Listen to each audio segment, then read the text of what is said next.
butterfly. Kiss me and I will sing the angel's lullaby. Won't you be light with me like a rainbow butterfly? Believe and you will see all the colors in the sky.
Won't you be light with me like a rainbow butterfly?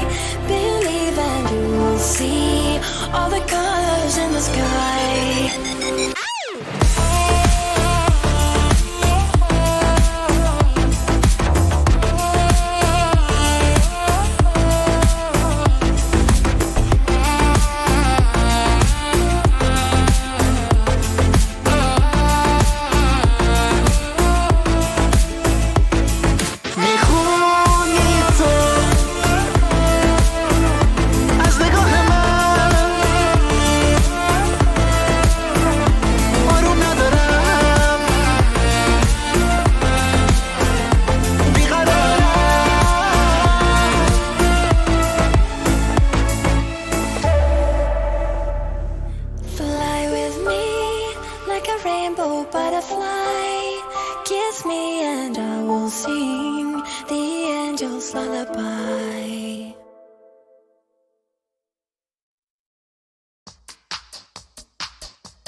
Alright. Sorry about that, guys. I had to eat. We got a lot to cover today. Another day of debunking disinformation. Remember, even Hassan is spreading fucking lies in Ukrainian propaganda. Hassan spread today. Guys, did you hear? There's 4,300 Russian casualties. 4,300! And with a straight face, Hassan reported that. So remember, this is the only place you're gonna get the real news about what the fuck is going on in Ukraine. All these people are fucking lying to you, okay? You're hearing all this bullshit. Oh!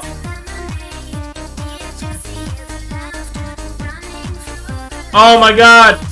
Ukrainian javelins are destroying Russian... That's all fucking bullshit, right?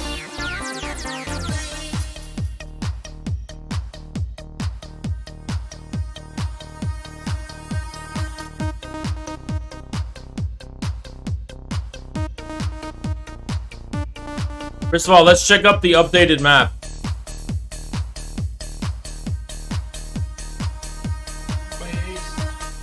Big on the right side of history.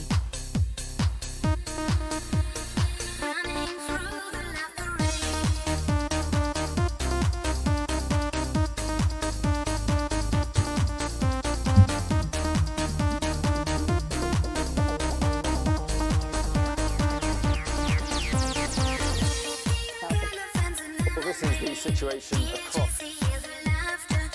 We have a lot. I don't even know where to start. Alright, let's start here. Alright. So I don't know if you guys remember yesterday, they were saying that Ukraine took out a column of 56 tanks, a whole echelon of Chechens, led by Tusheyev, and that Tusheyev is dead. Well, Mr. Kadyrov's Instagram, his Telegram posted the following video. And I think that this puts a whole new meaning to the Ghost of Kiev, right? It's pretty crazy, but the Ghost of Kiev, I don't know, it's just, what is this? This is paranormal activity. We need to start investigating this because it's looking like this is going from a conflict between two powers, to what legitimately looks like a real and serious case of paranormal activity. So I'm waiting for the Ukrainian government to comment on this paranormal activity. But this was posted at 1:23 p.m. EST, Eastern Time today. It's pretty weird, spooky.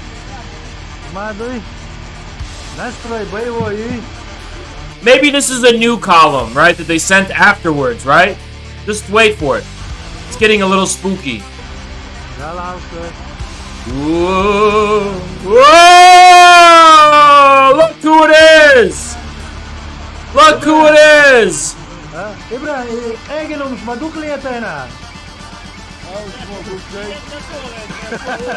Oh my god, it's getting a little spooky here.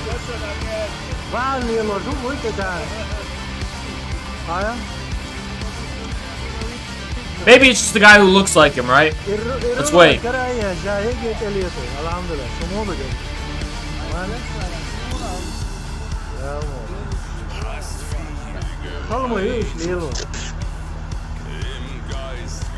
Oh my god, that couldn't be him, could it?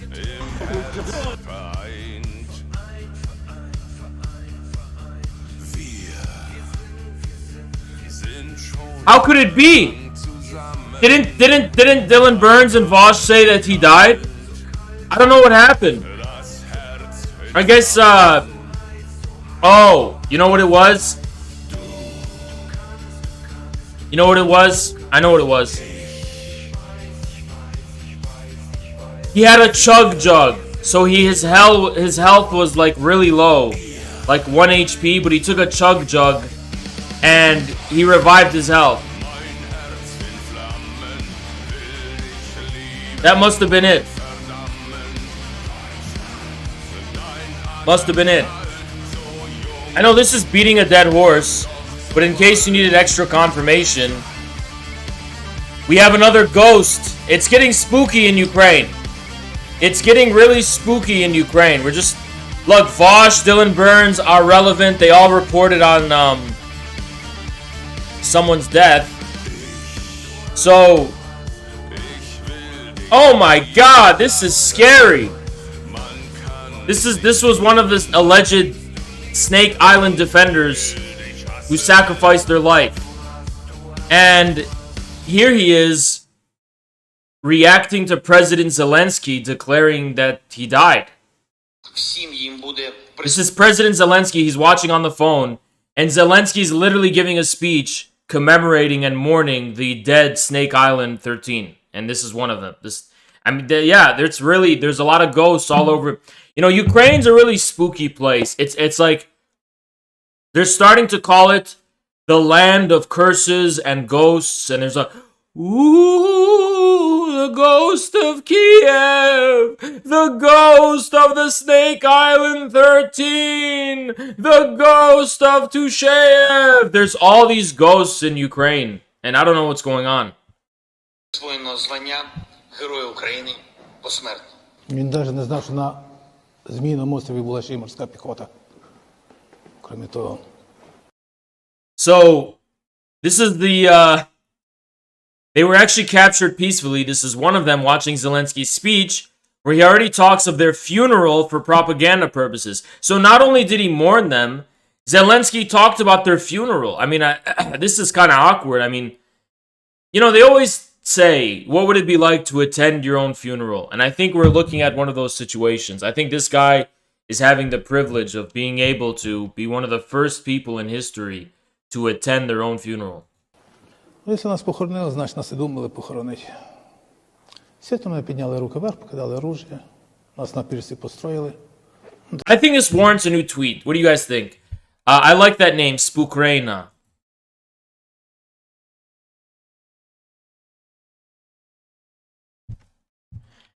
Ukraine is very clearly a haunted land full of many ghosts.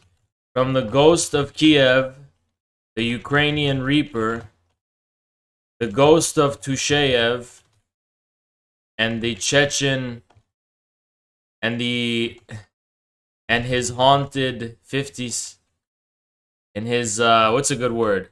And his spooky 56 spirit tanks, and the ghost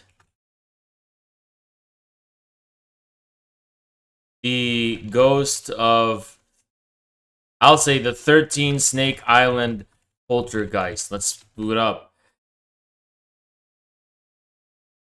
It's becoming the next tourist destination for Halloween 2023.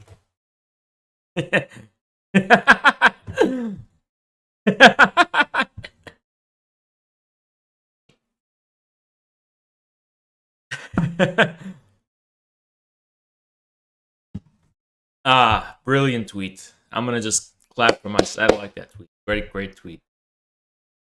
Anyway. Тобто, як обично, як працюють професіонали, положили, ми полежали, поки всіх зібрали, посчитали, пару пацанів. Brilliant. Okay, so as you guys know, based on watching the streams of Vosh, Dylan Burns, are relevant, and I don't know who else is covering it, Hassan. The Russians, they're having a really hard time here. There's 4,300 casualties. There's such a really high chance that Ukraine is going to win this. A really high chance, actually, that Ukraine's going to win this. And, you know, the Russian tanks are being destroyed by javelins. Russian casualties are just unprecedented. And you've been hearing all of that. It's 100% true. Only a Putin shill would deny how valiantly the Ukrainians are putting up such a tough resistance for the Russians, which is exactly why President Zelensky has agreed to hold talks with Russia at the Belarusian border. Ukraine is winning so many glorious victories and is repelling the Russians so well. The fighting is so brutal, and Ukraine is winning so much that glorious Ukraine is agreeing to hold peace talks with Russia at the Belarusian border. I mean, clearly this is Russia surrendering to Ukraine, right? Putin himself is personally going to meet with Zelensky and basically kiss his ring. That's what we're being told, right? Very clearly, this is Russia surrendering to Ukraine. Russia is so humiliated by Ukraine that Russia's laying down arms. They're waving the white flag and saying, "Okay, Ukraine, we'll hold peace talks." And Boss, have you heard of the Ukrainian goblin? He's looted 3,000 Russian tanks and stole around 400k rubles. Oh my God, the Ukrainian goblin! It's such a spooky land indeed. There's a reaper, there's ghosts, now there's goblins. I mean, what's next? Are we gonna hear about the Ukrainian werewolf and the Ukrainian vampire? Like, what's next? How about the Ukrainian swamp monster, the Ukrainian Frankenstein? I mean, there's so many strange, dastardly ghouls and just all sorts of spooky creatures roaming the land in Ukraine.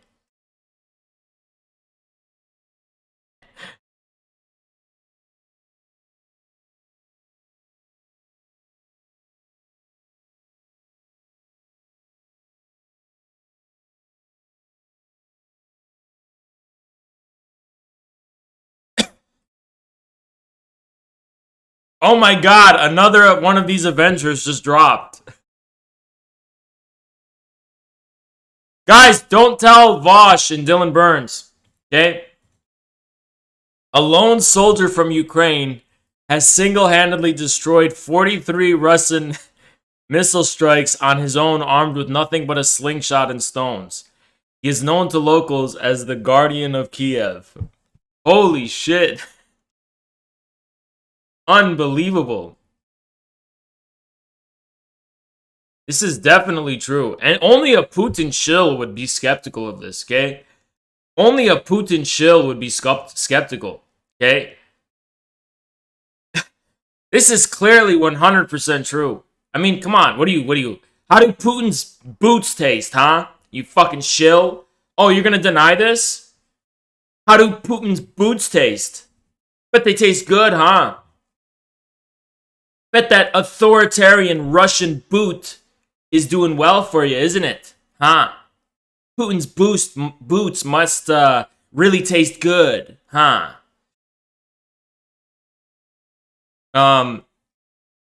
Yeah, as you can see, you know, I mean, okay, Ukraine, granted, may be meeting with Russia for peace talks, but at least Vosh is handling it well. You know, as you remember. RPG_Games donated $3. Reports coming out of a Ukrainian soldier who has driven across the border into Russian territory and eaten all of Russia's grain supplies and logistical food support. He is being called the pig of Ukraine. Okay, thank you. Look, guys, look, Vosh is known for, you know, he's kind of, some Putin shills are accusing Vosh of, like, you know, exaggerating the bravado of the Ukrainian army and really over-exaggerating Ukrainian victories and lying about Ukrainian glorious victories over. But, you know, at least Vosh is taking news of Ukrainian negotiations very well. Yeah, this doesn't look like he's taking it well at all. Peace talks today at Russian request with no preliminary conditions. No, shoot. What's wrong, Vosh? You know, Vosh literally made a tweet where he was like, why doesn't Putin go and fight in Ukraine himself? Vosh, if the Ukrainians want peace and you want them to shoot, why don't you go to Ukraine yourself? Why are you, like, having Ukrainians fight your ideological war with Putin?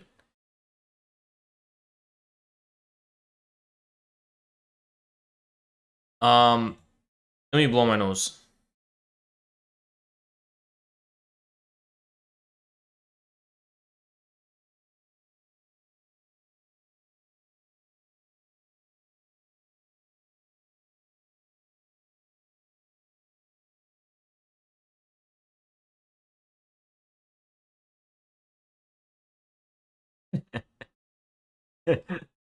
Now we're hearing about the shark of Odessa. Alright, I'm gonna blow my nose. Give me a second. I'll be right back.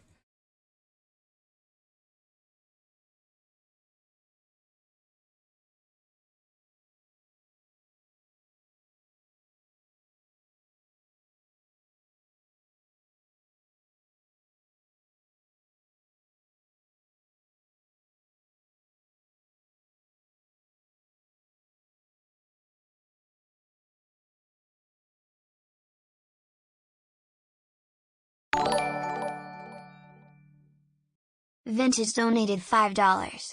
Recent reports say the ghost of Kiev has just crashed into the Twin Towers. What? Why would he do such a thing?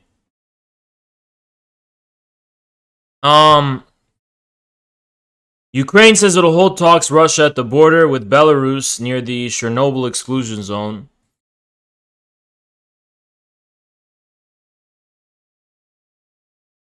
You know, there's also this other news we're hearing about Putin wanting to use nuclear weapons. Anyone know where to find non-Western propaganda news about Ukraine? You're literally watching it right now, motherfucker. Let's see what CNN is saying about Putin. Высшие должностные лица ведущих стран НАТО Top officials in leading NATO countries have allowed themselves to make aggressive comments about our country. So NATO is starting to threaten Russia now, and NATO's really ramping up the aggression. So how is Putin going to respond? Let's see. Therefore, I hereby order the Minister of Defense and the Chief of the General Staff to place the Russian Army Deterrence Force on combat alert. This is dangerous rhetoric. This is a behavior which is irresponsible. Shut the fuck up and stay out of it then, motherfucker. How about that? And of course, if you combine this rhetoric with what they are doing on the ground in Ukraine, waging war against the independent sovereign nation, conducting full-fledged invasion of Ukraine, this adds to the seriousness of the situation. And that's the reason why we both provide support to Ukraine, but also why we over the last weeks and months have significantly increased the presence of NATO in the eastern part of the alliance. US, but also European allies are now stepping up with more troops, more ships, more planes. And why we also have to realize that we are now faced with a new normal for our security. There will be some long-term consequences, and this is just the beginning of the adaptation that we need to do as response to a much more aggressive Russia.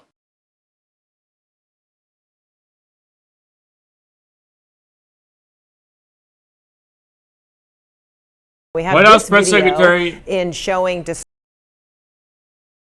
Jen Psaki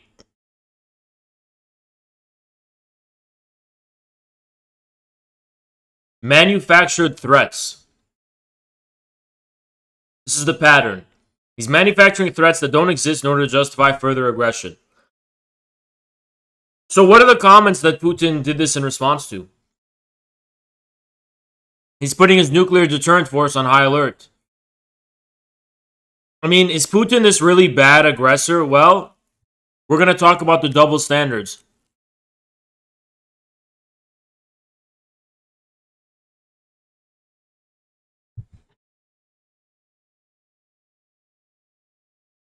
We're going to talk about the double standards, and we're going to reverse the roles.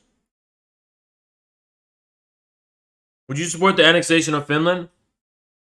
If Finland tries to join NATO, yes.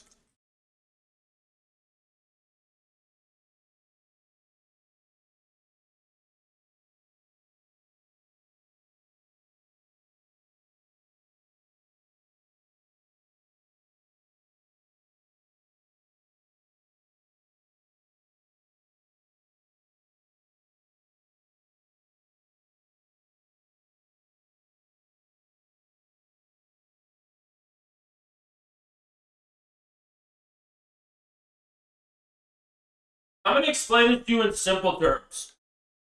Any threat to expand NATO further east, as of right now, is basically a declaration of war. That's the situation we've come to after decades and decades of Russia basically having to tolerate the expansion of NATO when Western leaders promised. I mean, I want to put a lot of things in context for you guys.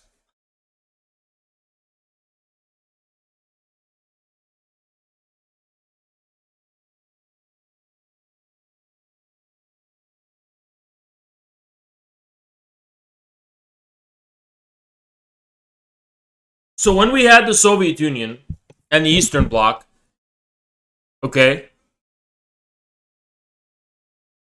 all of this was part of the Soviet Union's security pact, okay? All of it was part of the Warsaw Pact to protect the Soviet Union and to protect Eastern Europe from these guys, okay? The Soviet Union falls, and the Soviets are negotiating with the West. You know, how is that going to happen? So the West says, okay, listen, be conciliatory to us, don't worry. We will not expand NATO at all. Germany NATO's here. We're not going to expand to Poland or the Czech Republic. We're not going to expand past this line, right? We're not expanding past this line.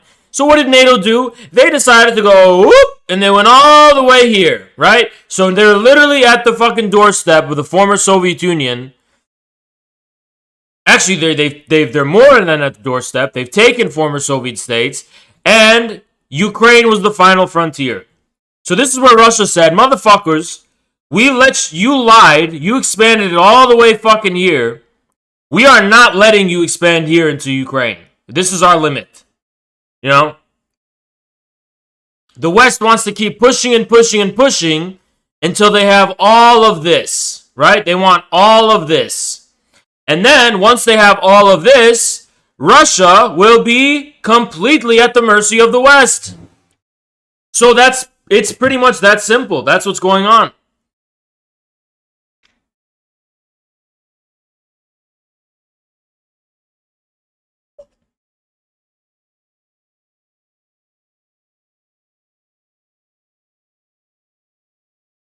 Yeah, it goes against NATO rules because they had an active border dispute. NATO doesn't give a fuck, right? What they want to do is destroy Russia. Now, you're saying, Haas, the Cold War is over. Why does NATO still have aggressive designs against Russia? What could possibly be the reason for that? Oh, I'll explain it to you. I'll explain that to you with ease. Russia has its own gas industry, which is nationalized. You know what that means? It means Russia is one of the few countries in the world that don't have to be in debt to the World Bank in order to get the necessary revenue to develop its economy. But it's not just that. Russia's also a source of independent, sovereign economic power. One that could very easily cut into and challenge the current world system led by the US, not only politically speaking, but also economically. Okay? So if you're an American patriot, let's say you're an American patriot, and you're saying, okay, Haas, you're clearly a very pro-Russian, pro-Putin guy. I don't give a fuck about Russia. I don't care about Putin, but I do hate Biden. I do dislike the Democrats, and I do want what's best for our country here in America. Well, I'll tell you what. The problems we have in America, the tyranny we're seeing in America, the tyranny we're seeing with Justin Trudeau is precisely because of a global financial system of the globalist elites, a global financial and political system, the forces behind the Great Reset that want to impose their tyranny on us, ordinary American citizens. Now, the reason I support Russia so strongly, and the reason I'm so strongly pro-Putin, is because Russia and Putin's defiance and challenge to this international system could, in the process, free us from it as well. So Putin is fighting the enemies of the American people as well. Right? And it's that simple. You know, at the end of the day, we're not Russians. We're Americans. That's true. We're not Russians. I'm not Russian. You're not Russian. Whatever. But the truth is, we live in a globalist system. We're in the chains of this globalist system of the global Great Reset and this Karl Schwab Davos agenda. And Russia is currently the number one power in the world that is resisting and posing a threat to these people. George Soros' agenda, the Karl Schwab agenda, the Great Reset agenda, the Trudeau agenda, the Biden agenda, the Democrats agenda, whatever you want to fucking call it. Putin is the worldwide center of resistance, right? So the patriots of all countries should be pro-Russia and should be pro-Putin. It's a no-brainer. And by the way, it doesn't even matter where you align politically. It does not matter where you align on the political spectrum. As long as you are against the globalist ruling class, as long as you are against the EU, the Davos agenda, the Great Reset, the Democrats, the Deep State, and Karl Schwab, Russia should be your friend. And it does not matter where you align politically. It literally does not matter. You could be a Ron Paul libertarian. You could be a MAGA Trump America First guy. You could be a A real communist, not the fake one we have in America, but a real one. It doesn't matter where you align politically. We are all united together against the Davos agenda, right? Sorry, the Davos agenda. Okay? So, Putin, right now, and this is hard for a lot of people to process because it's in Russia. Russia's the former Soviet Union. We grew up on a lot of Cold War propaganda about, the communists and Soviets. Well, there's no other way to put it except this. Putin is right now the leader of the free world. Putin is the leader of the free world worldwide. This is not about the West versus... This isn't about America versus Russia. It's not about us versus them. It's about the globalist ruling class versus the people of the world, including the people of our country, the United States. So that is what is going on here. It's absolutely not about our country versus their country. I see a lot of conservatives make this mistake too. They're like, well, we're America and Western Europe, and like it or not, that's us, and these are our interests, and Russia's our enemy, right? That's not true, okay? The people who rule us are not representing us, the people, right? I mean, Europe, the European ruling class became so unpopular with its people that it tried to pit the people against refugees and vice versa, not only to divide them, but to draw in a pool of voters that it doesn't have to answer to its own population, right? They attacked Syria, and they participated in the Iraq War, and they attacked Libya, leading to an influx of millions of refugees, right, whose homes are destroyed, they need to go somewhere, going to Europe, and the rulers of Europe did this pretty methodically, in a calculated way, in order to break the will of the people living here, right? Because the people living here might be inclined to resist their social agenda. But people who are desperate, whose homes have been bombed and livelihood destroyed, right? Adding that into the mix makes it a lot easier now, doesn't it?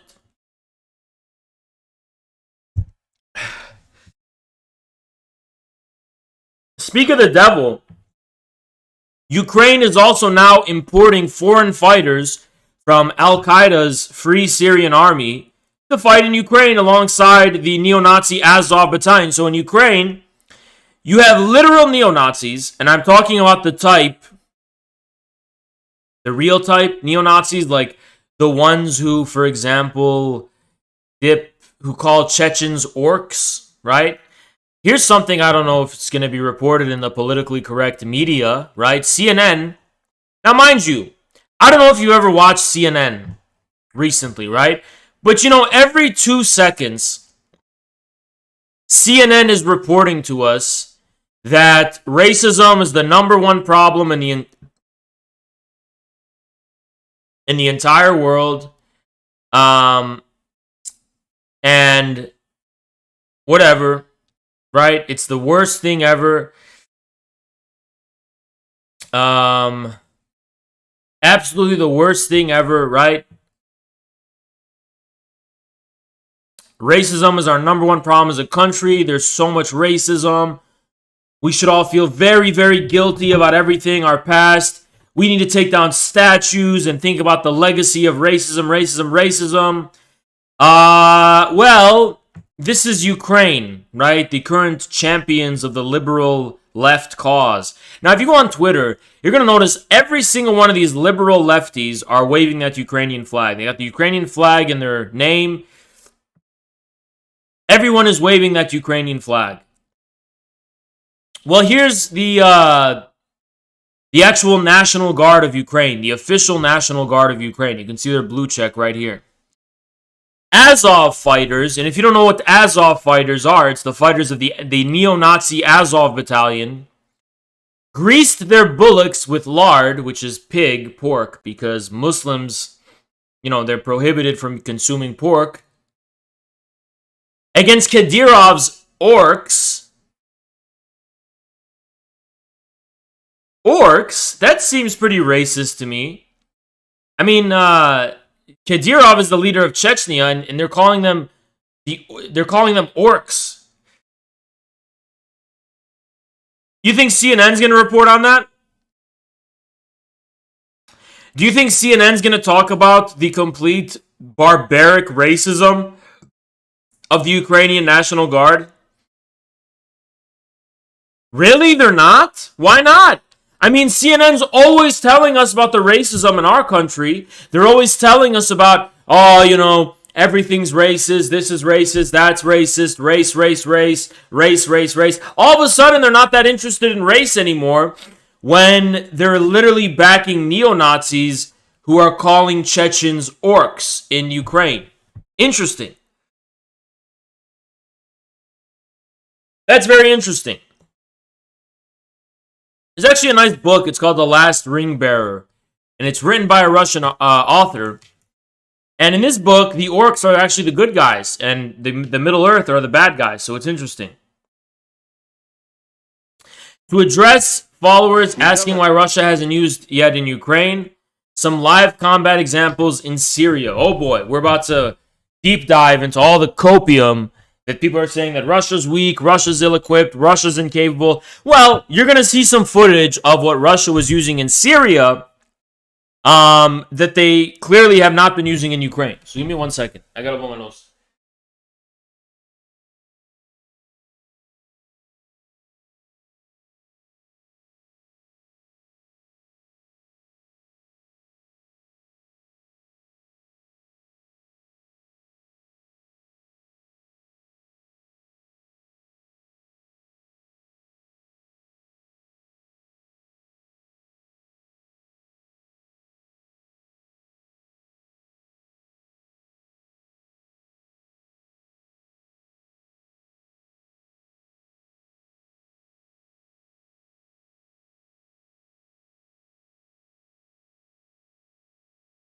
Ooh, it's the ghost of Kiev. Can you see? Ooh. Sorry.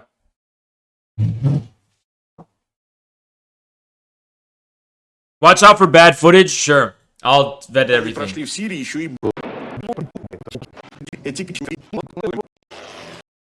So this is a Russian drone that has not been used in the conflict.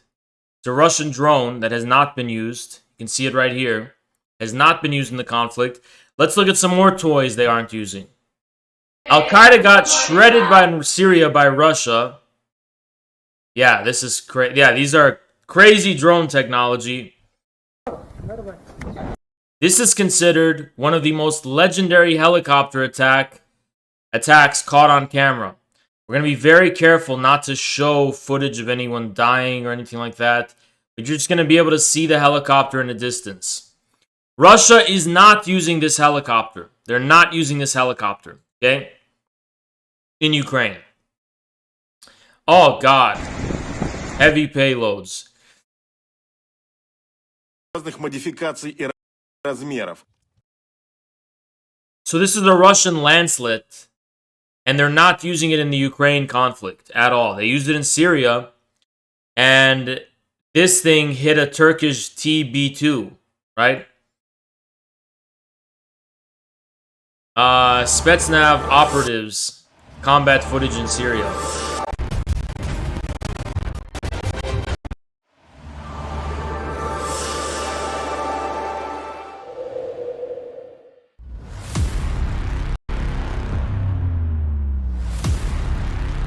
So all this shit Russia was using in Syria, they are not using in Ukraine.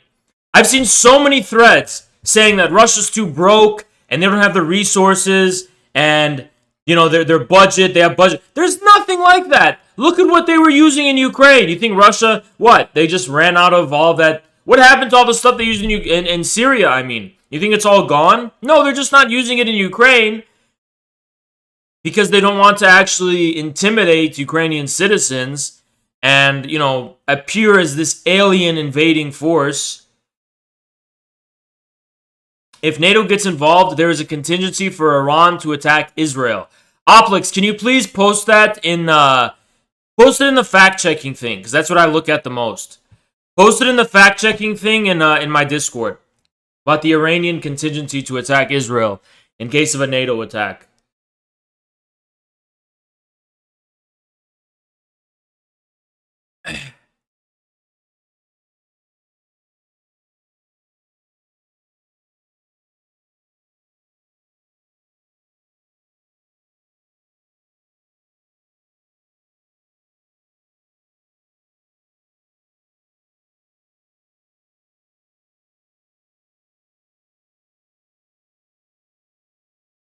This is a Russian news source that's going to talk about some losses relevant to this topic.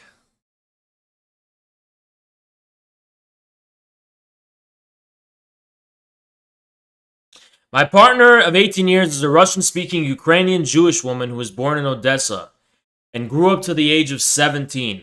She still has family and friends in Ukraine, most of whom are Jewish, and some friends in Moscow too. Okay. Let's check this out.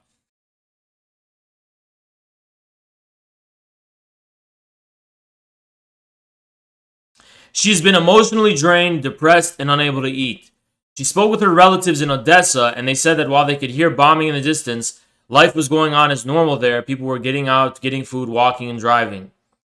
Her family reports the daily life is barely affected. The bombing is kept to strictly official installations. Inside Ukraine, all males are banned from leaving the country. Many of these men are pro-Russian and becoming more pro-Russian as things progress. Why is that happening? Well, as I told you, okay? As I told you, check this out.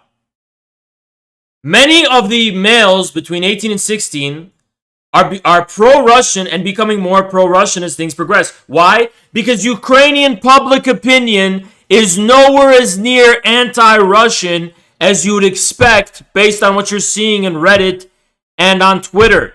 Again, I said this countless times. I said it yesterday. Russia is waging a war of public opinion. They are not just waging a war to conquer or neutralize the targets. They're waging a war to preserve the balance of public opinion in Ukraine and make sure that their actions in Ukraine don't lead to a bunch of casualties and losses of life. The Russian government does not want to hurt Ukrainians. Now, even if you want to be cynical about their motivations, you can be, right? They don't want to hurt Ukrainians because they don't want the tide of Ukrainian public opinion to turn overwhelmingly against them. Because if that happens, then the shit that you're seeing on Twitter, a little bit of that might start to happen. There might start to be this huge surge in Ukrainian patriotism where everyone's taking up arms to fight the Russian invaders. The truth is that's not what's going on right now. It's still actually divided in Ukraine. People are not overwhelmingly taking up arms and attacking the Russian invader. There isn't this huge uptick in Ukrainian patriotism or Ukrainian nationalism against the Russians. Nothing like that has happened yet, right? Now, if you start to see a lot of losses of life and a lot of casualties and a lot of tragedies and people starting to lose family members and shit, you may very well start to see an uptick in Ukrainian anti-Russian, nationalistic sentiment. But the Russians have been very careful to precisely avoid that scenario, right? They're being very careful to precisely avoid anything like that.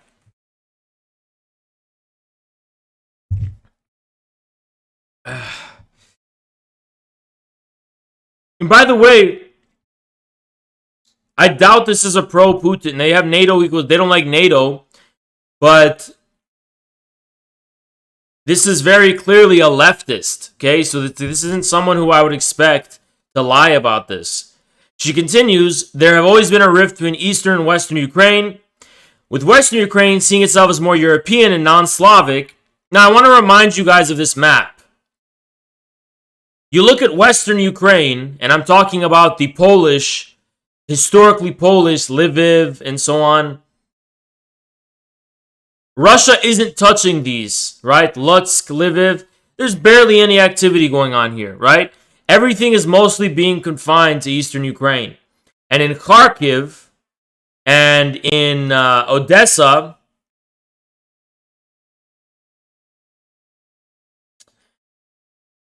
holy fuck.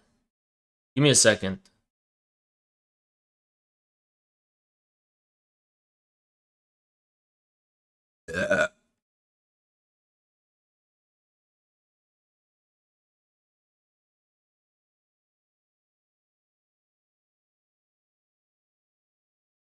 Okay, I'll admit it. I always thought Odessa was somewhere here. And I'm wrong. I can't find it. I always thought it was somewhere here. Where the fuck is Odessa? Oh, it's more near Moldova. Oh, here. Okay. There it is. Right here. So if this is considered part of Eastern Ukraine, that makes, historically, I'll tell you why. Because this is just Russia, right? These are basically Russians. It's a type of Russian. Just like Belarus means white Russian, right? Ukraine, historically, it's not a derogatory term. It's a historical term. Malorussia, it's their little Russians. Little Russians, not because they're less than great Russians, which is what these... So historically, ethnically, they'd say, this is great Russians, these are little Russians. Again, referring to the territory, not the people, okay? And these are white Russians. I forget why they're called white Russians, but it's not racial, right? It has nothing to do with race. So these are all just types of Russians, okay? But on the other hand, here, when you get to the west here, especially Lviv and these places, this is historical Polish territory, and these people are more like Western Slavs, right? It's because of snow. Yeah, these people are more Western Slavs, right? So let's continue with that thread. Here. They've always been a rift. Seeing majority as more European and non-Slavic, Western Ukraine supplied the majority of Ukrainian Nazi forces who were used to massacre Jews and Eastern Ukrainians. As for refugees from Ukraine, they are not all pro-NATO. Many women are trying to leave Ukraine to escape the war zone, but that does not mean they're all pro-Ukrainian and anti-Russian. They just want to sit out of the conflict somewhere else, and who wouldn't? There you go, Slava Rossiya. I agree. Группировка войск Луганской Народной Республики при огневой поддержке вооруженных сил Российской Федерации успешно продвинулась вглубь обороны. Ministry of Defense report on Russian losses during a special military operation. The official said losses are many times less than the numbers nationalists killed. So let's see, how much does it report on? Since the beginning of the operation, 254 tanks, 31 aircraft, and 46 multiple rocket launchers, 103 have been destroyed. Of the Ukrainian side, Russian armed forces have hit 1,067 military infrastructure facilities in Ukraine. Okay? According to him, 27 command posts and communication centers of the armed forces of Ukraine, 38 anti-aircraft missile systems, 56 radar stations. And then in addition to that, they've taken out 254 Ukrainian tanks, 31 aircraft on the ground, 46 multiple rocket launchers, 103 field and artillery mortars, 164 units of special military vehicles have been destroyed. As far as Russian losses are concerned, let's see if we can find concrete numbers. There have been Russian losses, but they are many times less than the number of killed than the nationalists. So this is what the Russian Ministry of Defense is saying, right? Keep that in mind. He said that the grouping of LPR troops... Okay, there you go. So according to the Russian Ministry of Defense, the Ukrainians are greatly exaggerating the amount of Russian losses. But according to Redditors, over 5,000 now. I mean, what the sky is the limit. First they said 3, then 4, now 5. May as well just say 50,000. The Ukraine has taken out 50,000 Russian troops, right? And, you know, we have all of these vigilante heroes in Ukraine. I mean, it's absolutely incredible. It's absolutely incredible.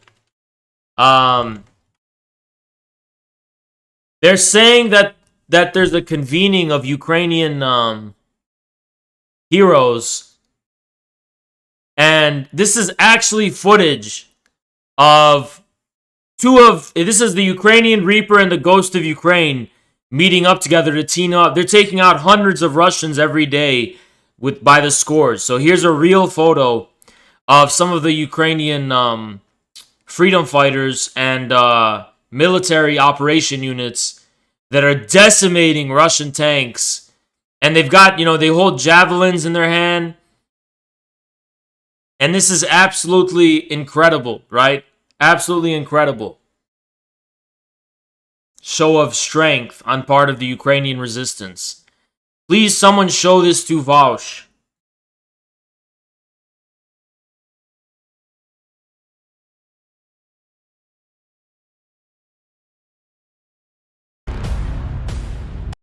Russia releases... Okay, that's old news.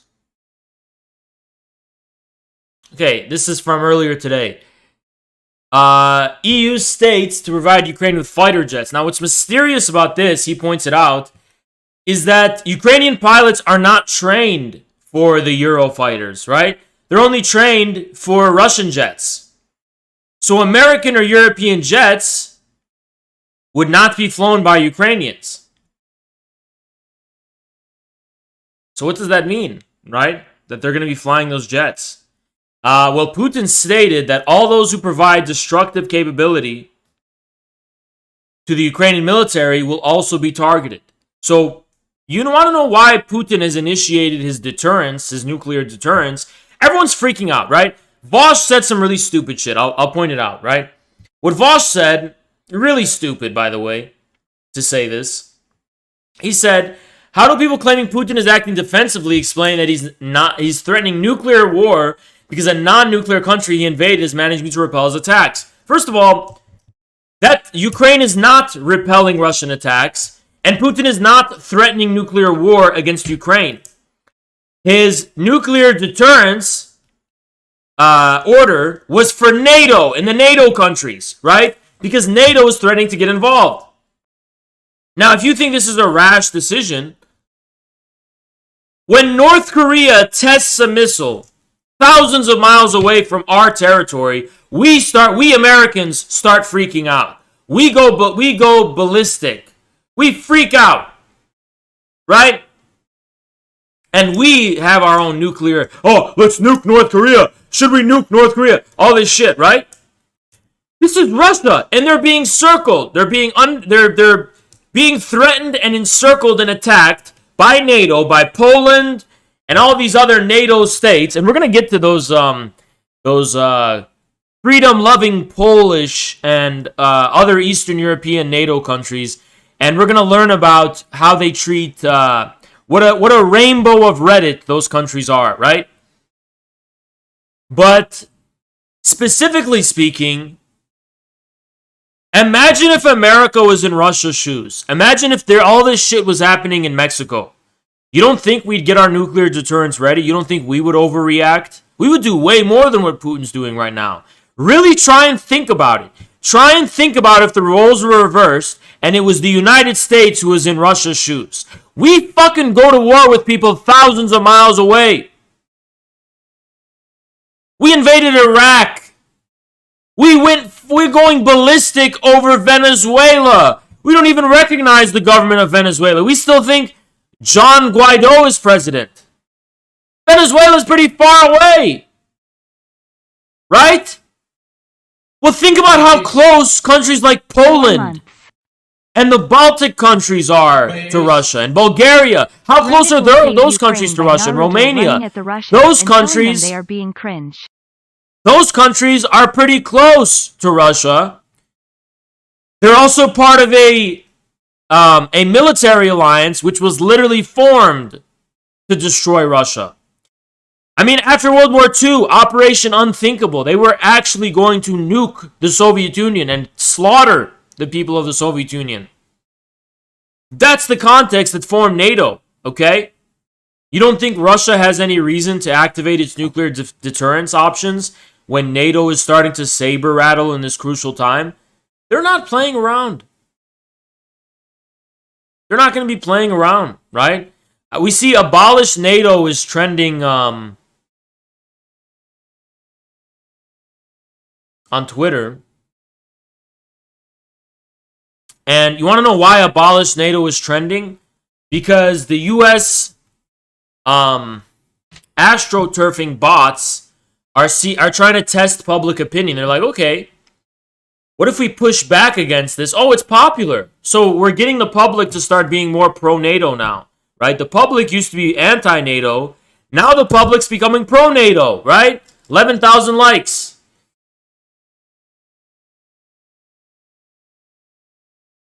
This is some Ukrainian copium memes. Or, I'm sorry. This isn't Ukrainian copium. Ukrainians are largely innocent, right?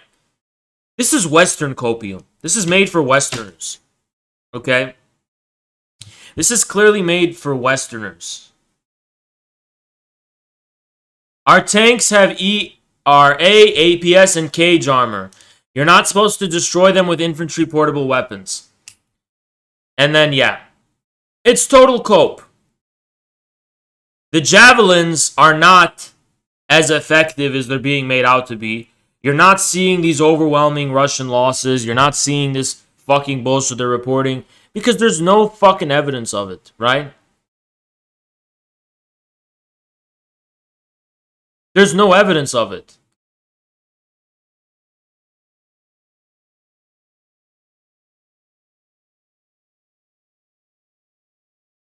This is someone sharing the Snake Island 13 meme. Even though the Snake Island 13 did not die, and that was completely fake news, right? Well, this is the heroism of the Snake Island 13, is they gave us a story, and we shouldn't debunk these stories according to Twitter, because they're helping morale. That's literally what they're saying ad verbatim. Who cares if it's true or not? Stop pooping on the party.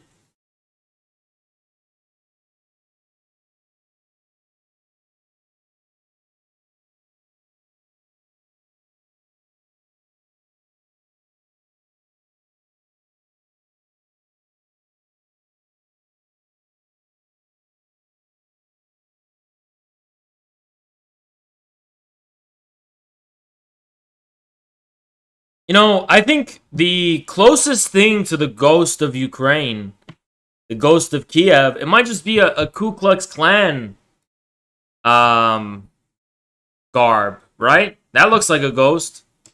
NATO has never fought a defensive war. Of course they haven't. NATO was not made to defend anyone. They were made to attack.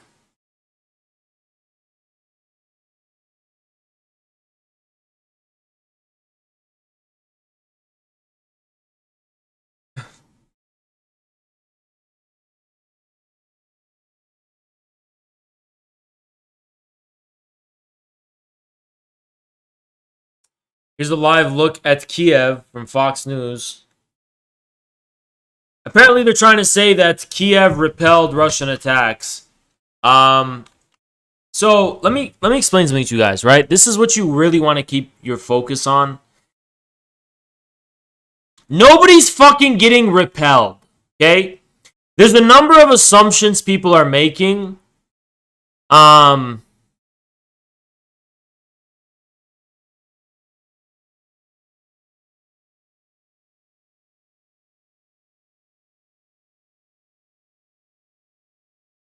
I'm going to actually explain something to you guys very simply, right?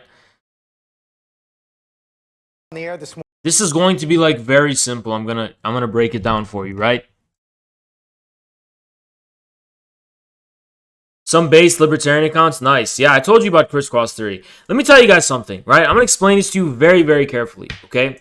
Please listen. There are a number of assumptions people are making about Russia's intentions in Ukraine. So you're seeing headlines like Kiev is repelling the Russian attack, right? What did they say? What happened on day 3 of Russian assault? It's been slowed. New York Times is blocking me, but they're saying Russian advance had been slowed. Why has it been slowed? Is it because the Ukrainians are beating the Russians back? No! It's because Ukraine has just agreed to hold talks with Russia. So Russia said, okay, if you want to talk, we're going to stop our advance and let's fucking talk. This also happened Friday, okay? This isn't because Ukraine is beating back Russia. It's because Ukraine is agreeing to hold talks. And it's pretty customary that when you hold talks, you stop the attack. If Russia doesn't want to take Kiev. I think you guys don't understand that. Russia would just prefer for the Ukrainian government to surrender. If Russia takes Kiev, they're going to hang Zelensky. They're going to put him in jail or something. They're going to take Zelensky, and at that point, they have to create a new government for Ukraine. Russia doesn't want to deal with that mess. They would prefer if Zelensky would just agree to their terms. My family had CNN on, and the main headline was that Ukraine was repelling Russia for the 4th day. That's fake news. It's fake news. Ukraine has agreed to hold talks with Russia at the border. Why? Because Russia has made it very clear to Ukraine, we can take Kiev. We can just take your shit. So you better hold talks if you want, okay? That's what's fucking going on. What's going on is this. Russia went to Kiev, made it very clear to the Ukrainians, we're going to take your capital if you don't hold talks. So Zelensky finally caved in, and he said, fine, we're going to hold talks at the Belarusian border. Has agreed to keep OPEC Plus agreeing with Russia. They can take Kiev, but at great cost. Yes, but they don't want to. That's not their first best scenario. Russia's best case scenario, Wormwood, you don't understand that you're sucking my big red cock. Let me explain this. Wormwood, do you have an argument? Can you get in my VC and actually demonstrate? I will give you the opportunity to expose me. You can expose me and point out the lies. You can literally get in my VC and expose where I'm lying or not telling the truth and what I'm not saying that's correct. You can literally demonstrate that. You literally have the opportunity to. I'm not censoring any information. I'm not covering anything up. I'm not lying about any facts. I know you have this conspiracy theory that authoritarians censor and cover up and lie about shit. Where? We're just telling the fucking truth. So get in my VC and go ahead and back up what you just said. Otherwise, you're getting banned, you little bitch. Anyway.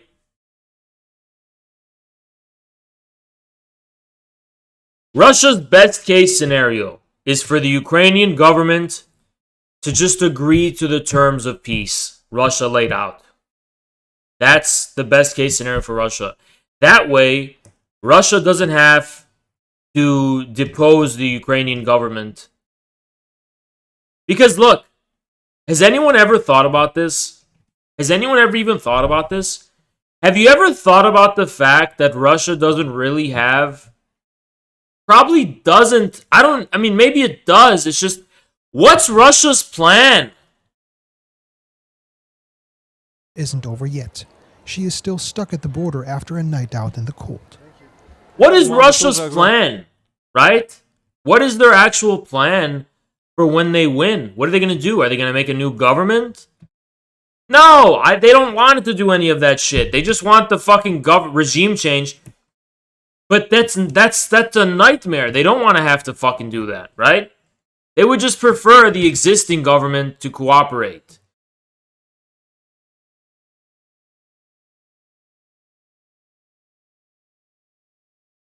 The EU has also, in another move last evening, announced a ban on our channel RT and also Sputnik, the news agency, and subsidiary companies from broadcasting. All of Russia's planes are leased.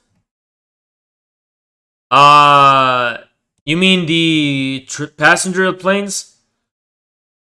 Russian ex-official. Putin's plan is full victory by March 2nd. So this is Al Jazeera. Al Jazeera is an infamously anti-Russian source, okay? They are pro-Muslim Brotherhood. They are against Russia. And according to Al Jazeera, an ex-Russian official is saying Putin's plan is full victory by March 2nd. So if Russia hasn't set about to complete its goals yet, it's not because Russia's failing. They never even expected that, right? The first days of March are important in the Russian-Ukrainian war. Let's check it out. Andrei Fedorov, former deputy Russian foreign minister, has told Al Jazeera the next few days are key in Russia's invasion. Complete the military operation and the victory by March 2nd. Fedorov said Sunday he was hopeful to announce talks between the two countries as Moscow continues its full... This isn't a full-scale assault, first of all. This is not a full-scale assault. Kadyrov went on Instagram and he told Putin, stop babysitting the fascists. Go all in, right? Kadyrov's getting a little impatient, but Putin still wants to hold these talks. There should be talks going on without preconditions. I know the position of my friends in Kiev and the leadership of Ukraine. They're ready to sit to talk, but without precondition, he said. Ukraine and Russia have agreed to hold talks near the Belarusian border. The talks, the first announcement since Russia released a full-scale invasion, would be held without preconditions and the result of a phone call between Zelensky and Lukashenko. By the way, I don't think the Belarusian counterpart is referring to Juan Guaido. I think it's actually the leader of Belarus, Lukashenko. I don't think it's the so-called interim president of the Intermarium, who's now living in Poland or Lithuania. Fedorov also said that the resistance in Ukraine have been stronger than what Russia predicted before the violence started. Yeah, but we don't really have evidence, do we? Now, I want to talk to you guys about something that's not really getting a lot of coverage when it comes to this conflict. Oh my god, I have some cringe for you as well. So at the border with Poland, so there's a border with Poland where Ukrainians are fleeing to Poland, right? And Africans are being left stranded and they're not being allowed to come into Poland. Here you have it. They're not being allowed to enter Poland. Now, why is that? Well, it's because they're Africans. They're not Europeans. They're Africans. The very progressive and Western and liberal and diverse and tolerant Poland is rejecting Africans crossing into their border, including women and children. Pretty interesting, huh? But wait a second. Hold on. This is a little bit weird. Why isn't this the Marvel MCU universe? Isn't this the Marvel MCU universe? Isn't it like the West is like the Redditors who are progressive and good and they're totally tolerant and liberal and whatever, and Russia are the bad, mean fascists, and Russia, they're so intolerant, and Russia are the bad guys, and they're sexist and racist and misogynist.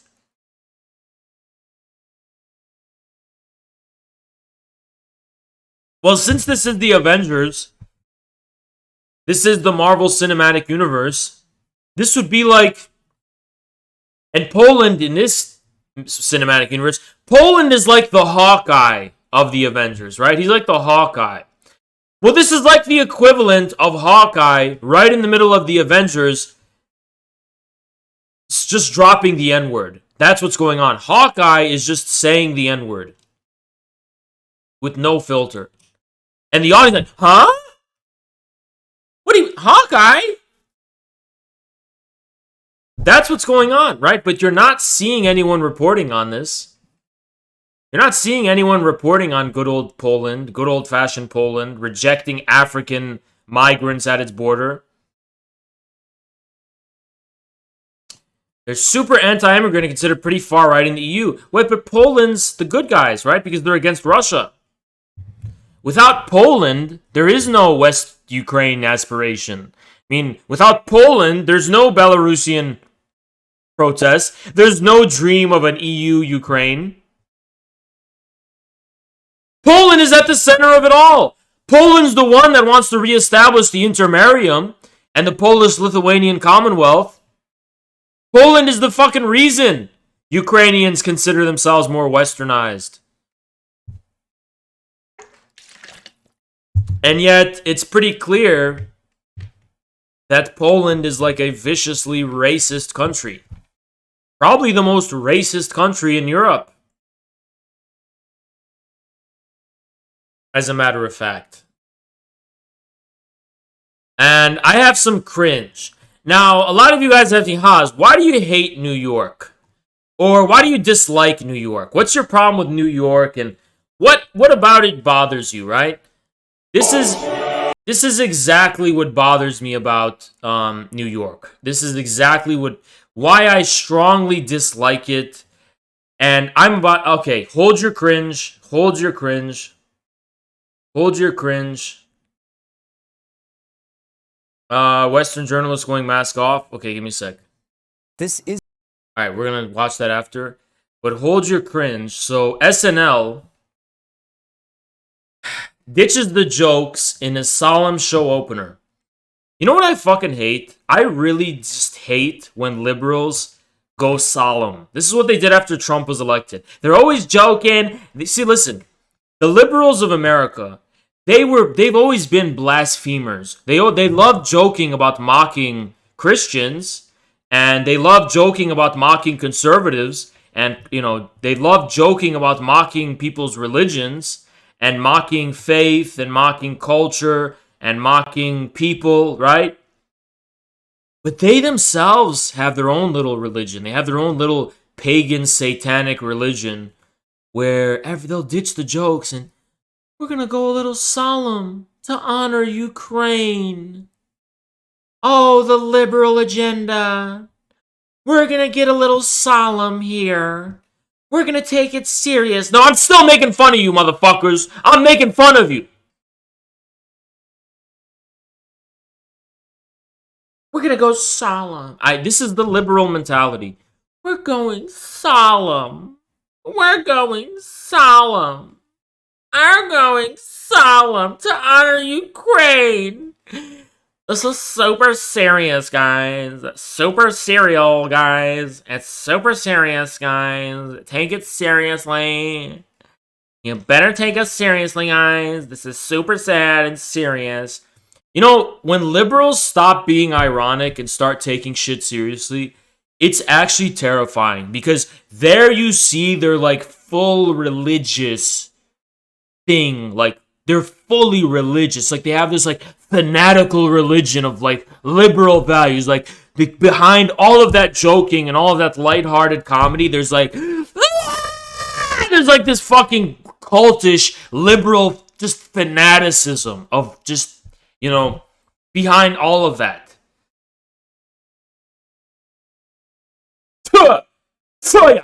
This disgusts me so much. I hate SNL. I hate these liberals so much. Yeah, SNL celebrated the Afghan invasion, but they're singing to honor Ukraine. This is why I hate New York, by the way. I despise New York. This is why. This is why I despise New York.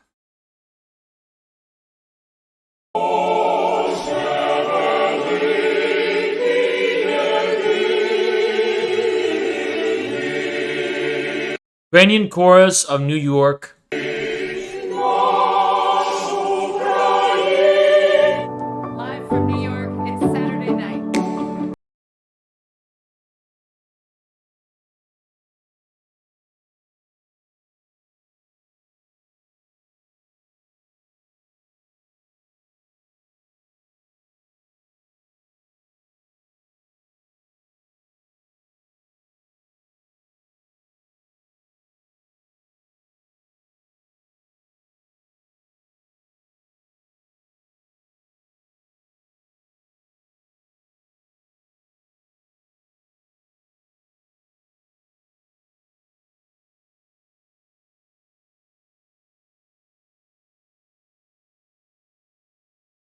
Dylan Burns told his 4.5 viewers today that you are doing real harm with your messaging on Ukraine, Russia.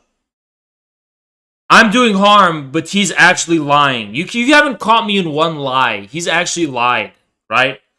But I'm doing real harm. I'm honored. I'm honored to be said that I'm doing real harm.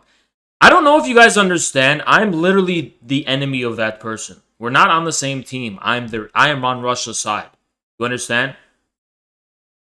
I'm not on your team, Dylan. I'm your fucking enemy. Okay? What do you mean I'm doing harm? Harm to who? For whom? Harm to your liberal agenda? Then good. That's what I fucking intend to do.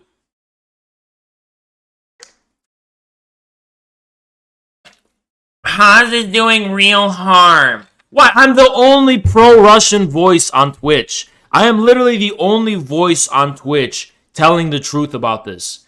I'm the only person on Twitch reporting all the fucking bullshit, reporting the fucking lies, and telling the truth about what's going on. The only one. And about SNL, my disgust is immeasurable. My disgust with SNL is I'm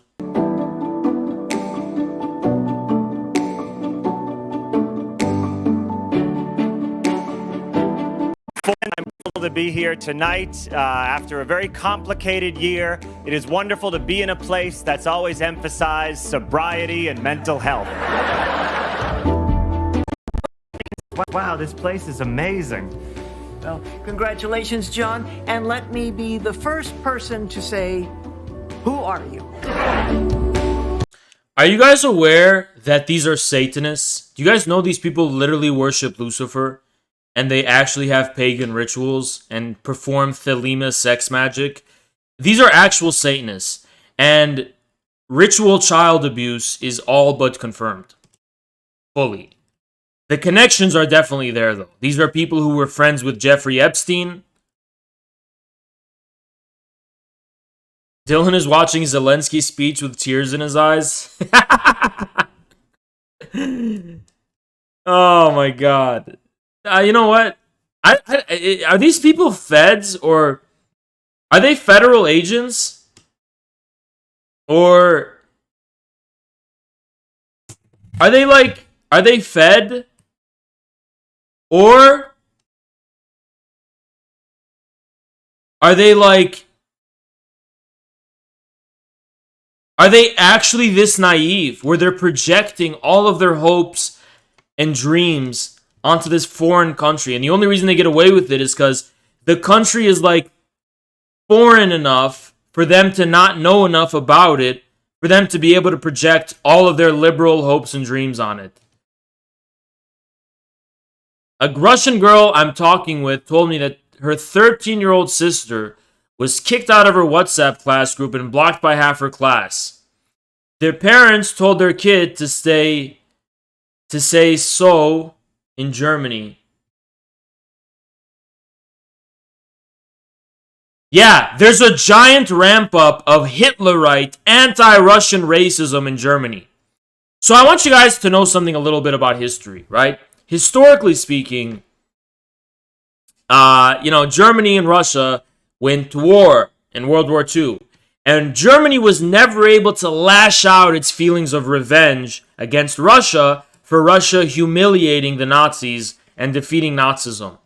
So every opportunity, now the Germans are starting to get an opportunity to vent their generational racist vitriol against Russians. And they're taking the opportunity to do that, specifically the liberals, through this Ukraine crisis. And you are literally seeing Hitlerite rhetoric in the German parliament. And this is all revenge for World War II, by the way. All revenge for World War II. The Greens are a Nazi party. The Greens are the Nazi party of Germany. The AfD is not a Nazi party. There's a lot of bigots in the AfD. There's a lot of prejudice there. It's not a Nazi party. The Greens are the official Nazi party of Germany. The AfD just have some prejudice and bigots, right? But the Greens are actually a Nazi party in Germany. It's real anti-human hatred, these people. Russian kids are being bullied in German schools. They're being isolated. They're being targeted. Not only in German schools, but I'm sure in American schools and in European schools, Russians are being targeted. You have a whole uptick in anti-Russian racism. But let's see that SNL opening. Ow. My heart bleeds for Ukraine.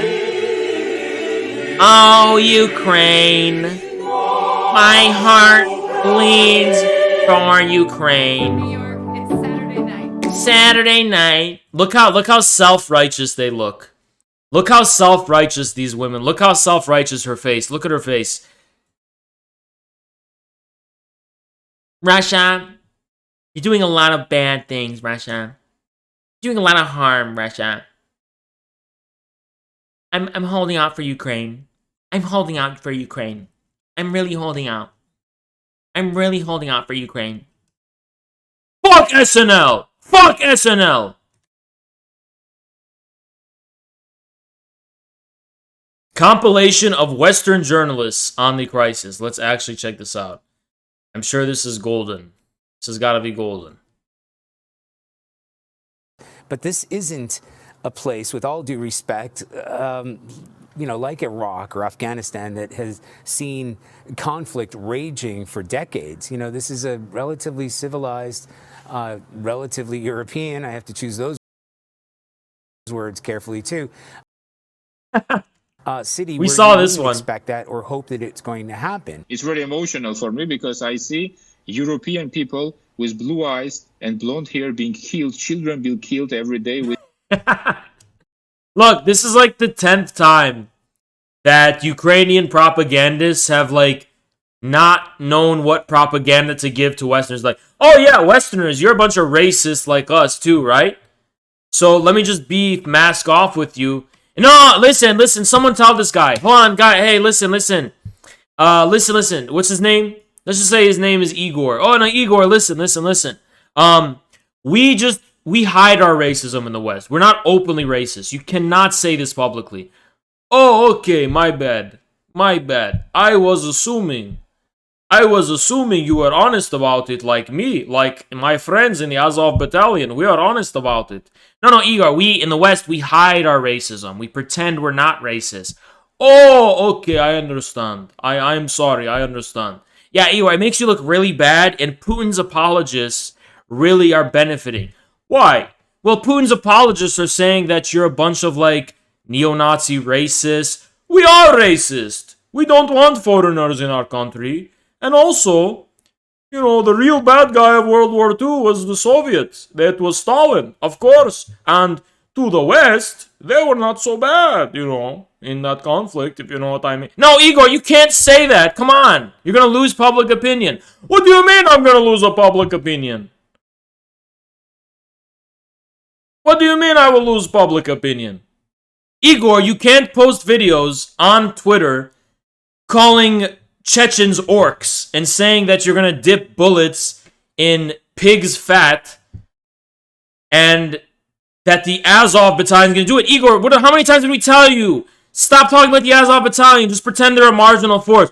What do you mean? The Azov battalion is at the vanguard of Ukrainian liberation. It has been 70 years since we fought our war of liberation against the Bolshevik Russian Soviets. And, we did have German help, and we are very grateful to our German... No, Igor, you can't... What do you mean German help? Those are the Nazis. They're the bad guys. What do you mean? I'm Olaf Scholz. He is the leader of Germany. He will appreciate my words. I am talking good about Germany. No, Olaf, Germany was bad back then. What do you mean it was bad back then? The same officials who were in the Nazi government, they are still in power in Germany and in NATO. You're the same guy. No, I mean, we sweep it under the rug and we pretend that they reformed. And we're liberals now, Igor. You're not Western enough. You have to learn. If you want to join the EU, you can't be this racist. Oh, fucking hell. Fucking hell. The world is upside down. Okay? I was assuming you all understand Russians are bad Asiatic Mongol hordes. Yeah, Igor, that is what we believe, but you know, we just pretend we hide it. You have to be politically correct. Okay?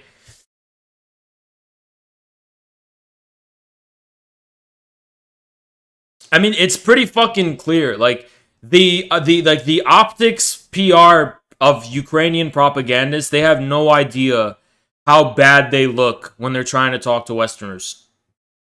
With Putin's missiles and his helicopters and his rockets. We're not talking about Syrians fleeing the bombings. This is a French guy.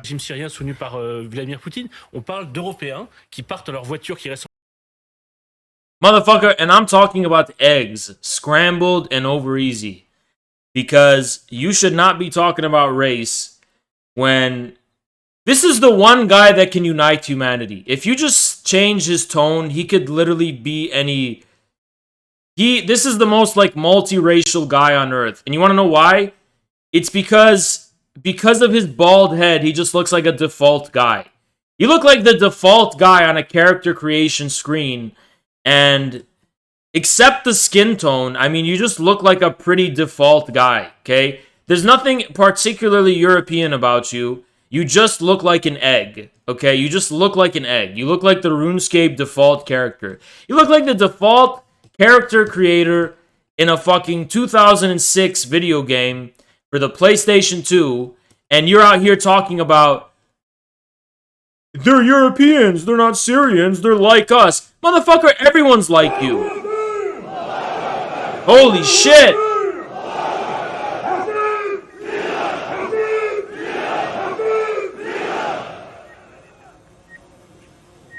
Holy shit, thank you for the 25. Appreciate it. Let me tell Neat, though. Appreciate it so much.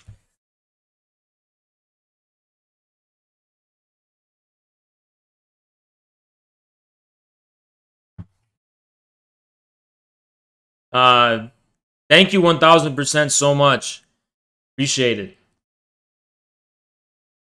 Appreciate it. Thank you so much, man. Thank you for the 25. But as I was saying, we're changing it back to Kadyrov yelling. I don't know what that one was. People are gonna think this is an ISIS fucking stream. We gotta be careful. But anyway, I just liked Kadyrov yelling it. Okay, I just liked the Kadyrov one. But anyway, this dude's talking about, bruh. They look like, everyone looks like you, dude. I could listen, when you look like an egg like this, you just become indistinguishable, okay? Look, dude, if you had olive skin, you could just be Lebanese. I swear to God, if he had olive skin, he could just be in Lebanon. And I'm sure, you know, this applies everywhere else in the world.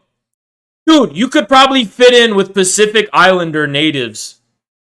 If you just, you know, you wouldn't, no one could tell. You could fit in anywhere on Earth. There is nothing unique looking about you. Now the unthinkable has happened to them. And this is not a developing third world nation. This is Europe. Ukraine is the poorest country in Europe, by the way.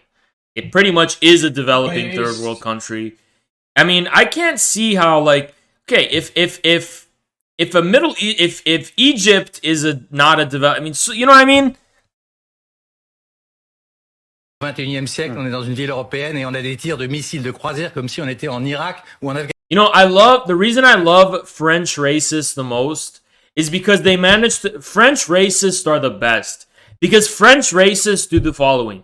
French racists combine liberal arrogance and moral superiority, outright racism with a condescending tone that makes you be the politically incorrect bad guy.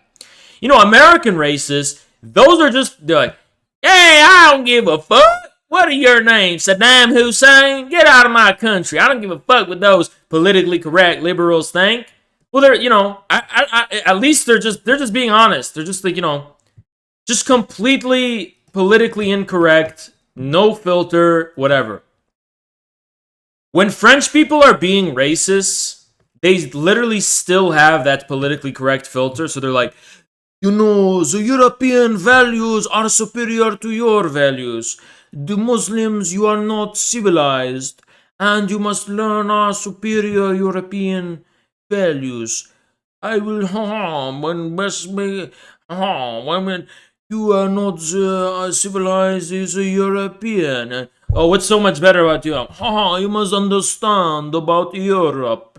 Europe is the most best place in the world. We are European. We are walking through the grass with the sun, and we are European. Emmanuel Macron.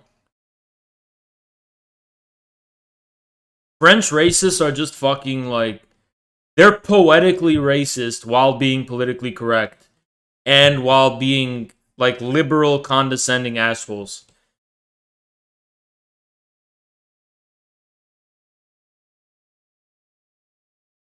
Yeah, it's like, it's not even, no, it's not, they're still disrespectful, but they make it seem like you're the barbarian while they're racist.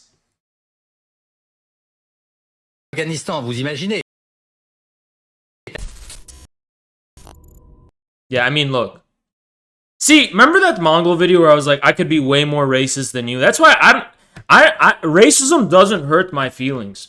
When you start being racist against me and my people, you just gave me the green light to go all in with you. So I just don't recommend it, okay?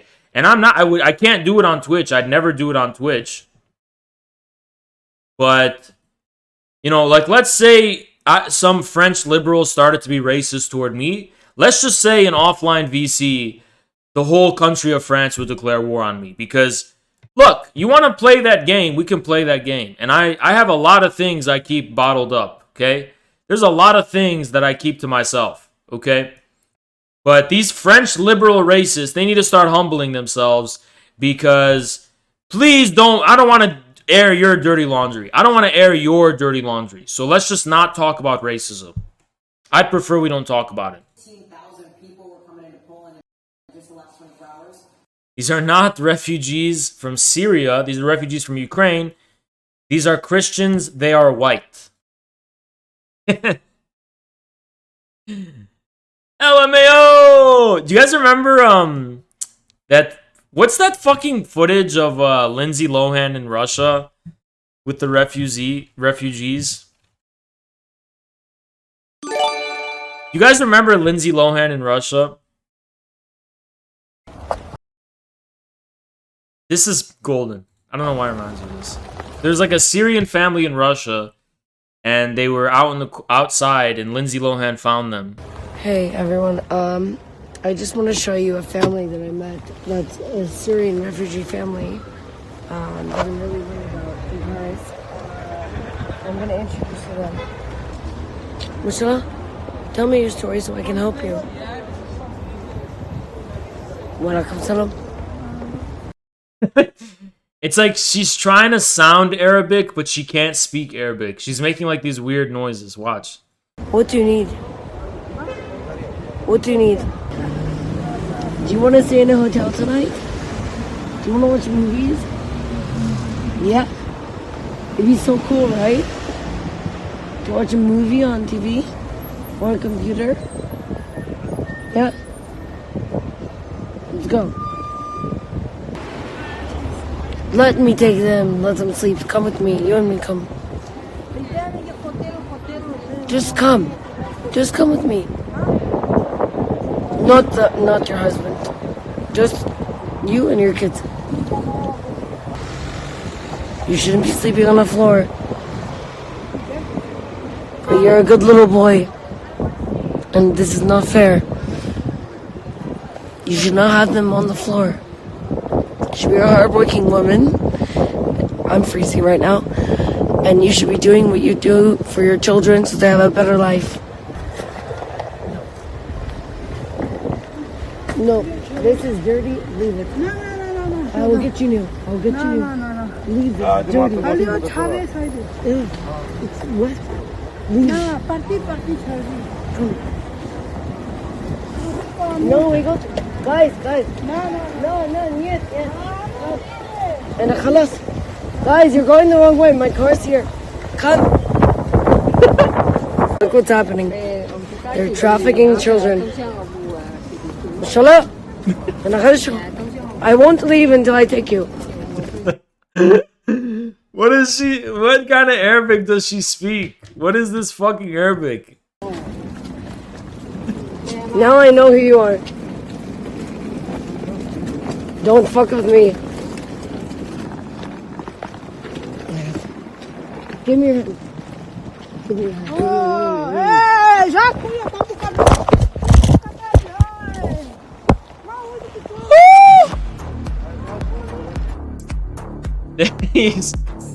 Thank you so much, Jackson. Thank you so much, Jackson, for the raid.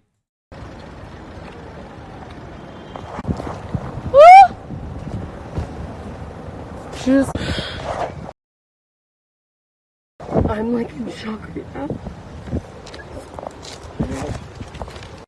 And they were trying to run to me. I'm just like so scared. Jaxo 140W Vilue Raid Radica 128 Thank you, Les Bones. Appreciate it. Jaxo 140W Vilue Raid Radica 100. All right, thank you. Fox News to Condoleezza Rice. What? Condoleezza Rice? This is the architect of the Iraq War. It's Condoleezza Rice from the Bush administration. Well, and I have argued. No, guys, just wait. Wait until you hear this. That when you invade a sovereign nation, that is a war crime. I mean, I think we're at just a real basic. I mean, I think we're at just a real basic point. Well, and I have argued that when you invade a sovereign nation, that is a war crime. That when you invade a sovereign nation, that is a war crime. That when you invade a sovereign nation, that is a war crime. That when you invade a sovereign nation, that is a war crime. I mean, I think we're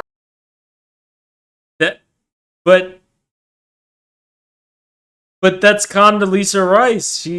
She was the architect of invading the sovereign nation of Iraq, right?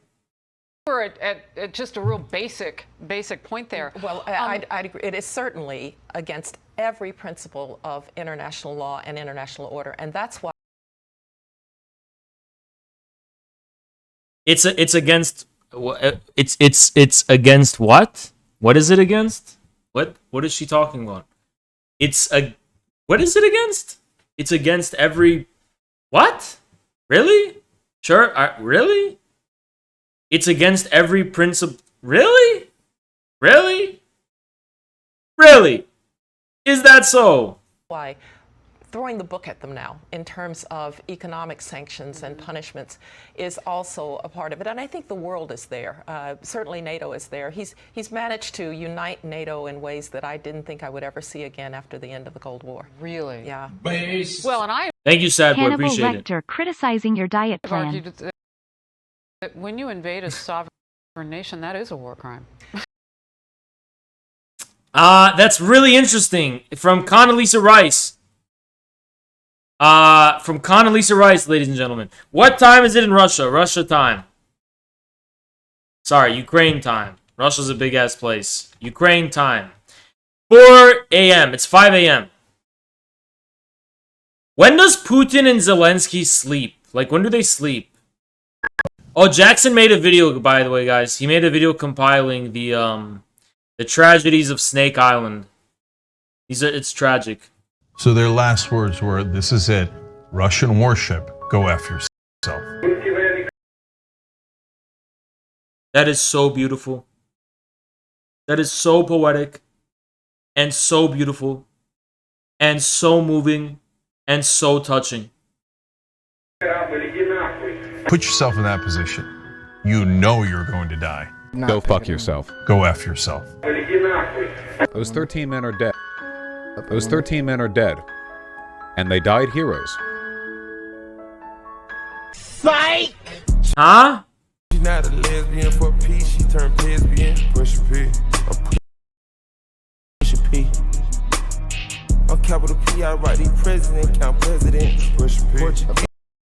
Those 13 men are dead. You know you're going to die. Oh, my bad. Haha, just kidding. They're alive.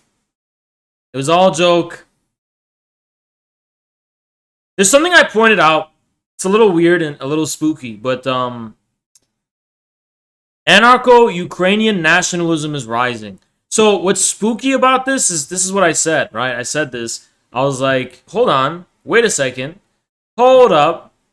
Wait a second, right? You guys ever think about this? Since when are liberals nationalists? Don't liberals not even believe in nations? It's all a social construct or whatever. Since when are liberals like nationalists, right? It's a little weird. And what you're starting to see is the rise of fascism. You're starting to see the rise of a new form of Nazism. And this is actually how Nazism arose. It wasn't like some actual blood and soil. That was just poetry. Blood and soil Nazi nationalism was the shit Vosh is talking about with Ukraine, right? It's this like way of seeing the nation as this empty vessel and this repository of purity, right? And that's how they're looking at Ukraine right now.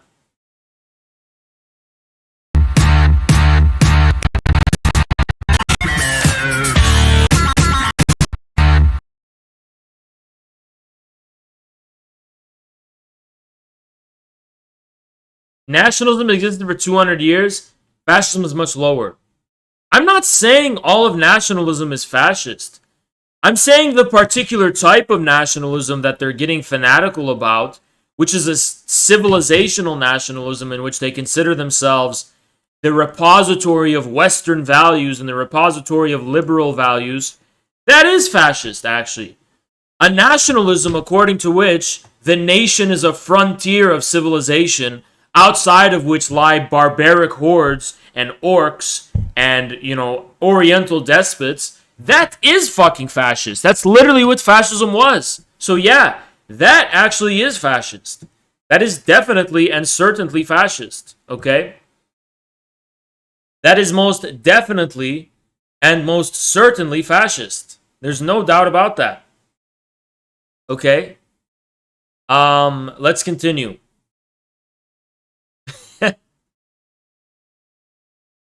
The next video game that's going to be relevant in Ukraine propaganda, The Ghost of Tsushima. Because I made this brilliant and beautiful tweet. Ukraine is very clearly haunted land full of many ghosts. From the ghost of Kiev, the Ukrainian Reaper, the ghost of Tusheyev, and his spooky 56 spirit tanks, and the 13 Snake Island poltergeist.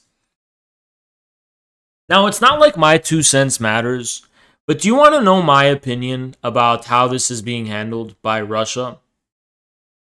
I honestly think Russia's wasting its time with these talks. I think Russia should take very seriously Ukraine's foreign propaganda that they're spreading around American media, which to me is an indication that the Ukrainian government is not interested in peace. They're interested in keeping up its posturing. I really do think I agree with Kadyrov. Russia should just take Kiev. They should just take the Ukrainian cities. And yeah, I think it is about time to restore legal order in Ukraine. I think the time is over for this, because this is what Russia's doing. It's slowly showing power. And then when the Ukrainians see the power, say, okay, we'll negotiate for talks. The talks never happen. The operation is slowed because of that, right? I really think Russia should just go all in and just take Kiev. What if NATO responds for it? They won't. Yeah, Putin is not bloodthirsty. He's not going to do that. But I do think they should just take Kiev and stop this. These talks, this is what I think. Russia, take Kiev first and then have talks. Show force first, right? Then maybe hold talks. Because for as long as the West has this delusion that the Ukrainians are repelling the Russians back, you are building popular consensus for intervention in the West. Paradoxically, you'd think, the Ukrainians can handle it themselves. Why would there be popular consensus. But no, it's making them more vicious and it's emboldening them. So I think Russia really needs to, at this point, just take Kiev, take Ukraine, take Ukraine. And then you can negotiate with the government and get the outcomes that you want to get. But as long as the West is still under the impression that there's like this massive conflict. See, you guys don't know what's going on. You think there's this massive conflict going on when in reality there's a game of negotiation and holding back and all this kind of shit. Because they're waiting for negotiations. Russia, you tried diplomacy, with all due respect. I'm addressing the Russian government, right? As a random Twitch streamer who means nothing. But Russia, you tried diplomacy for 10 years. You tried diplomacy. Finish the job and take Kiev. Then you can begin negotiations. These people don't want to negotiate. They're not here to, you can't trust them. You can't trust them, okay? When I say them, I mean the government. Zelensky and his government and the NATO people. You cannot trust these forces, okay? So, yeah, they're doing everything they can to avoid problems, but at this point, I mean, like, evidence of white phosphorus, look, if they're starting to use white phosphorus, okay, I think it's time for Russia to go all in. Syria, right? And when I say that, I just mean, yes, avoid as much casualties as possible, but take Kiev, right? Take Kiev.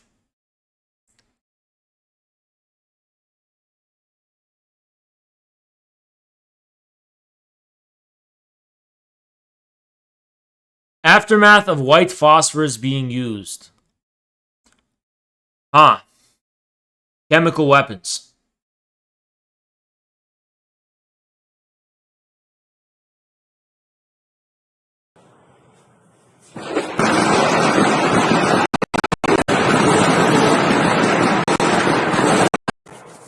This is footage of Kiev right now.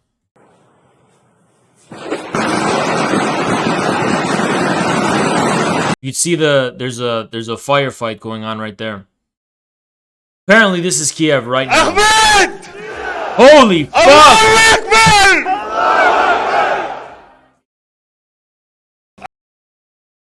Holy fuck! CDAX, thank you so much.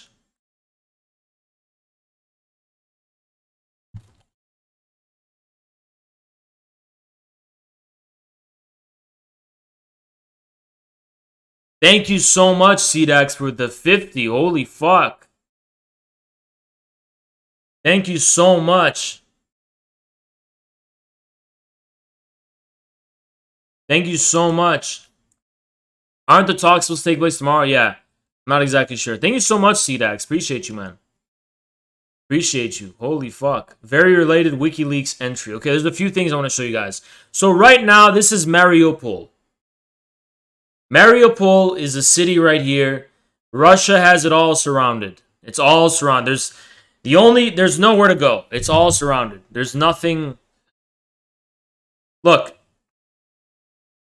The way Ukrainian propagandists are reporting on this conflict is fucking insane. Like, what they're saying is like, we're winning and we're getting closer and closer to our cities as we win. This is the Azov Battalion's headquarters. It's like every time Ukraine reports a victory, the line moves closer to they're getting pushed back. This is like, in ancient Egypt, I saw this on Twitter. In ancient Egypt, when they were fighting the Hittites, they would report, victory 100 kilometers outside the capital. Victory 75 kilometers outside the capital. Victory 50 miles outside the capital. Another great victory in battle 25 miles from the capital. And they would keep getting closer and closer to the capital with every victory and every, that's what's going on in Ukraine right now. The Russians are not being pushed back. Every time, look, you just look at the fucking map, right? This map has continually further and further into the objective. That's what you're seeing with this fucking map. Further and further into the objective, right? Here's Ivankiv, which they've just taken, I think. Kharkiv, surrounded, knocked from all sides.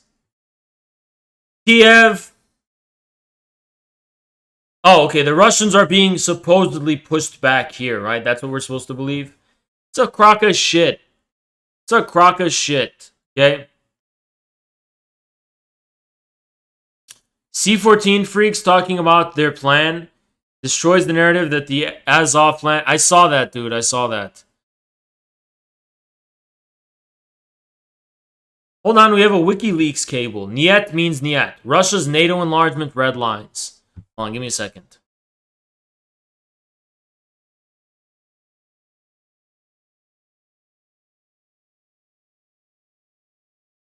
Can we read WikiLeaks cables on Twitch? Is that even allowed? I just thought of that. Can we actually read WikiLeaks cables on Twitch? Based. Yeah, it's unclear. I actually don't know. So I'm not going to risk it. I'm just going to... yeah, I'm just going to skip that. I'm going to skip that. Yeah, I'm not going to do it.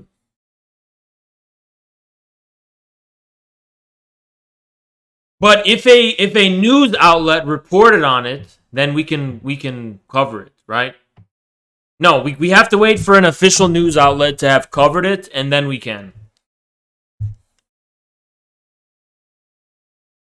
More on Biolab's thing instead.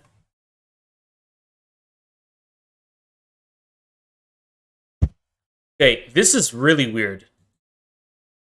From 2018, Russia has raised its concerns over attempts by the US military to collect DNA samples from Russian nationals, noting potential use of biological samples for the purpose of creating new genetic warfare technology.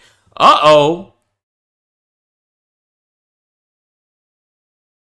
If you don't know, there are biolabs in Ukraine funded by the US. Russia raised concerns over bioweapons on its border, and the map of these biolabs lines up very well with a map of Russian attacks. The theory goes that Russia has been taking out these biolabs across Ukraine. That's the theory. Confirmed and reconfirmed, actually. Wow. 9 underground U.S. bioweapons labs in Ukraine were destroyed by Iskander missiles. No confirmation on the status of the other 4 labs. Russia asked the Americans diplomatically for years. Now talk to the Iskander missiles. What we reported on initially was true. We reported on this like 4 days ago. You guys remember that? We actually talked about this. We talked about how the U.S. had bioweapons labs in Ukraine and how Russian missiles are actually targeting these labs. And it turns out that's exactly what happened. And it's been confirmed. Ukraine, the Ukrainian government, was literally hosting U.S. bioterrorism and U.S. biological warfare laboratories on its fucking soil. And you're telling me that the Ukrainian government was not anti-Russian? Pepe Escobar would probably come on your show. You're telling me they're not anti-Russian? They're connecting Russian DNA on Ukrainian soil for developing bioweapons. And the Ukrainian government was hosting this. The Ukrainian government hated Russians so fucking much that they were developing biological weapons that would specifically target Russian DNA. That is absolutely fucking shocking. That is unfucking believable. That is shocking. Holy shit. That's actually unbelievable. That's just beyond the threshold of believability. It's so fucking crazy. So, you guys remember SNL's response to the Ukraine invasion? Oh, it was so somber, and it was so, oh my God, it was so sad and serious. They're not telling jokes anymore. They're just joking around, and it's all a joke. Well, this is how SNL responded to the invasion of Afghanistan. The U.S. invasion of Afghanistan. This is how SNL responded. Kandahar! Kandahar! Kandahar! And by the way, liberals actually find this humor funny, and they actually laughed at it like it's funny. This is actually what liberals find funny, by the way. Gee golly wow, boy, we got 'em now. Kandahar! Kandahar! Say Taliban, move your minivans. Kandahar! Kandahar! That's happy news, no more bearded dudes. Kandahar! Kandahar! I'm telling you that's some... Do I have to say something?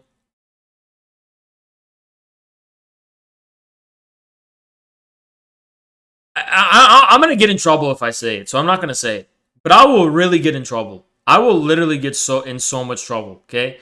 Because I noticed a pattern during this time period. So, how do I word this? So, you know, like, she's singing, "No more bearded dudes. Women are finally free to dress how they want. Finally, everyone's been waiting for me to dress revealingly." Trust me, we have not been waiting for that. That's all I gotta say. That's all I gotta say. That's just an observation I noticed when I was growing up during the War on Terror. That's all I'm trying to say. It's an observation I noticed during the War on Terror. Is that the people I heard the most talk about, like, liberating. Oh, I would hate to live under those bearded Taliban guys. What a tragedy it would be if I don't wear crop tops and whatever. I mean, oh yeah, what a tragedy. What a tragedy that would be. Captain Waffles donated $3. These fucking evil, Malthusian, satanic, psychotic, absolutely anti-human evil motherfuckers. Like, when I was growing up, I remember a lot of, like, these liberal women, they'd be like, oh, can you imagine if I lived under the Islamic Sharia law? I wouldn't even be able to wear miniskirts. Oh no, God forbid, not you. Not you. God forbid. Anyone but you. Look, I don't want to have to point it out. It also reminds me. RPG Studios donated $5. Thank you, RPG. Yo, Fox News contributor actually has a good take. Shocks neocon Gowdy. Thank you. Do not donate me links. I can't copy those links or do anything with them. Just put it in the Discord, okay? So, the other thing I was going to say is I remember watching a documentary on CNN of this, like, boomer dude who was like, he was like 45 or something. He was like, I used to be a Salafist. I became extremist Islamic guy. He was like a white dude. He was like, you know, I became like this extremist Muslim Salafist. You know, my whole life started to change. I couldn't eat pork. I had to pray 5 times a day.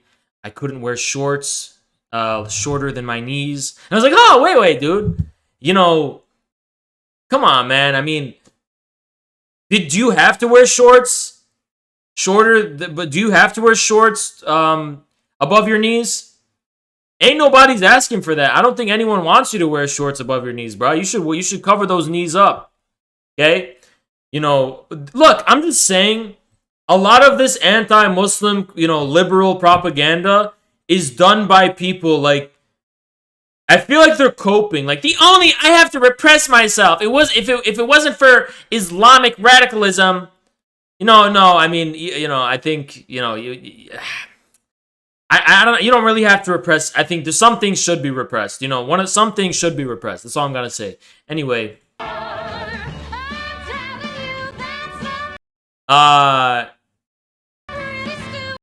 Completely unrelated.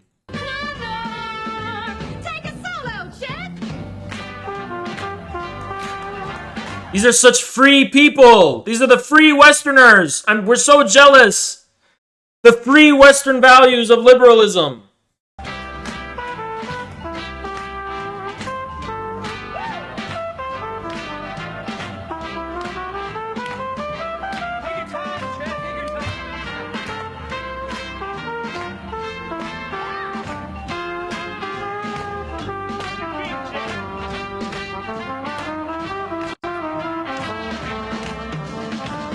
Forget my bike, I'm gonna ride a trike Kandahar. Who needs a suit? I'm skinny dipping in Kandahar. I got a date with my future mate, Kandahar.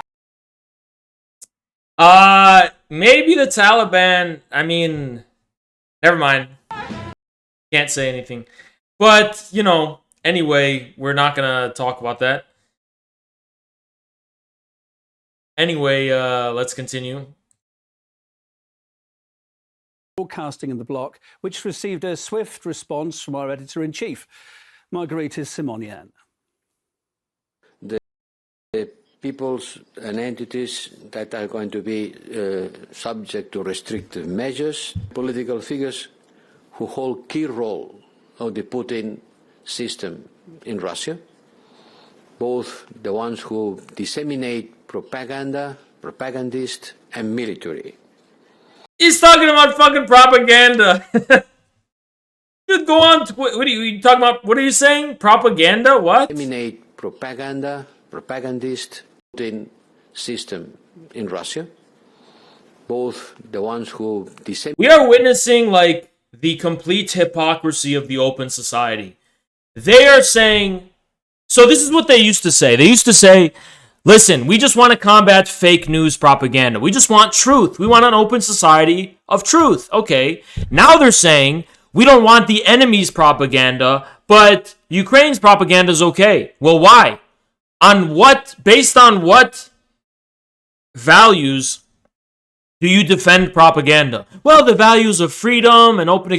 Those are not positive values. Those are negative values. I really want you guys to think about the origins of Nazism and fascism here. Really think about it carefully. On what behalf are you lying for? You're saying, okay, we can spread pro-Ukrainian lies and propaganda, just not the Russian ones. It's not about facts. It's not about fake news anymore. It's about defending the enemy. Why are Russians our enemy? Because they have opposite values than us. What values? Well, the values of openness and freedom. Freedom, what do you mean? I mean, you're violating their freedom. You can't be pro-Russian. Is that not a freedom? Oh, accept that.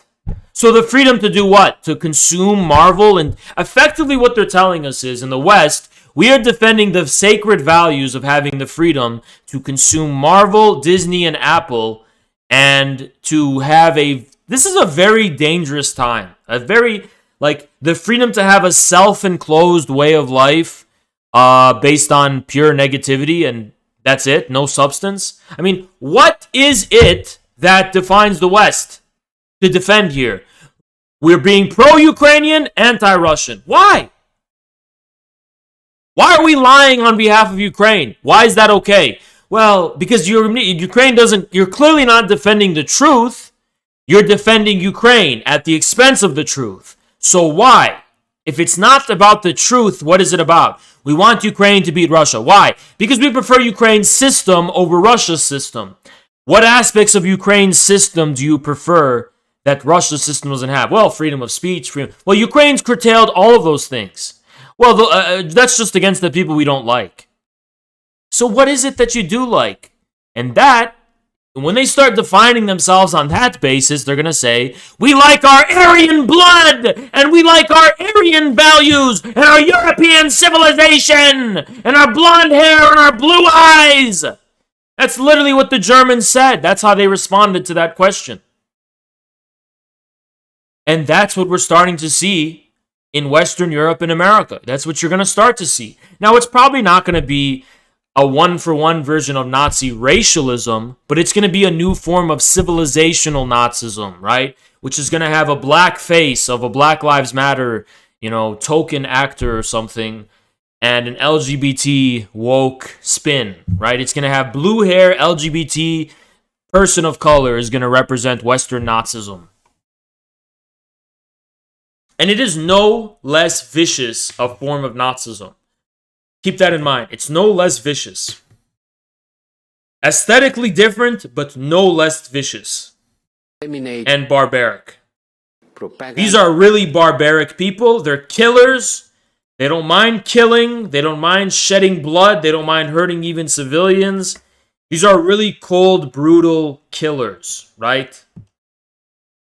George Galloway on Iraq being more advanced than Europe. Well, not at the time it was invaded, but I'm sure he's probably talking about historically, right? Richard, Iraq had the world's biggest library when Europeans were painting their faces blue and living in the forest. Fact. That is a fact. Richard. That's actually a fact. That is literally an actual fact. Believe it or not, that's actually a fact. Give me a second. But yeah, I can confirm that's a fact.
Hey!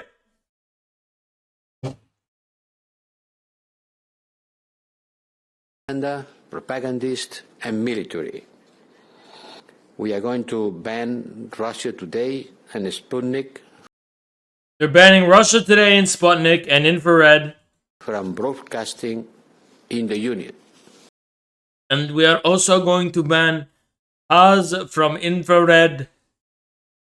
I was watching Twitch.tv hot tub streams, and as I was watching those streams with one hand, I saw a logo of Infrared. I said, what is Infrared? I clicked on Infrared.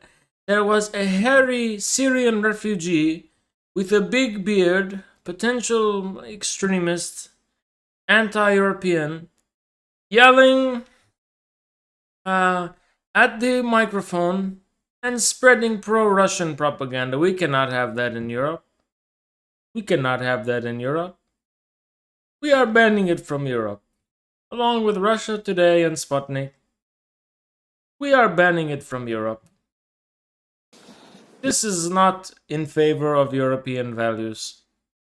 Because they are the champions of information manipulation. And that Haas from Infrared is the champion of information manipulation. He manipulates the information in such a... It made me so angry. The EU that for years has been telling the whole world how much they treasure and love freedom of speech, how they appreciate and love diversity of thoughts, diversity of news and information. Today, in response to... Yeah, they're just going mask off. Like, you tell them this and they're like, sound, what of it? It's just full mask off. actions of Russia in Ukraine meant to protect Russian-speaking citizens there, the EU announced that we won't broadcast there anymore. What the president's decision to start the operation has to do with us is unclear. It's absolutely obvious that no matter whether we continue broadcasting or not, the operation would proceed. It's absolutely clear that it's just an excuse. They wanted to close us for a long time, but it would have looked bad in the eyes of their own citizens, our audience, because it's that simple. It's literally that simple. Against freedom of speech anyway. And now a convenient excuse appeared, and they decided to get rid of the long-lasting, uncomfortable issue of us and our huge audience in this way. We'll find some other way to communicate with our audience for sure without direct broadcasting. But the people of the European Union today can see how much that lauded talk of freedom of speech costs. There you go. Freedom of So Europe's always said, well, the reason our European values are like free speech and freedom, well, we have to curtail freedom because we cannot tolerate the intolerant. It's the paradox of tolerance, according to Karl Popper.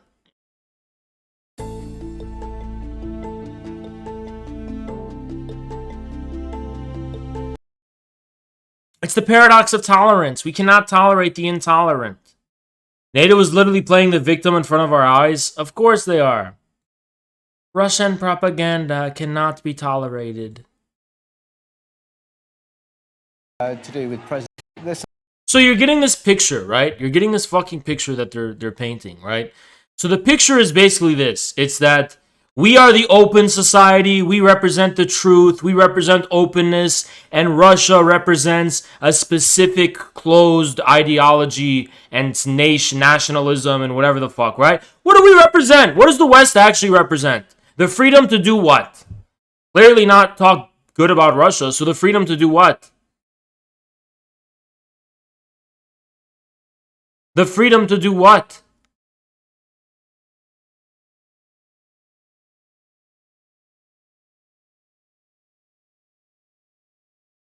Dylan Burns said I'm doing harm and I should be deplatformed. So what's so good about the West then if you don't have freedom of speech? What do you have the freedom to do? Watch pornography and play video games and consume? What do you have the freedom to do? That's the society you're defending? Just consumerism? That's it?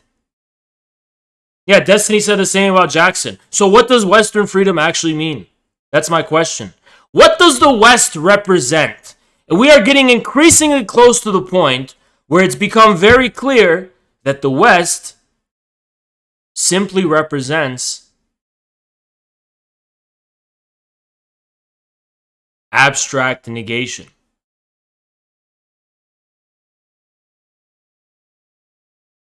It pretends to be universal. It's not universal. It represents the West. It's not universal. It is not universal. The West is not universal.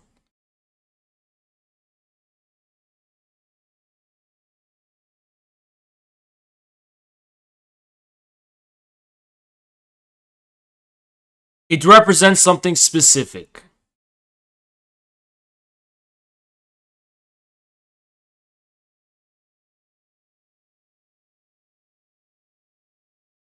Some words coming out through Reuters. In fact, let me just update our viewers to do with President Putin, who it appears, according to these reports, has ordered the military command to put nuclear deterrence forces on high alert after what he has called aggressive statements by NATO countries. We can see the Russian president there briefing his generals. So that could be a sign of a potentially worrying escalation, these reports coming in. And we're waiting exactly for a translation to hear what he has to say, but it looks like he has ordered his military command, his generals, to put nuclear deterrence forces on high alert after... Stop fucking with Russia!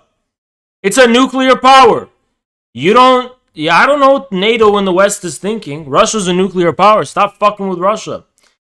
Zelensky? No way. I don't buy it. This has got to be old news. Zelensky asks Bennett to mediate with Russia and host talks in Jerusalem. We do not believe that we do believe that Israel is the only democratic state in the world that has great relations with both Ukraine and Russia.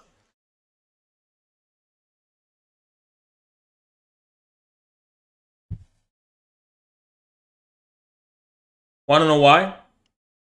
Israel has a huge Russian-speaking population. That's from 2 days ago. This is old news.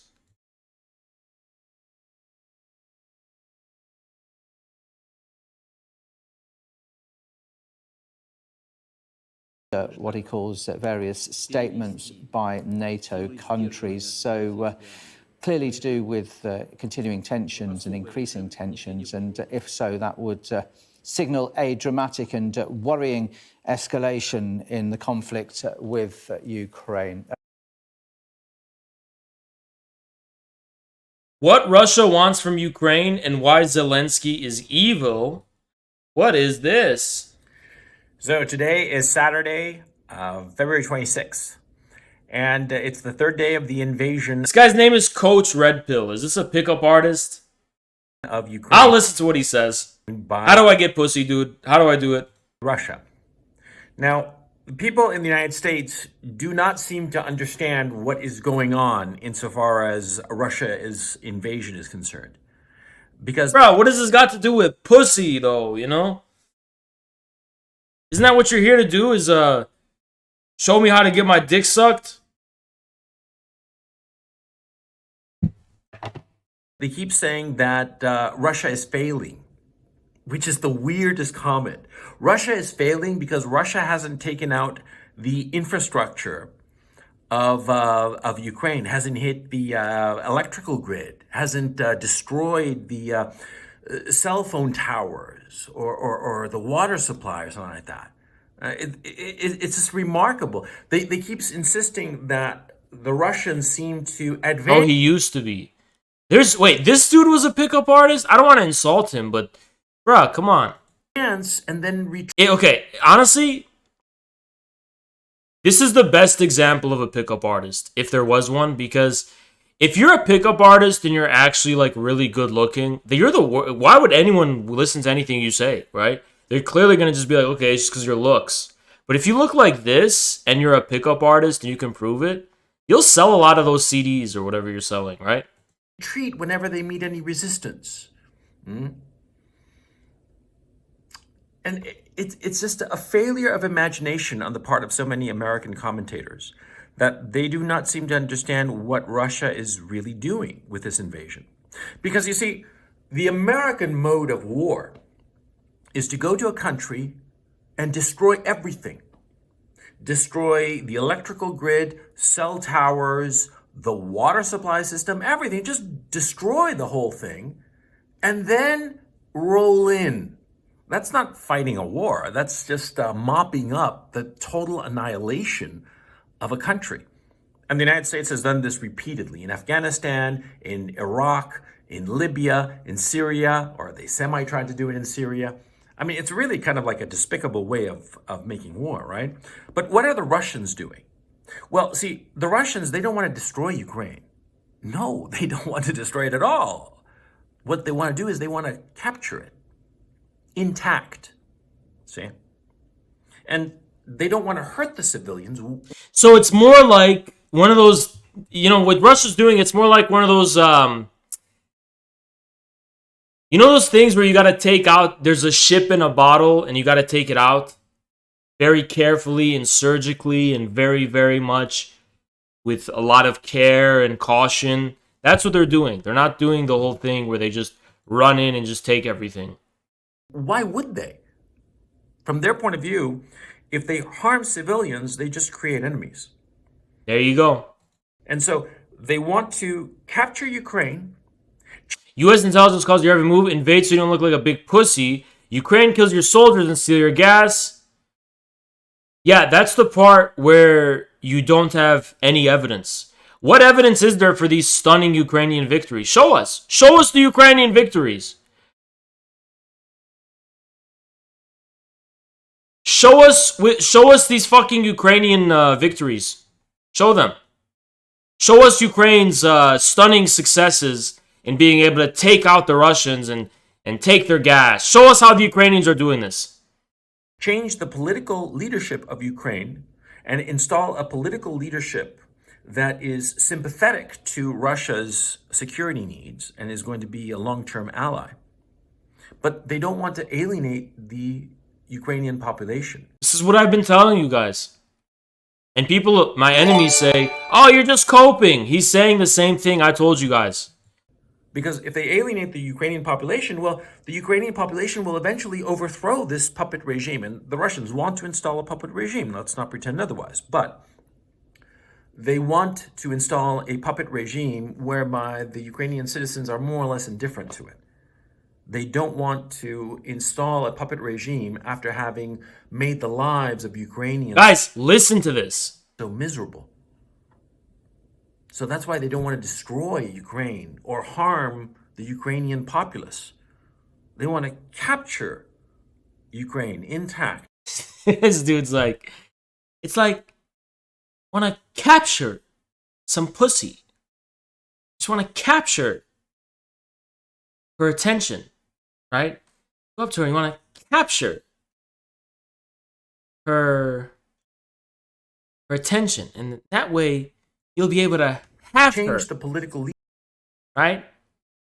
And just want to be able to. This dude's so creepy. I'm sorry. Leadership, and then let it go. Of course, because they don't want to manage Ukraine. They don't want it to be a burden on them. They don't want that long term. And so, what are they doing? They are rapidly invading the whole country, and everybody concedes that they're moving very, very quickly. But they're not hitting any civilian infrastructure. They're only hitting military targets. And they are... But he's telling the truth. Relentless. He is telling the truth. In hitting the military targets, but always with a certain degree of caution. And I'll explain why in just a moment. But they're hitting military targets.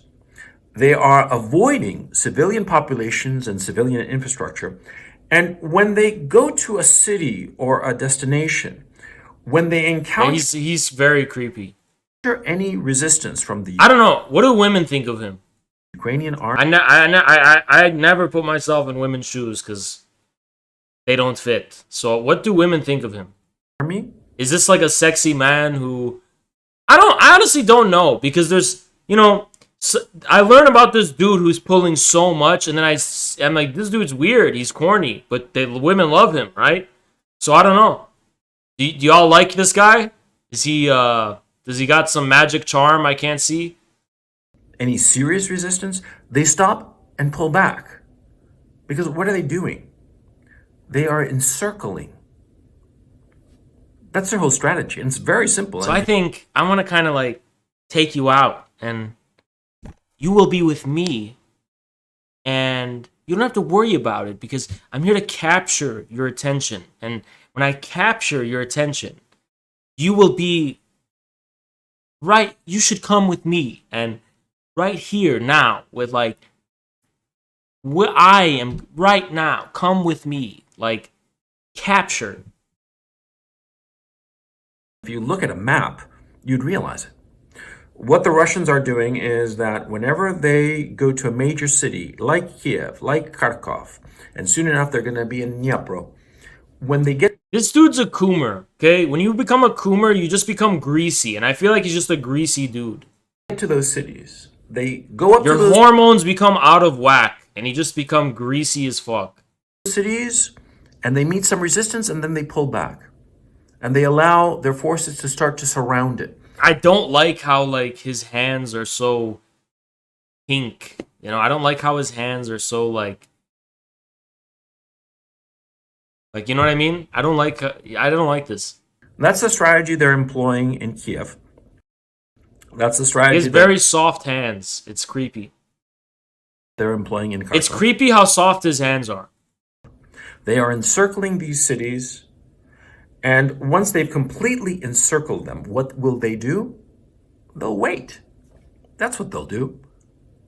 See, if you surround a city, all you have to do is just wait around. Eventually it'll fall. course. And so the Russians are systematically surrounding all of the major cities. And whenever they come across a smaller town or village, they just advance and cover it and capture it and move on and continue with their advance. Whenever they meet any kind of serious resistance, they stop, pull back. Hold on, I missed an important thing. He's explaining really important shit about the Russian strategy. We should actually, let's listen to what he says, okay? Completely encircle them. What will they do? They'll wait. That's what they'll do.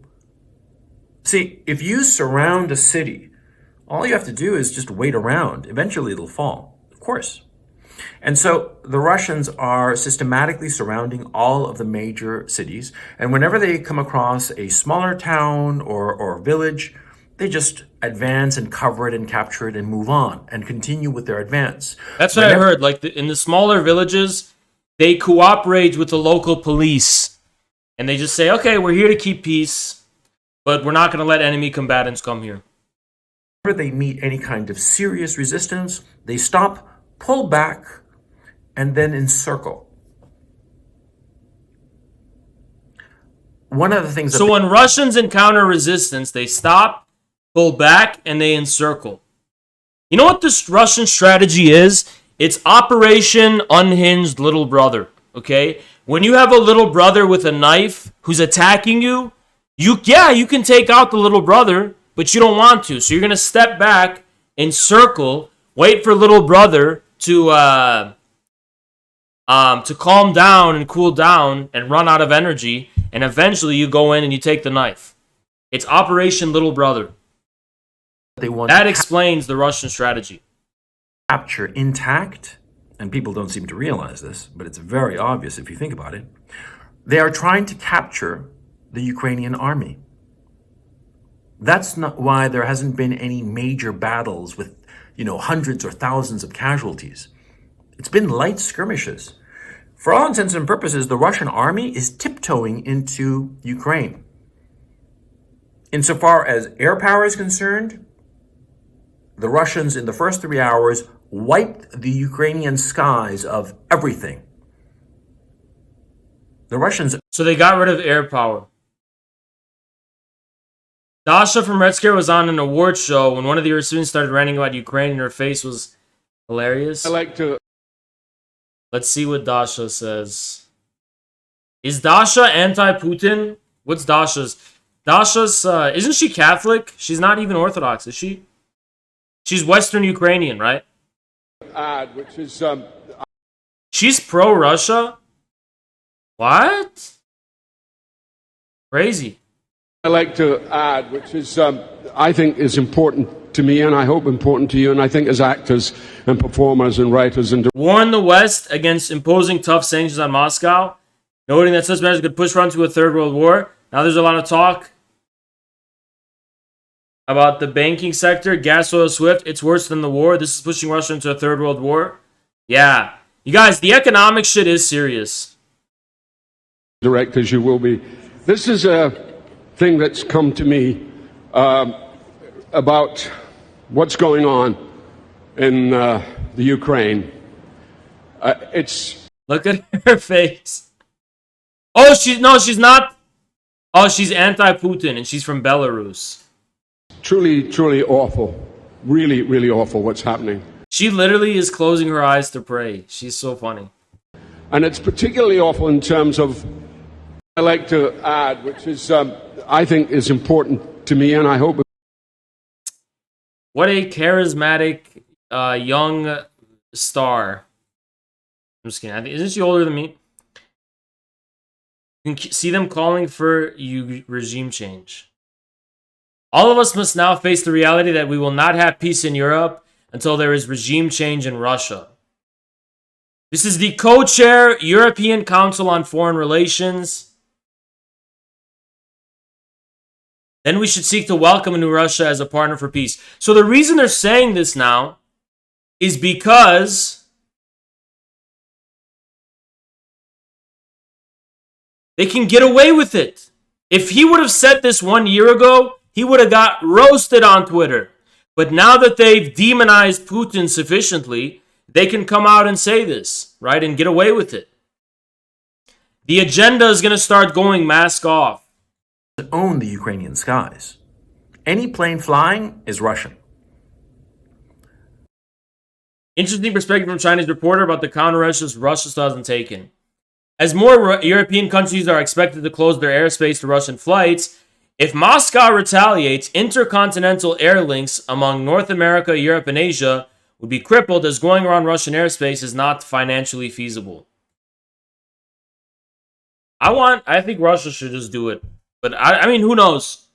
I'm not smarter than Russians, that are in power. But so who fucking knows? As far as their army is concerned, this isn't World War II. This isn't a World War II where the Russian armies were kissing cousins of the Mongol hordes. You know what I'm saying? No. What?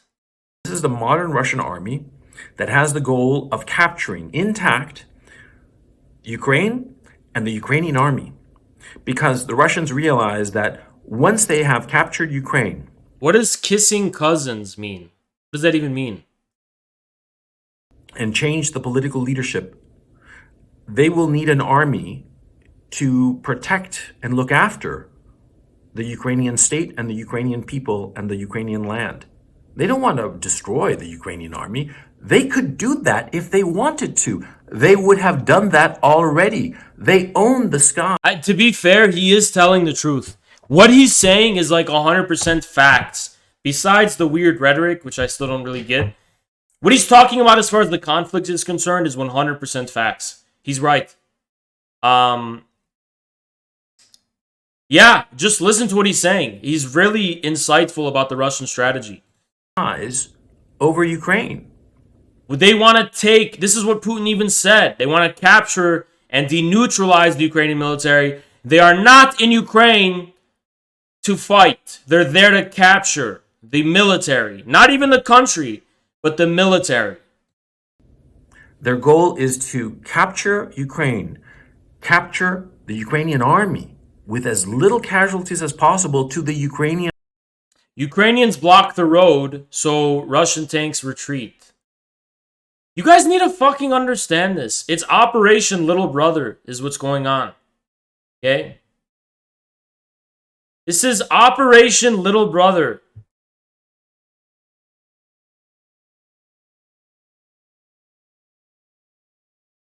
Check. There's a video in fact-checking where Ukrainian civilians block the road. Please actually post it again in fact-checking. Oh, here it is. This is why Russian invaders already lost. A group of unarmed civilians stopped Russian tanks. The tank man is the city's mayor, who convinced the invaders to turn around. This is what I'm saying. Bloodthirsty Westerners think this is weakness. This is literally response.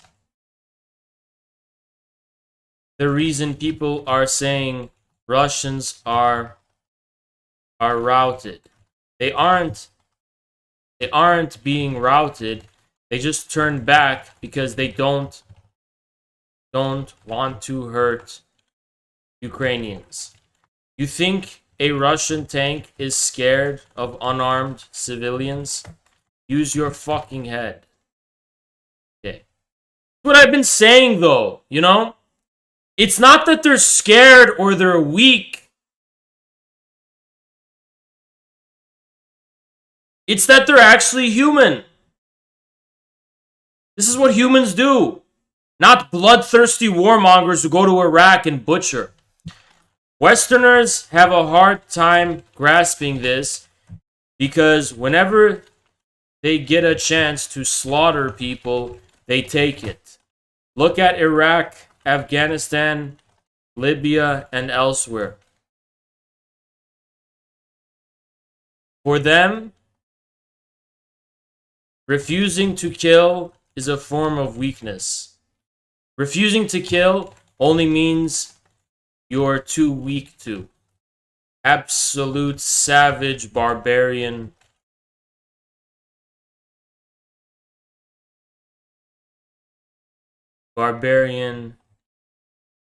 Uncivilized barbarian.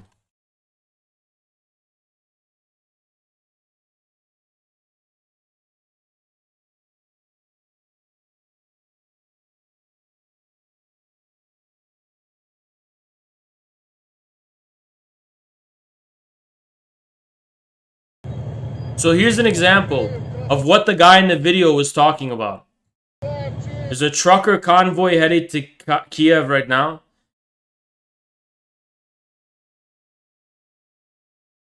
Yeah, the debate's gonna be really funny Thursday. Speaking of which, I'm actually gonna prepare for that one because that one's important. You know, it's very pressing and relevant. I'm gonna prepare for it. Blast heard in Kiev as Zelensky faces crucial 24 hours. 3-mile long Russian convoy. Oh, it is real news, and this is recent apparently. 3-mile long Russian convoy heading toward the capital after Putin put nuclear deterrent forces on alert ahead of peace talks. Wow. Okay, a big 3-mile long Russian convoy, 3-mile long, headed to Kiev. Uh-oh. Yeah, these... So, this is like a timer for the talks. If the talks go well, it'll be fine. If the talks don't go well, there's a convoy waiting for that capital.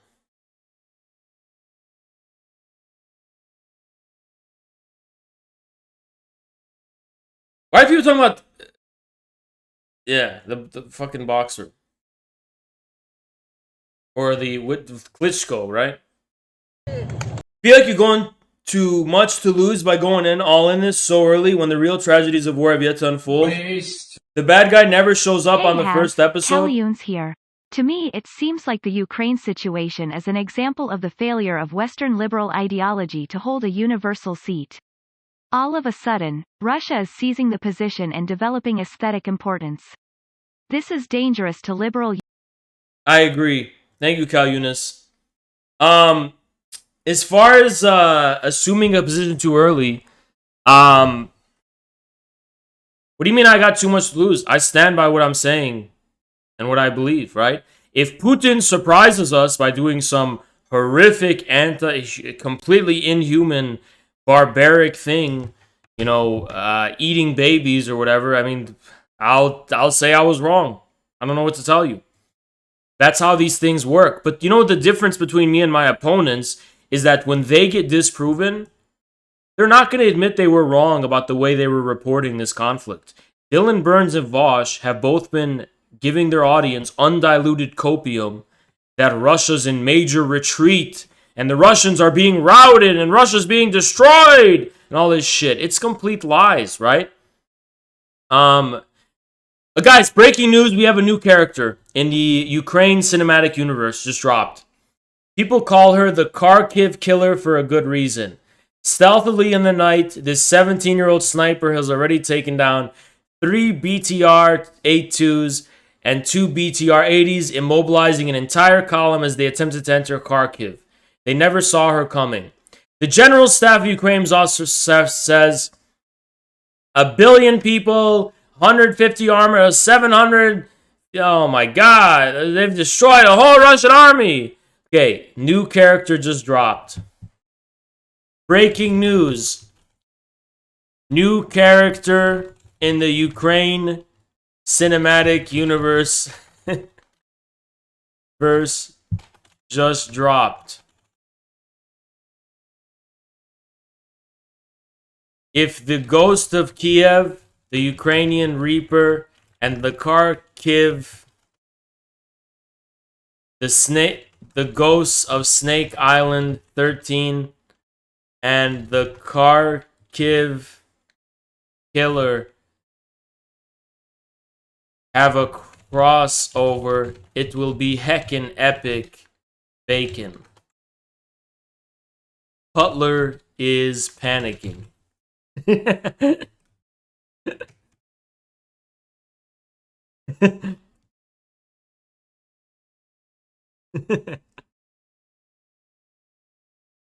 Wait, she's also trans? I didn't know that. Is she actually also trans? I did not know that. That's so empowering. Wow. Good for her. Good for her. Anyway. I don't even care if this is real. I love it. So are you saying it's... So is it cope then? Are you just admitting this is fake cope? What exactly do you have on your side that's based on facts, truth, or reality?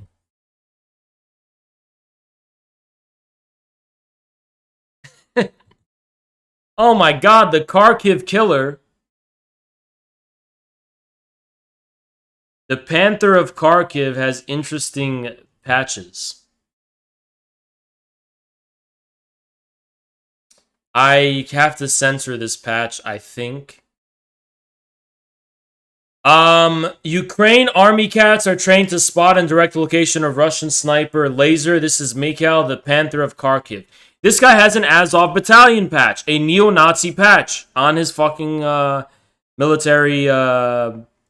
He has a neo-Nazi patch, basically, on his fucking shoulder, on his uniform.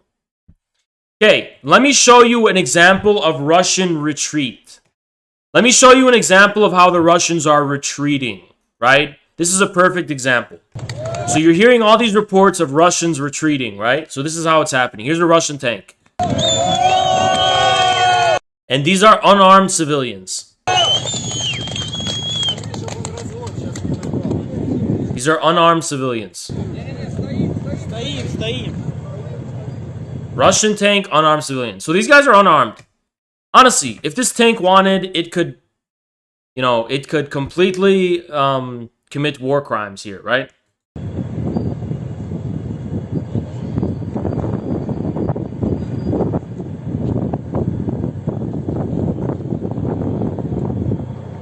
It could commit Tiananmen Square 2.0, supposedly, right? Although in Tiananmen Square, no one was run over. The tank man was not even run over. But it's an example of fucking fake news, right? So if, yeah, it's a tank versus unarmed civilians. If it wanted to, it could completely wipe everyone out, right? What does it do instead? Again, this is a good example of Russian retreat. So it takes a long time. People come here. Then it leaves.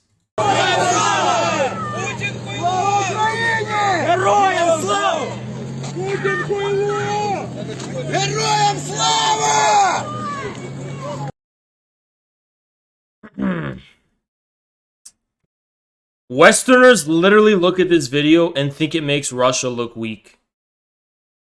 That tank could have kept going. Why didn't it? Because they don't want to fucking hurt Ukrainians. It's that fucking simple. You think this is an example of weakness? And you think this is an example of the strength of Ukrainian military might? These people had no fucking arms. They could have just been destroyed if Russia wanted to destroy them. They don't want to do that. So back to what this guy's saying, right?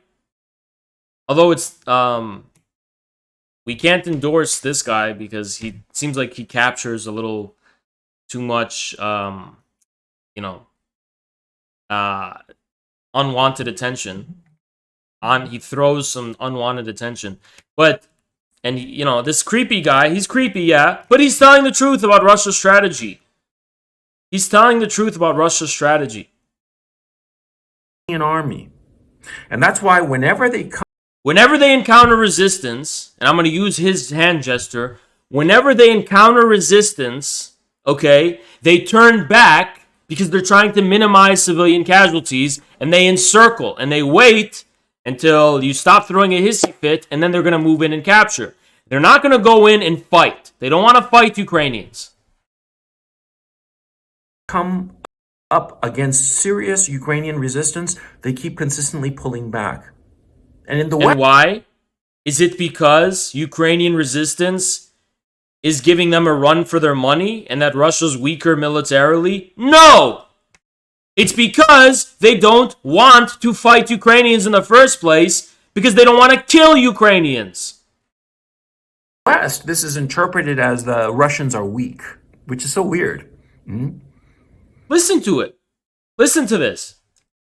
It's like the Russians are so weak, they're not advancing as fast. I mean, well, that is a separate issue that I'm going to get to in just a moment. But the Russians are so weak because they're not obliterating the Ukrainian army. Because that's what the Americans do. They obliterate anything that crosses their path. Friend or foe, they don't really care. But the Russians do care. That's why they're not obliterating the Ukrainian army when they could. You guys really gotta hammer this home. If Russia wanted to, it could fucking obliterate the Ukrainian army. Obliterate. A friend of mine, Alex Christoforou, and the Duran, great show, he pointed out something that I'd never considered, which is very obvious. He pointed out the fact that, you see, the current Ukrainian leadership in the military, the generals in Ukraine, they went to military academies with the generals of the Russian armies. They're drinking buddies since when they were back in 18-year-old, 19-year-old plebes. They know each other. It's like when this is Operation Disarm the Unhinged Little Brother. Okay? Look, it's like when you're trying to disarm an unhinged little brother, you're not trying to hurt your little brother. Right? If you go into their room and they have a knife and you're trying to take the knife away, you're in their room, right? So you just invaded them. So they're going to attack you, so you're going to retreat, and you're going to be like, okay, I get it. Let's not fight. Just take away the knife, disarm, so no one gets hurt. They don't want to kill each other. Of course not. I mean, you've got some buddy when you were drinking out when you were 18, right? You want to kill him? No, you could be on the Thank you, Maddie Coles. Opposing sides of whatever contest, but you don't want to hurt me and Maddie, we actually streamed together in LA. Him? Of course not. You'll be pissed off at him maybe, but you don't want to kill him. Thank you, Janar. We went to the red carpet, and we streamed the red carpet.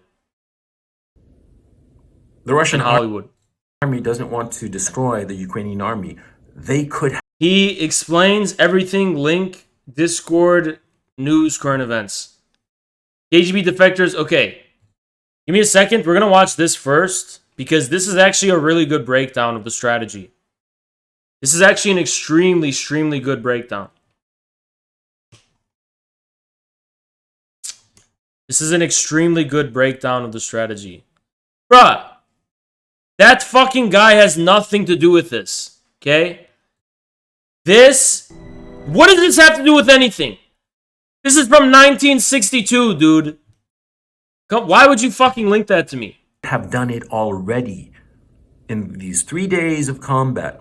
Once the Russians owned the skies over Ukraine, they could have done whatever they wanted with the Ukrainian army. They could have annihilated it, just blown it to smithereens, and blown away the entire population of Ukraine if they wanted to. They could cause very true.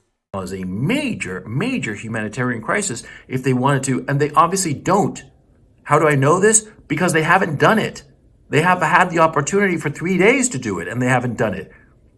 I'm doing this stupid video from a hotel room in downtown Kiev, and I'm going to upload this guy's in Kiev to the internet. Do you think I'd be able to do it if the Russians were really serious about conquering Ukraine?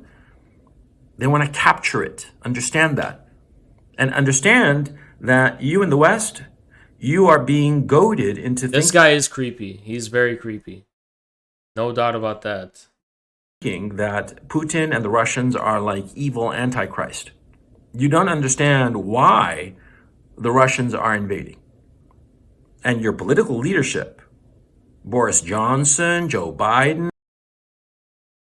Ukrainian MP calls Zelensky a criminal for not entering negotiations in face of Russian special operation. Friday, Putin paused the special military operation in Ukraine. This is not new because they are going to meet on the border now, right?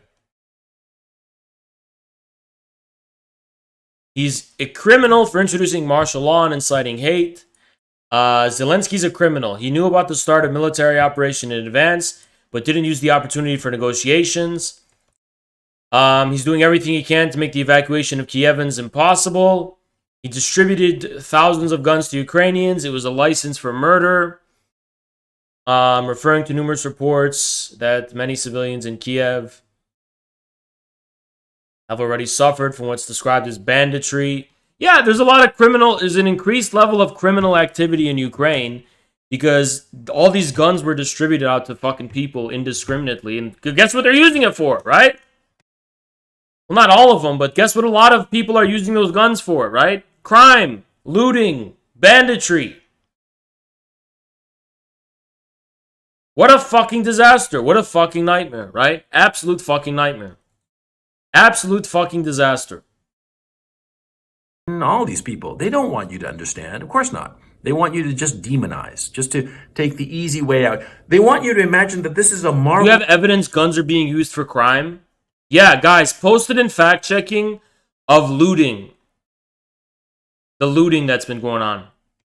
There's videos of gangs shooting each other using the gun. Yeah, posted in fact-checking as long as it's not TOS against Discord. And you can check it in my fact-checking in the Discord.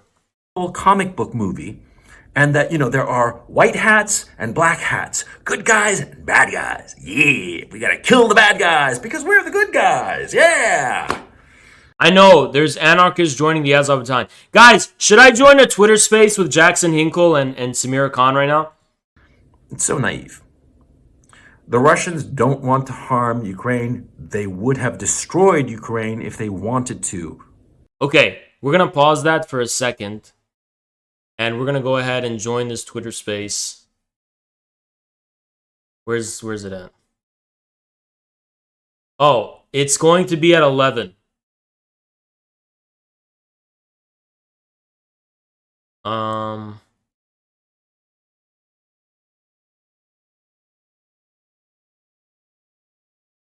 I'm going to join it. I'm going to talk with them. But they don't. They want to capture it in one piece.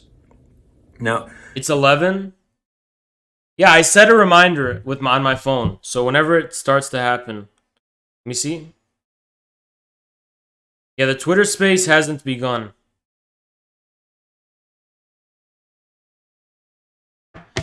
You can say that Russia's motivations are this, that, the other. It doesn't matter. You can play the audio on desktop, yeah. Is it 11 your time or is it 11 now? Past midnight, right? Yeah, we're East Coast. Look at the practical reality that is taking place now.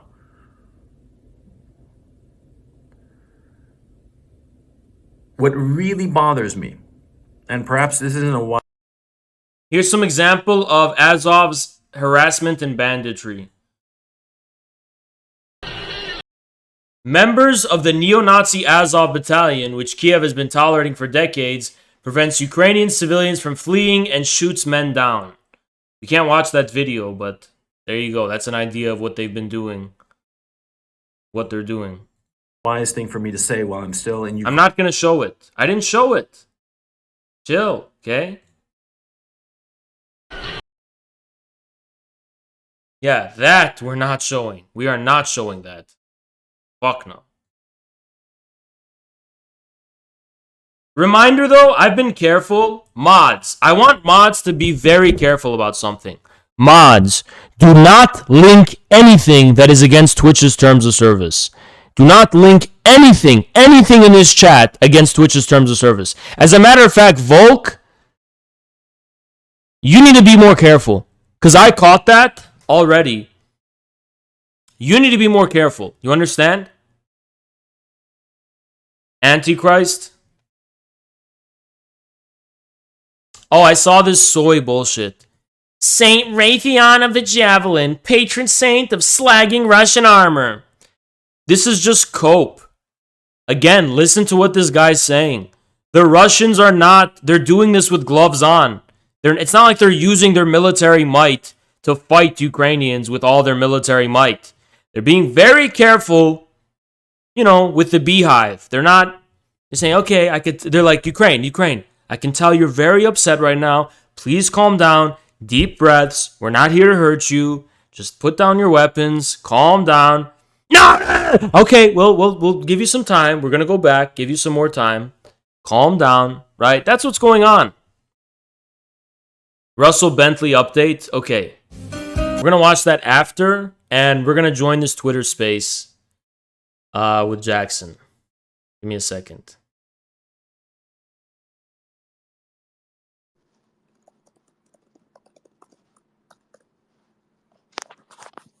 I think Haas is going to join too.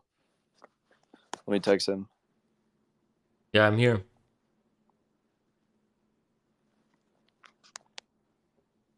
I literally can't hear you. Me? I know, because I'm not... I'm just a listener.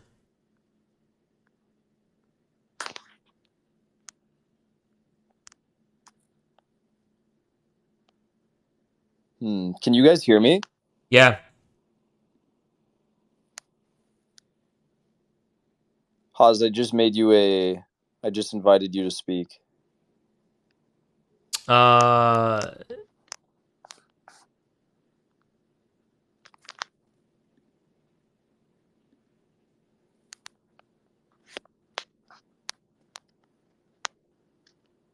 Oh, fuck. I don't know how to do this. How do I accept request to speak on Twitter? Excuse us while we figure this shit out. You guys, Samir and Haas, request to join so you can talk.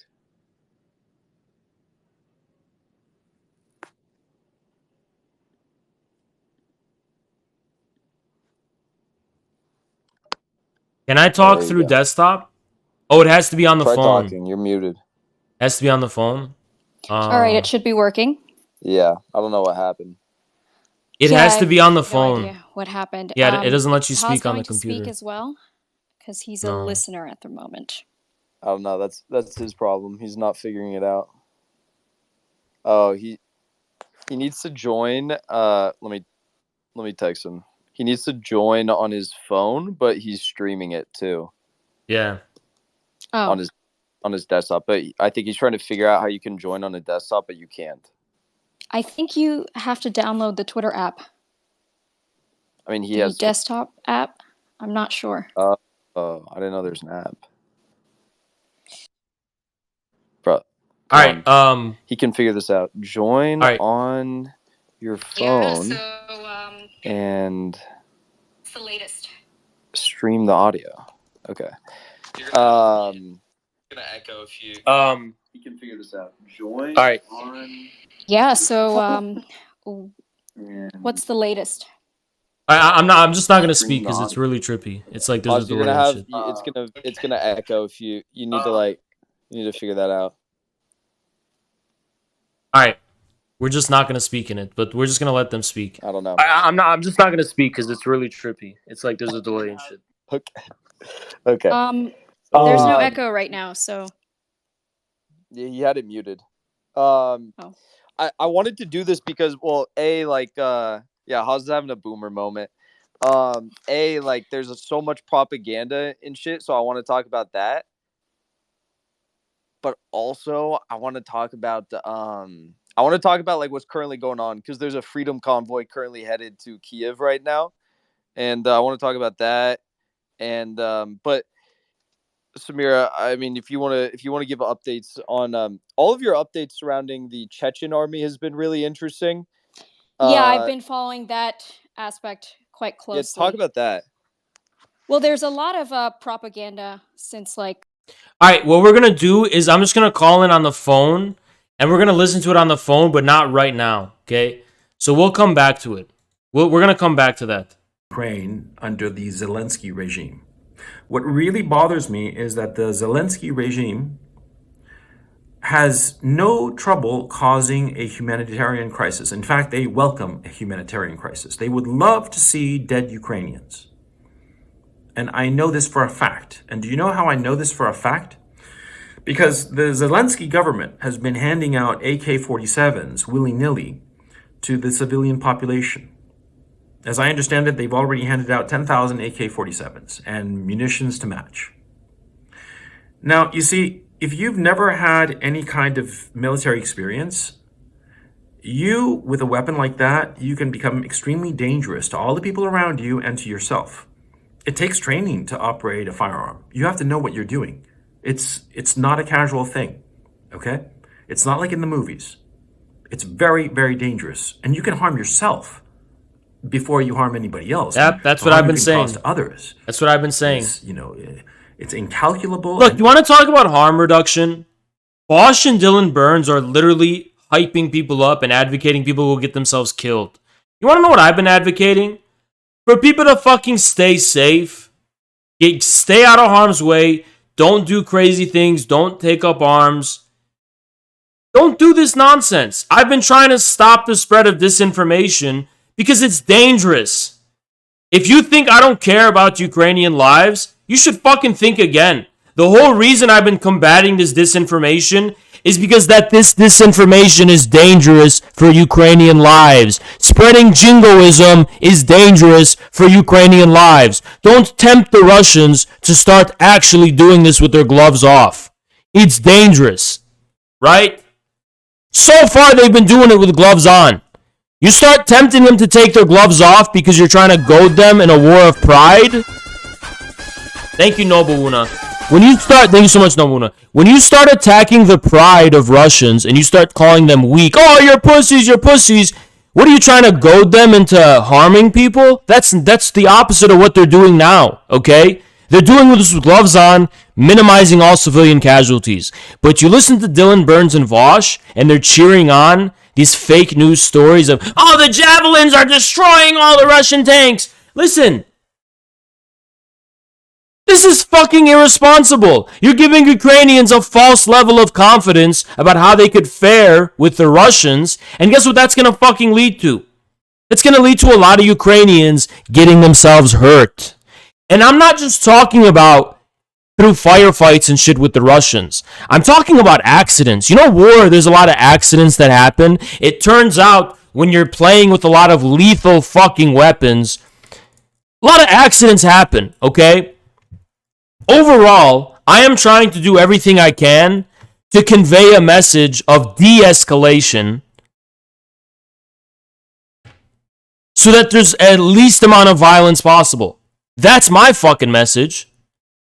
Their message is bloodthirsty, and they're putting a lot of people in harm's way. If they want to talk about, oh, you know what? How is what I'm doing harmful? Dylan Burns said, Destiny said, all these people are saying, Haz, you're using your platform on Twitch in a harmful way. You should be deplatformed. How? I mean, in the overall scheme of saving people's lives, how am I spreading harmful misinformation? I'm trying to save people's fucking lives. You are trying to increase the bloodshed. I'm trying to save people's fucking lives. Imagine that, because I'm siding with Russia, who's your ideological and political enemy. Well, tough luck. Kick rocks. I'm advocating for a position that saves the most amount of lives. I'm encouraging behavior that saves the most amount of lives. You're doing the opposite of that. You're encouraging behavior that's going to get a lot of people killed or seriously injured. And by the way, guys, nobody talks about the injuries, but yeah, injuries are serious. When you lose a limb or your hearing or you go blind or you're incapacitated in some serious fucking way, it's not fun, guys. It's not fun to be paralyzed. It's not fun to be injured. There's a lot of life-changing injuries. Vosh also said you're doing a lot of harm with your rhetoric. Okay, what is the tangible, concrete harm that I'm doing? I would love for these people to actually advocate and make the case for how tangibly I'm doing a lot of harm with my rhetoric. Give me a clip of what Vosh said. Whisper me that clip. What harm am I actually doing? What harm am I actually fucking doing concretely? What is the concrete harm that I'm doing? It's actually disgusting that they're accusing me of engaging in concrete harm and harmful disinformation when they are spreading disinformation that tangibly and concretely harms the lives of Ukrainians. They are spreading harm that tangibly and concretely put Ukrainian lives in danger. You want to talk about this neutral what's doing the most harm from a neutral perspective? He needs to be deplatformed. You are actually putting lives in danger. I'm not. And you can't take it back. Now, the Zelensky regime is handing out these weapons, teaching people how to use Molotov cocktails, how to make Molotov cocktails and use them themselves. They want to foment the people to fight the war against the Russians. And the thing is, see, the Russians have professional soldiers. Now, these professional soldiers, they carry a weapon. They know what to do with the weapon. If they see somebody armed... Shud Logic and Wicked Supreme also called you out today. Why don't you give me all the relevant clips? These fucking beta orbiters. Be it a man calling me out in a uniform or just a civilian with an AK-47, well, they're going to shoot him. Okay? And so that civilian will be dead. And that will present a great photo op now, won't it?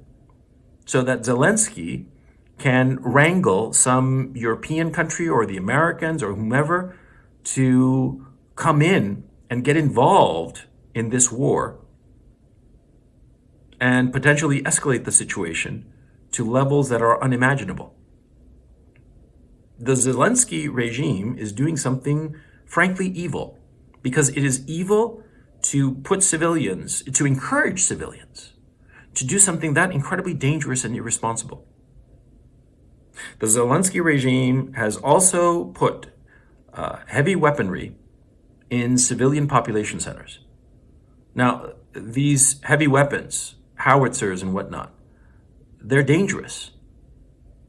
And so the Russian army has every right and obligation to destroy such heavy weapons. But of course, when trying to destroy such weapons, it's inevitable. Guys, listen to this. That you're not going to quite. This is like the best breakdown I've seen so far. Around the weapons. This is the best one I've seen so far. Listen to it. If these weapons are in the middle of apartment complexes, you're going to have Russians shelling apartment complexes, killing innocent civilians.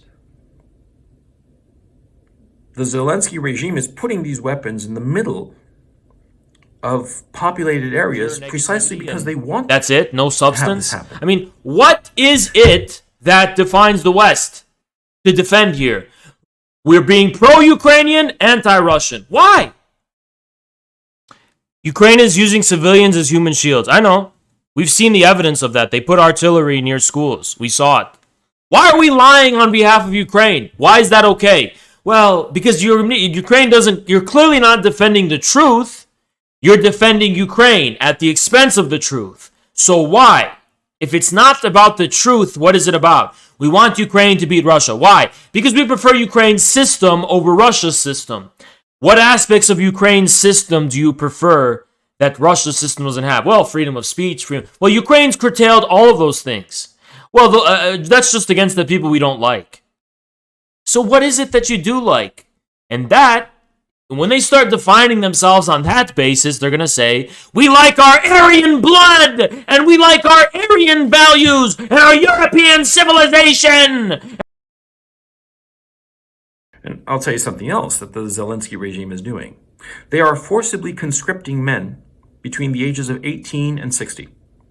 They are not allowing them to leave the country, and if they try to leave the country, they are arrested and forcibly conscripted. This is a little totalitarian, don't you think? Isn't it a little authoritarian for Zelensky to say, you cannot leave Ukraine if you're age 18 to 60? Isn't that a little like, I don't know, like North Korea like? North Korea doesn't allow their people to leave. Well, Ukraine also doesn't allow their people to leave, apparently. This is some Hitler 1945 shit.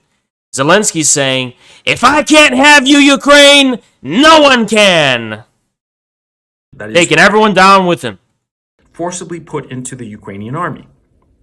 Now, what has happened because of this? Well, just about every man between the ages of 18 and 60 is running away from the cities. That's why there are so many refugees. It's not that they're seriously thinking that the Russians are going to shell and destroy their apartments or their homes or whatnot. They're afraid of getting arrested and forcibly conscripted. The women and the young children and old men are having to hide these men who are between the ages of 18 and 60. And by the way, this isn't something that I heard. People that I know personally, people that I do business with, I know them. I've gone drinking with them, eating with them, doing deals with them. They've had to leave Kiev for fear of being forcibly pressed into the Ukrainian army. Can you guys believe that?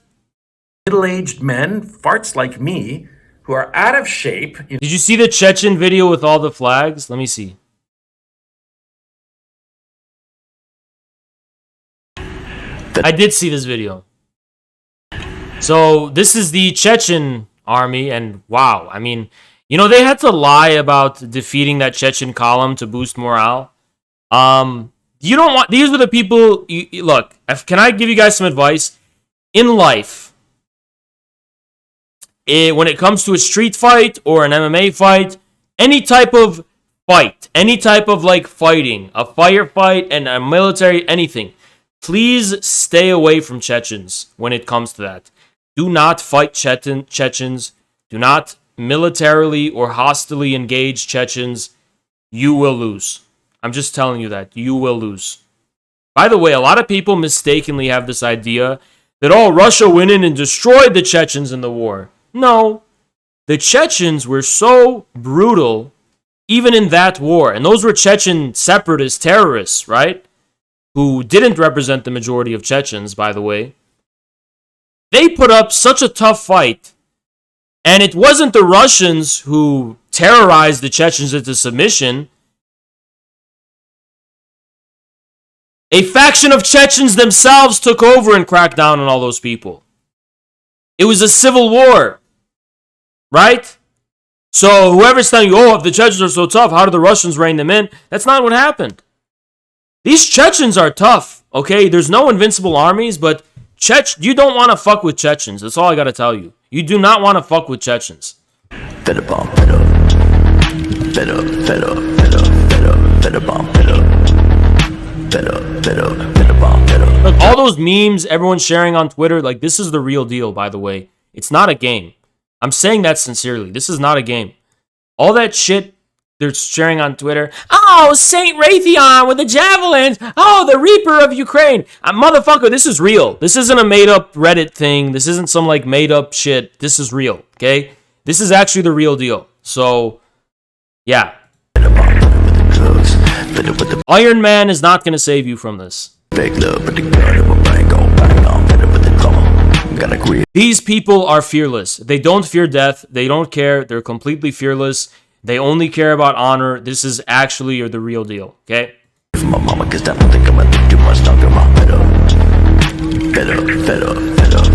Yeah, just do not fuck with this, okay? That's all I gotta say. You can share your memes on Twitter of the Ukrainian Reaper or whatever the fuck shit you're making up, but this is actually some real shit, okay? You know, we're real good at some business deal, but crappy at carrying a backpack and a weapon with no experience whatsoever in such activity. And the Ukrainian government, the Zelensky regime, is doing this. And why do you think they're doing it? Well, first of all, you don't forcibly conscript men into your army if you think that you're winning. Now, do you? Of course not. Number one. And number two, by having this forcible conscription, you scare all the men and you create, all on your own, a whole class of refugees, of people fleeing the cities. They're not afraid of the Russians. They're afraid of the Ukrainian regime. There you go. People in Ukraine don't want to fight in a fucking war. Zelensky has to force them. He's forcing Ukrainians to stay 18 to 60, and they don't want to fight, so they're fleeing from the Ukrainian regime that is trying to press them into service. That's what's going on. And so you see all the video images of people fleeing the city, and you in the West, you in the United States and Western Europe think, oh, they're afraid of the Russians. No, they're afraid of the Zelensky regime. Yep. Oh my God. I can't believe this. I didn't even report this yet, did I? You know, all those refugees, it doesn't mean that they're anti-Russia. They're fleeing the Ukrainian government trying to force them to fight. Photo of a teacher crying as she's forced to fight for Ukraine. Unfucking believable. Julia, a teacher and Ukrainian volunteer, weeps as she waits to be deployed to fight Russian troops. I don't think this looks like a volunteer. I think this looks like someone who's being forced. I think this looks like someone who's being forced to me. You and Chud Logic agree on Ukrainian disinformation. Fast forward to 202:15.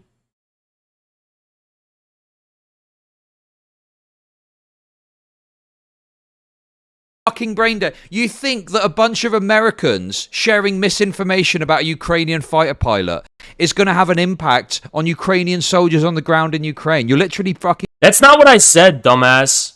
What I actually fucking said is that the rampant sharing of overall misinformation about all this Ukrainian bravado and the overall coverage that they're spinning this in of Russia in retreat and trying to increase morale, yes, that does put Ukrainians in danger. I'm not just talking about the fake story of the ghost of Ukraine. I'm talking about the overall spinning of this story of Ukrainian military is destroying the Russians. You're giving people a false impression about the capabilities of both sides. Fucking brain dead. I tell you what, you people are stupid. You got this stupid American-centric viewpoint, and you think that Yankoids somehow sharing misinformation is going to somehow have an impact on Ukrainian soldier morale. You're literally fucking idiots. Oh, he's not. He's taking my side, I guess. He's saying that you should tell the truth because it's not going to make a difference. So I don't know what to tell you. Great, it's going to make you feel better. Okay, again, you can use that to justify any fake news, okay? Alright. Whatever. I don't know why you showed this to me.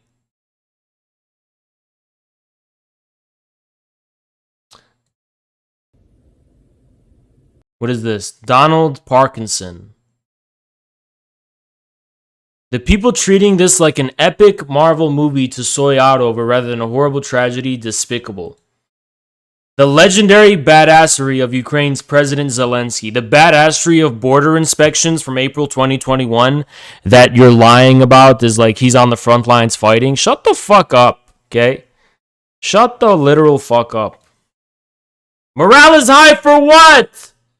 There's not a full-scale confrontation. Russia's doing this with gloves on. What morale? Vosh is making it seem like this is like trench warfare, total warfare, where it's like both sides are fighting to the last man and morale is high. No, that's not what's going on. Morale is high to do what? Russia's fighting this with gloves on, as we've just fucking proven. Denmark to allow citizens to fight for Ukraine. Oh, I can't even share with you my opinion on this. All I can say is this. All I can tell you guys is this. I don't think I'm allowed to share my opinion on that. But I'll just share the Russian perspective. Not mine. It's just Russia's perspective. Russia does not want to hurt Ukrainian soldiers, because those are Russia's brothers. But these foreigners who are going to Ukraine to fight Russians, I don't know if Russia's going to have, or if Russia will consider it justifiable to have such a gloves-on approach to those people.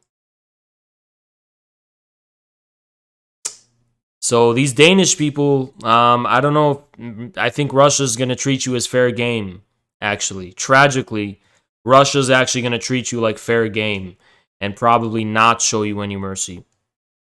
They're not going to show you the mercy they've been showing Ukrainians.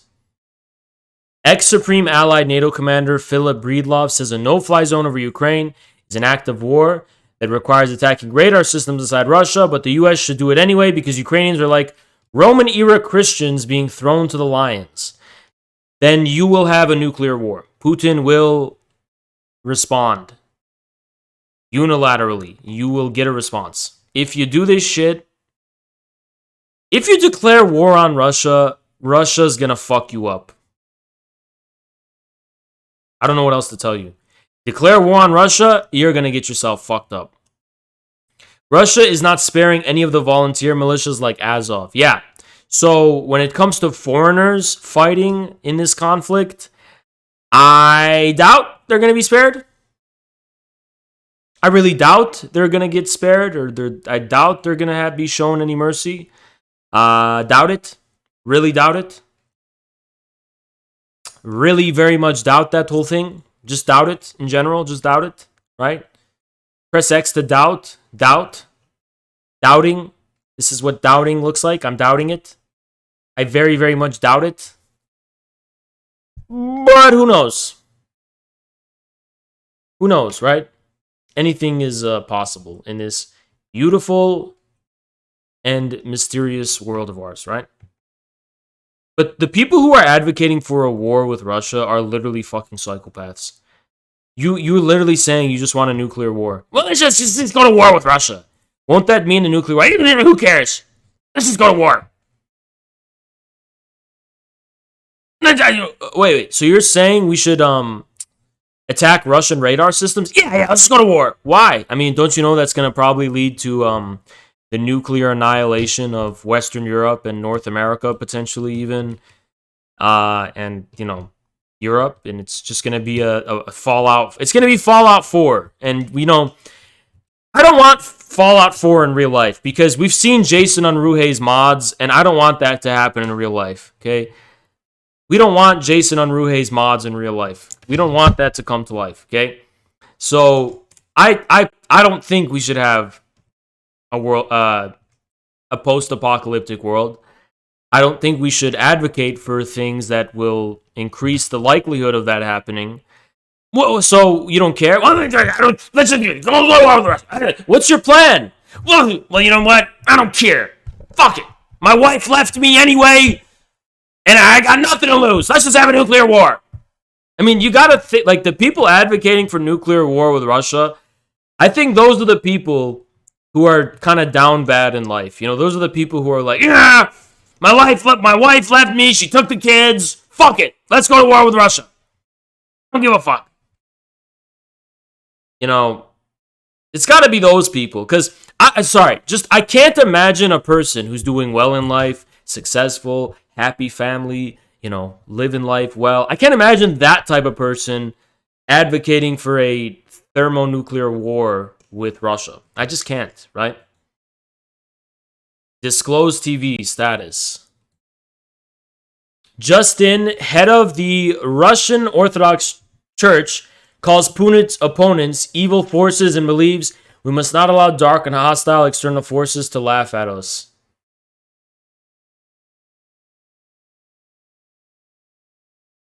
There you go. He knows. He knows the truth. He knows what's going on. He knows about Jeffrey Epstein and all that scary stuff.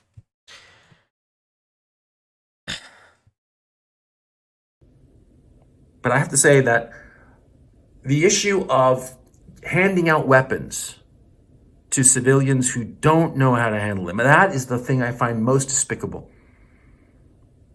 Because they are willing to have these poor civilians who know nothing of weaponry become martyrs. I said the same shit. I literally said the same shit. Because the Russian soldiers who see some civilian with a gun, well, what do you think he's going to do? He's going to shoot him. And that innocent... Actually, he may not shoot him, right? He may turn back. But yeah, it's a war. A civilian who doesn't even know how to hold the damn weapon is going to die needlessly. They're releasing prisoners now to fight against Russia. Oh my god, this is just like the Suicide Squad. For nothing, for absolutely nothing. Interesting and illuminating time lapse. Check it out.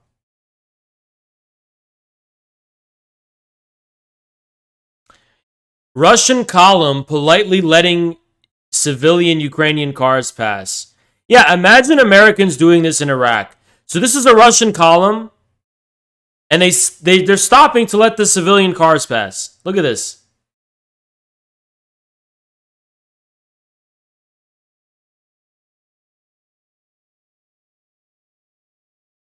Look, Russia has always been a brotherly nation to Ukraine, okay? They don't hate each other. They don't hate Ukrainians. They're not people who hate each other. They don't hate each other, okay? They don't. Oh, fuck. Clicked the wrong thing. Here you go.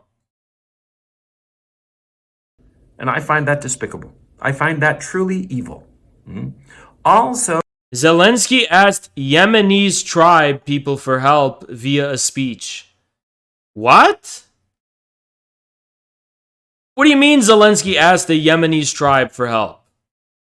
the Zelensky regime can get a nice photo op. That's what's going on.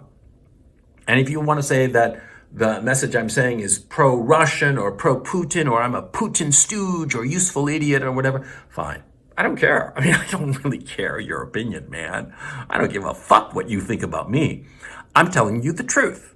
I'm here. I'm here in Kiev, in the downtown, waiting for the Russians to invade the damn place, huh?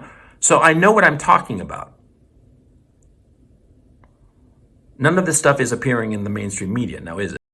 Here's a group of gangs shooting at each other. Non-graphic. Can't see anything, just gunshots. Okay, so we're not even going to play the video, but reports that Ukrainian civilians who were given weapons are fighting each other. Apparently the sounds are infighting. The footage, according to the conversation I heard, are two civil defense groups going at it against each other. Yeah, so you see what happens when you just indiscriminately give guns to people. Now, I want to show you guys the just unthinkable... Guys, how much gun control in America is such a big debate? And liberals are at the forefront of saying things like, we can't have assault rifles. We should ban AR-15s.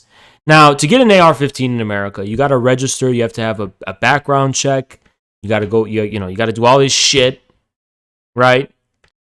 And even then, liberals are saying, it's still really dangerous for people to have guns. Just look at these mass shootings, right? These same liberals are now applauding how the government of Ukraine is indiscriminately handing out military-grade weapons to civilians, and they're not even questioning the possibility that civilians are going to use these guns in an irresponsible way, that people are going to start turning them against each other, that gangs it'll be used for crime. I mean, does anyone care about Ukrainians at all? I don't think so. Right? Because I just showed you a video of civil defense groups fighting each other with the guns given to them by the government. It's a fucking disaster, okay? It doesn't take rocket science either. Again, these liberals are the ones saying we should take AR-15s because apparently, even if you're a registered citizen and you register, you have a gun permit and all that shit, it's not enough. Is it, huh? Because I'm not following the American or European mainstream media. There's mad live leaks footage of that shit happening. Yeah. Conor McGregor has enlisted... Bro, shut up. You think arms trafficking has increased? Yeah. Zelensky called for aid from ancient druids to join the war. DGG was saying you're faking your views to fill the pro-Russia vacuum on Twitch.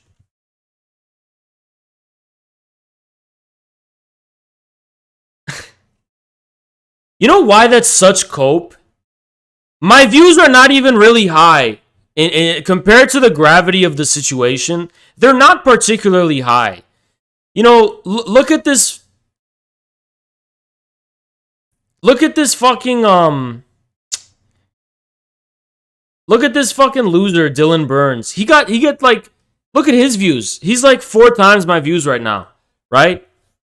So I just think you don't know how Twitch works, right? But how do you fake views? Exactly. I mean, why would I need to fake views? I'm the only pro-Russian guy on Twitch. Of course I'm going to have a good number of views. And I'll tell you why people like Dylan Burns are actually getting the Destiny viewers. Because apparently Destiny said something. Oh, shit. Wait, is Destiny based? Hold on. Hold on. Hold on, hold on, hold on, hold on.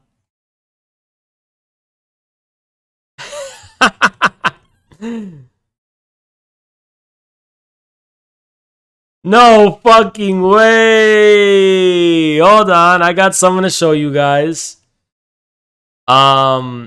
This is actually pretty crazy. But I want to show you guys something. And I've been suspecting this. The way Destiny's been acting, he's been awfully quiet. I really think Destiny is annoyed at the pro-Ukrainian propaganda on Twitter. That's just what I think. I think he's annoyed by it, and I think he secretly knows that, yeah, it's fake news that's going around. I think he knows it. So, look what Destiny says. I hope Putin wins. I can't imagine what would happen to Russia, Putin, if they lost the war. It would be humiliating. I wonder if he just start nuking people out of desperation. It's almost... Okay, it's not true, but... Okay, he said this, and then he also said something else. Okay, that wasn't as based as I thought. So Destiny hopes Putin wins, apparently. So I guess Destiny's joined the infrared. He's becoming an infrared orbiter. Right? Like, I think Destiny's pandering to me to become an orbiter, honestly. But apparently, Destiny also made a prediction. He made a prediction about what's going to happen. And we're not going to cover Destiny much, just for a second. But he did make a prediction. See, what's going on... Because Destiny's being realistic about this. Destiny's saying Ukraine has zero chance of winning. Destiny's saying Ukraine has zero chance of winning. You know, guys, you always say, why aren't you so harsh on Destiny, Haas? Why aren't you so harsh on Destiny? Because the truth is, there's a lot of shit, actually. The truth is that Destiny is very, he has a hard time lying. He's not good at, he doesn't like lying, you know? For whatever reason. He doesn't like lying. He does lie sometimes, but he doesn't like doing it, right? So, look at this. This is Destiny's prediction, right? DGG analyst prediction. Ukraine loses, Zelensky expelled, new government installed, Donbass kept by Russia, and new Ukrainian Putin loyalist government set up like in Belarus. I actually can see that. I can see that. Yeah, I can see that. It depends on how the negotiations go with Zelensky. Okay, let me say this. If the negotiations go poorly, then yes, this probably will happen. If they go well, it's not going to happen. But if they go poorly, yeah, probably. Yeah, told you. And then actually, hilariously, Dylan Burns was mad about this. Look what Dylan Burns coping. Look what he said. Look how mad Dylan Burns is about this. Hold on. So Dylan Burns is the Destiny orbiter. And it looks like all of the orbiters are turning against Destiny. And they're taking his views too. Because, you know, Dylan Burns, he got like, what, 7K views from this? Where do you think those came from? Those are that's DGG, who's very disappointed in Destiny. That Destiny is not jumping along the propaganda train. A lot of those people in DGG are really upset at Destiny because, for whatever reason, Destiny has a hard time lying and coping like the rest of his orbiters. And he has a hard time being able to just be like, yeah, Ukraine's totally kicking Russian ass, and the Russians are going to lose, and Ukraine totally has a chance. Right? I mean, he just has a hard time going with the Vosh Dylan Burns narrative. And it looks like there's a rift developing in the community because of that. Voyage government of Ukraine will be dismantled. I don't think so. People in the U.S., People think the U.S. is the worst in the world. Humanitarians around the world want to help you. U.S. media will fuck the U.S. for it. Citizens get Putin will absolutely crush you. He doesn't give a fuck. You know, Destiny's right for all the wrong reasons. If Putin wanted to crush Ukrainians, he would be doing it. And we've reported all of the relevant facts. We've shown you. Russia can wipe out Ukraine anytime they want. They're not doing it. He saved Assad in Syria, crushed the second uprising in Chechnya, and ex-Crimea. It seems like he knows what he's doing. I don't think they're even rolled any armor into Ukraine yet. Yes. Okay, he's telling the truth about this. Ukraine is begging us for a no-fly zone over the country. It's because it's game over. He can keep the Eastern Territory. We can't do anything else. Yeah. Look at this cope.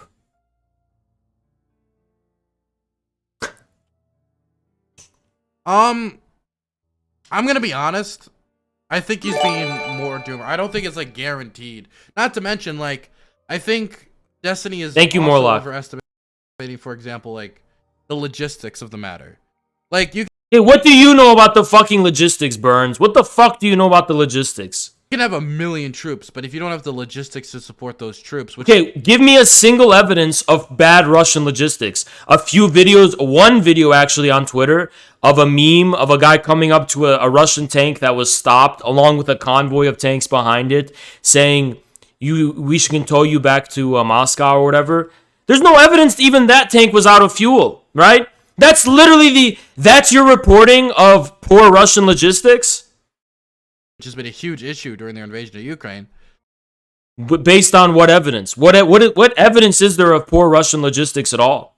Then you're kind of fucked. That also doesn't talk about like domestic opposition.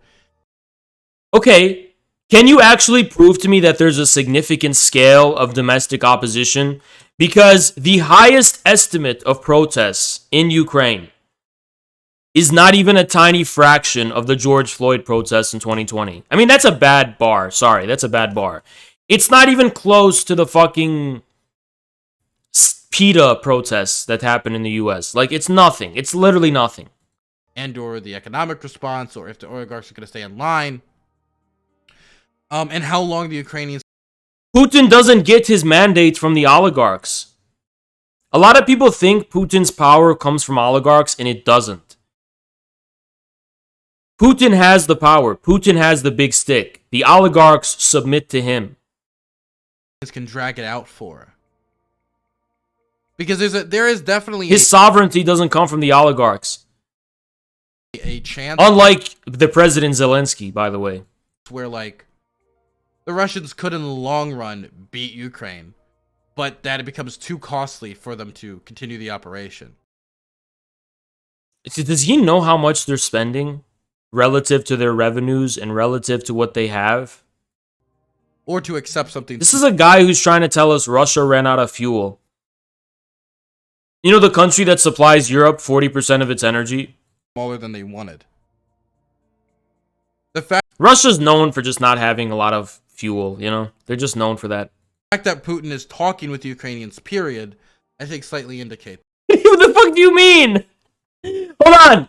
Dylan Burns said that the fact that Putin is talking with Ukrainians is evidence that Russians are in the weaker position? What are you talking about? Why would Zelensky talk with Putin when Putin's invading his country? Right, from his perspective. If Zelensky stood a chance against Putin, he's not going to talk with the invader. He's going to keep fighting if he has a chance. If he doesn't have a fucking chance, he's going to talk. It's not like Putin was invaded. He's making it seem like Russia was invaded. Putin wanted to talk from the very beginning. All of the main goals were already accomplished. The main heavy weapons from NATO were wiped out by the Russian military within the first hour and 22 minutes of the operation. After that, Putin is willing to talk. The military operation has already succeeded that baseline goal. So now Putin's ready to talk. He already took away their big stick. He showed them who's boss. He's ceased operations Friday. It's been 5 fucking days. By Friday, it had been like 1 or 2 days, and Putin paused the operation to talk with Zelensky. Do you really think the Russians had assessed that things had gone so catastrophically by Friday that they're going to enter into talks with Zelensky? No! They were always ready to talk with Zelensky. Since they moved in, they were ready to talk. From the moment they fucking moved into Ukraine, they were already ready to fucking talk. It's been consistent. This is such fucking cope. This is such fucking cope. Yeah, and when you're down to recruiting all males from 18 to 60, preventing them from leaving the fucking country, you're down pretty fucking bad. You're down pretty fucking bad. This is just unmitigated cope. This is unmitigated fucking copium. Holy shit.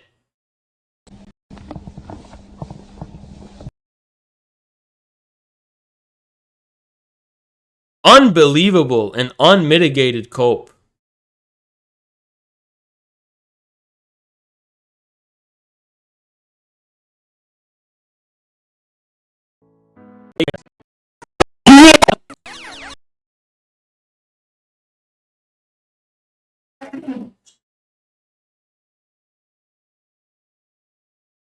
Unbelievable.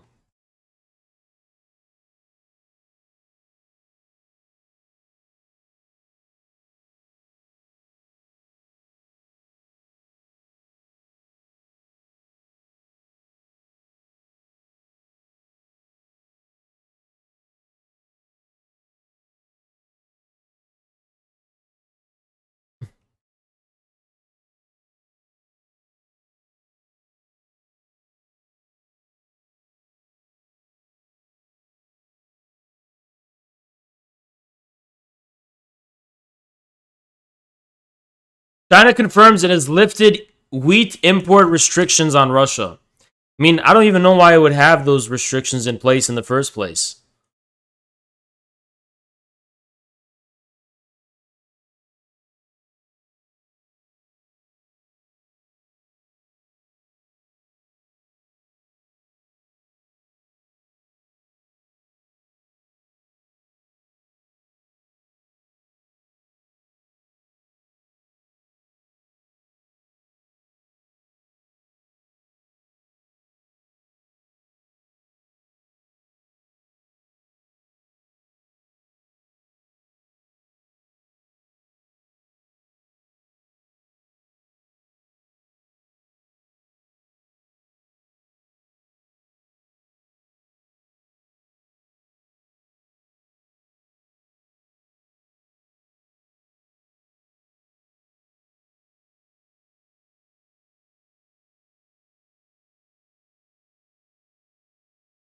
More people, weapons tech, and somehow managing to lose.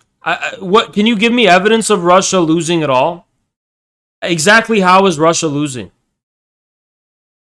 Yeah, Princess Blondie, can you please, living up to your name, I see. Please go ahead and give me some evidence that Russia is losing. I'd love to see some.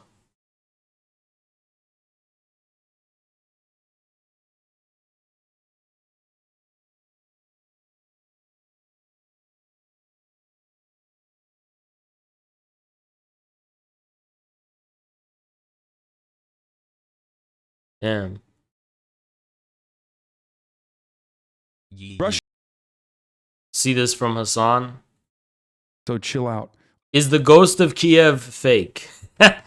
Well, yeah. The ghost of Kiev is indeed fake. I hate to break it to you. Hate to poop on your party and spoil the ending of the MCU. So chill out. Also, why would... Russia is never going to nuke Ukraine, guys. That would kill Russia. The proximity of Ukraine to Moscow is part of the reason why they're... Wait, do people think Russia would nuke Ukraine? Hassan is giving like the most milquetoast, reasonable, liberal take on earth. Are liberals literally insane and they think Putin's gonna nuke Ukraine? Why would Putin nuke Ukraine? Why would Russia nuke Ukraine? He's saying Russia might use nukes. I mean, don't get me wrong. Russia might use nukes, but not against Ukraine. They're gonna fucking... They'll nuke fucking London or some shit. They're not gonna nuke Ukraine. They might nuke London and New York. They're not nuking Ukraine, dude. I don't know where you got the idea that Russia would nuke Ukraine. Can I be very crystal clear about something? If nuclear weapons get involved in this conflict, they're going to the Western capitals. They're going to Berlin and Paris and London and New York. That's who Putin's gonna fucking nuke. He doesn't have to nuke Ukraine, dude. Ukraine's right there. He can just take it anytime he wants. If he's that desperate, he'll just fucking roll in and take it, right? They're invading Ukraine right now and want it to remain a buffer state. Why would they fucking nuke their own backyard and then end up killing themselves? Please think about that for a brief moment. Is this controversial? If Russia is nuking anywhere, they're nuking Western Europe. Okay. Yup, that's literally what I just said. Hassan just copied my take. I literally just said that. Okay, they're nuking. They're never nuking Ukraine. Yeah, I mean, that just seems like a very commonsensical analysis.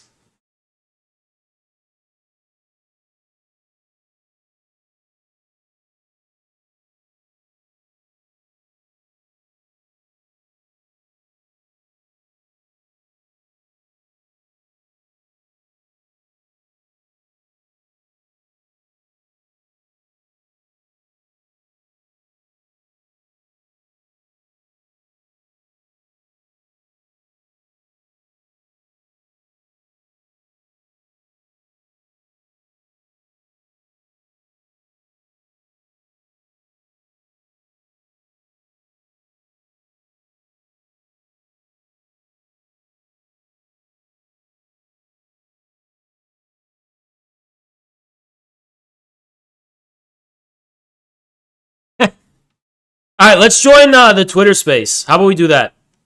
We have Russell Bentley reporting in from Russia. Reporting in. Special edition of Global Conversations. Hold on. Let's join in this Twitter space. A Reddit chart that Hassan looked at. You see? Comparison of NATO and Russia's military strength. Let's see. Okay, let's join the Twitter space. Why don't we? Why don't we join that Twitter space? It's about time. Public, and then get that out on social very effectively.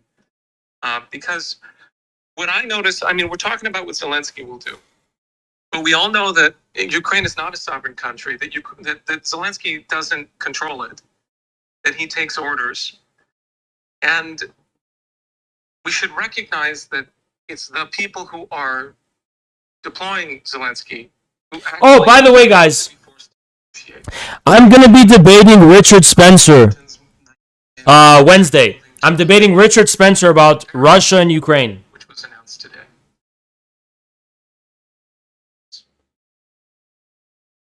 Politics. I'm debating Richard Spencer Wednesday. Yeah. Unpolitically provoked. Shout out politically provoked. To get enough sense in their heads that they will. I'll be on Twitch though, because he's not banned on Twitch. He's not banned on Twitch. It is not really about simply what Zelensky will do in that sense. And therefore, we have to look at what Russia and China called for in their early February statement of their partnership, and what China has been saying recently, which has just been affirmed in a number of different ways. I had an interchange with one of the Chinese ambassadors yesterday that confirmed this. They are looking for a new security architecture. The Russians are saying we need a new security architecture. We need some kind of a new agreement about how how things are going to be done. So we're circulating a petition calling on people to recognize that fact and to address what should it be. Because you're going to have some kind of coming to the table of U.S., Russia, and China, in which a new system is formed. And as long as we don't do that, I think that this will continue and worsen. There's going to have to be a addressing of the fundamental collapse that's happening in the West and of the security needs, the indivisible security needs of Russia, of China, and every country, and the development needs that go with that. Can play it on, I know I can play it on PC, but you can't speak on PC. The NATO alliance is now making Americans think. I don't think we're at that point yet, and hopefully we don't ever get there. But I think it's definitely a part of it. I think. Can we make pause speaker, please? I think we need to lift more Russian voice. You know, I'm going to try to do that with my podcast, and I know. Can you guys hear it well? I can do, but we need. Can you hear it well? Russian voices. We need to hear more journalists based in Russia, and that can push back on some of this disinformation. And you know, that's been the challenge, is trying to get, you know, that heard, because we're at a very pivotal moment, and I think that if SWIFT, that's going to be the component, that's going to be the turning point. If that goes, they cut SWIFT off. If RT is cut off in the U.S. as well as Europe, I think we're at a point where The space ended. I guess we lost connection. All right, we'll wait for that space to come back.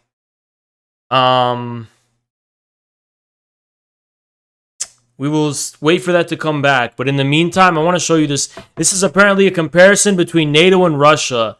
So it has more personnel. It has more armored units. It has a bigger air force. It has more naval. It has more Actually, Russia has more nuclear weapons. But you see, the thing is, this confrontation is a nuclear confrontation. So ultimately, this is just what matters. Also, geopolitically and strategically, Russia is way better equipped to wage a ground war than fucking NATO, right? The ground war is Russia's advantage. NATO will get fucked up in a ground war. They've completely adapted to air superiority. They've totally adapted to air superiority as like their main strategy, right? Let's watch this thing by Russell Bentley. It's February 27. We still haven't finished this video. Yeah, because I know it's just a pack of lies. But probably what I'm saying in this video... Yeah, it doesn't even include China, which is interesting. Yeah, Russia has the hypersonic missiles too, which the West does not have. You haven't heard it. Well, now you're hearing it. And think a little bit, huh? I mean... In this channel, what have I always told you, stupid motherfuckers, huh? Think for yourself. Think. Look at the information that you have available. And ask yourself... I can't believe this like random pickup artist completely nailed it. This guy, you know what? Maybe he's right about the way he suggests you go about getting pussy or whatever. Because he's just nailed this so accurately. This guy he's been so on the nose reporting this shit. And he's explained it so well. I don't know what to tell you guys. Maybe he's right about how to get pussy too. So if you're thirsty or something, maybe you should check out his channel. And he's gonna teach you how to, like, I don't know. He'll teach you how to get your dick wet, I guess. Because I mean, he's clearly really correct about this. So can he really be that wrong about other shit?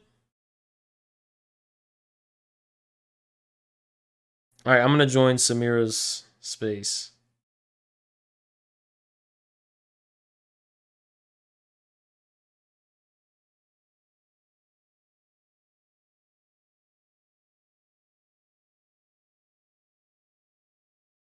Yeah, Richard Spencer's in our space too, which is interesting. Hey. Richard Spencer, actually. Hold on one sec. I'm trying to get everyone back. Yeah, let's actually continue where we left off. Well, Tara was speaking about consequences of T and Sputnik being forced out of the U.S. as well as the EU, but she didn't get to finish a point, so I'm not quite sure where she was going with that. Well, I'll add something. When it comes to U.S. public opinion, it's very difficult for them to understand perspectives of, say, Russians, right? They can't put themselves in their shoes. I think that we should focus on the strategic weaknesses of the U.S. military, because I mean, Americans, you know, that they're obsessed with winning and losing, and if we can convince them that the U.S. military, that's the only way to sort of turn them against going to a war in Ukraine. Actually, I have to invite Jackson back. Second, bad news. There was a recent Gallup poll, I think 2 days ago. Apparently, 52% in the US see the Russia-Ukraine conflict as a vital threat. 85% of Americans view Russia unfavorably, and 48% say NATO is doing a good job handling all of the problems. So I think that's not a good sign, because that will lead to public support for any sort of intervention or, you know, aid that Biden might carry out or something. But go ahead. Excuse me. Oh, sorry. Go ahead. So you haven't had a chance to speak yet. Well, what I wanted to say is that I think the optics of this entire thing and the angle, the strategy of the West is going to completely change as soon as it becomes revealed that all of these fake stories that are being spread around of like Ukraine's military superiority and, you know, the Russians are having such a hard time in Ukraine. I mean, once it very quickly becomes clear that Russia has been doing this with a gloves-on approach, and that the Russian strategy, actually, if people should really familiarize themselves with how they're doing it, because I had someone explain it to me that we watched on stream, and it really clarified everything. So whenever you're hearing these reports of Russia retreating, and you can even see on the map, it does appear that they're retreating sometimes, but Russia will retreat at almost any sign of minimal resistance, not because they're scared of their own casualties, but because they're trying to minimize all of the costs of the conflict overall. Like, the more all bloodshed is being minimized, the more Russia is going to be able to persuade actually, and people don't know this, a divided Ukrainian public opinion in favor of Russia. So the Russian strategy has been to encircle the enemy and wait for them to be basically wait for the threat to either be exhausted or tired or neutralized. But it has been one of just very careful, like going in, surrounding, when you encounter resistance, turn back and just wait, right? And, you know, obviously, militarily, if Russia wanted to take over Ukraine, they could, like whenever they wanted, right? But they don't just want to take over Ukraine, they want to actually win the war of public opinion as well. But once it starts to become very clear that the Ukrainian government is surrounded and cornered and they don't stand a chance whatsoever, you're going to start seeing a shift in the narrative, and I actually am worried that you're going to have an overwhelming pro-war consensus in America and in Europe. They're going to see poor little Ukraine is, you know, completely taken by Russia. And, you know, what then at that point, right? You made some really good points there, especially about Russia trying to have minimal casualties. I think someone published a map recently that showed that basically what you were saying is true. They're centered around certain areas. They retreat as soon as it becomes like a conflict. And I think in the long run, I mean, I don't know when the next elections are, but I think Russia wants to come out of this with Ukraine still a functional country. I think they actually do want to demilitarize and denazify, and they do want a neutral government.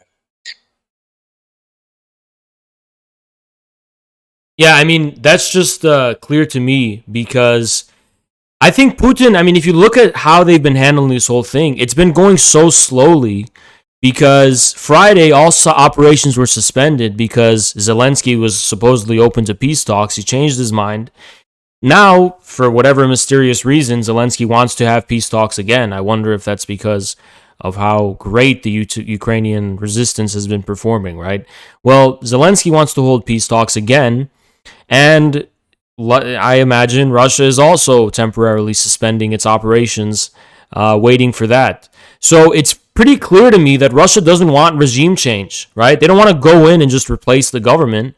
it'd be much better if the current government cooperates with Russia and actually implements Russia's demands by their own accord. That way, Russia doesn't have to forcibly remove the current government or replace it or do anything like that. So I think Putin has been doing everything he can, the Russian government, I should say, to provide Zelensky with the opportunity to, enter peace talks. Now, what has Zelensky done instead? He's irresponsibly inflamed war propaganda, especially we're experiencing that astroturfed on American social media. He's increased violent rhetoric. He's, posing. He's an actor, right? We know he's an actor. He's posing in Kiev and he's giving all this rhetoric. He's spreading all this misinformation about the 13 of Snake Island, and he's arming Ukrainians en masse, thousands of them with weapons. Yeah, that was a huge mistake. I've heard reports that he gave out something like 25,000 assault rifles just to random people on the street. And I've heard reports that Ukrainians are attacking each other right now. So the question remains open, to me at least, how many of the Ukrainians actually side with Russia on this? And at the end of the day, they're painting Zelensky as this defiant, brilliant leader who's holding back the Russian bear, but he actually seems really stupid to me.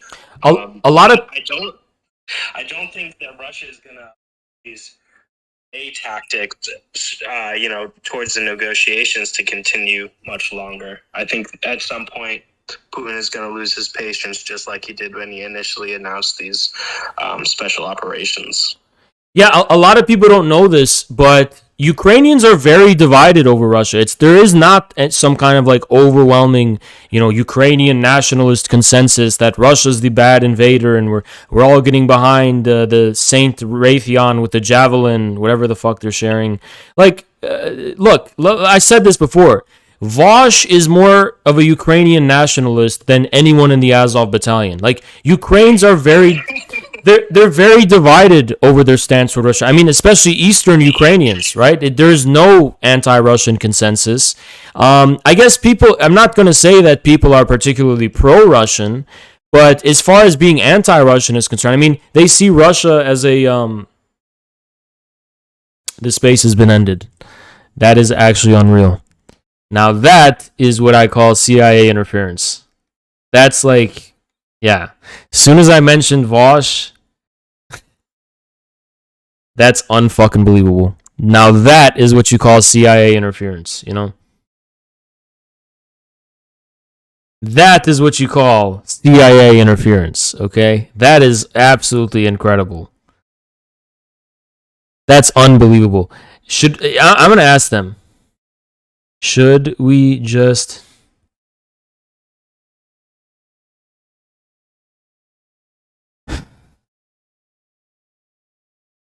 Okay, they're doing one more space. All Freemason lodges in the U.S. are CIA safe houses? Yeah. That would not surprise me. I mean, I can't confirm that. It wouldn't surprise me. This is crazy. Ukrainian polls? Yeah, pro-NATO is about 30 to 40% average.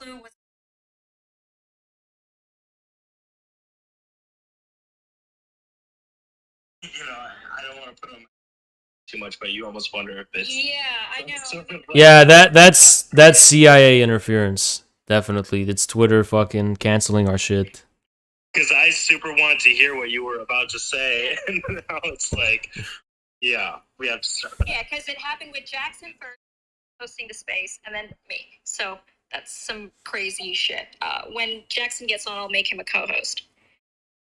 Yeah, I actually think Twitter is legit shutting our shit down.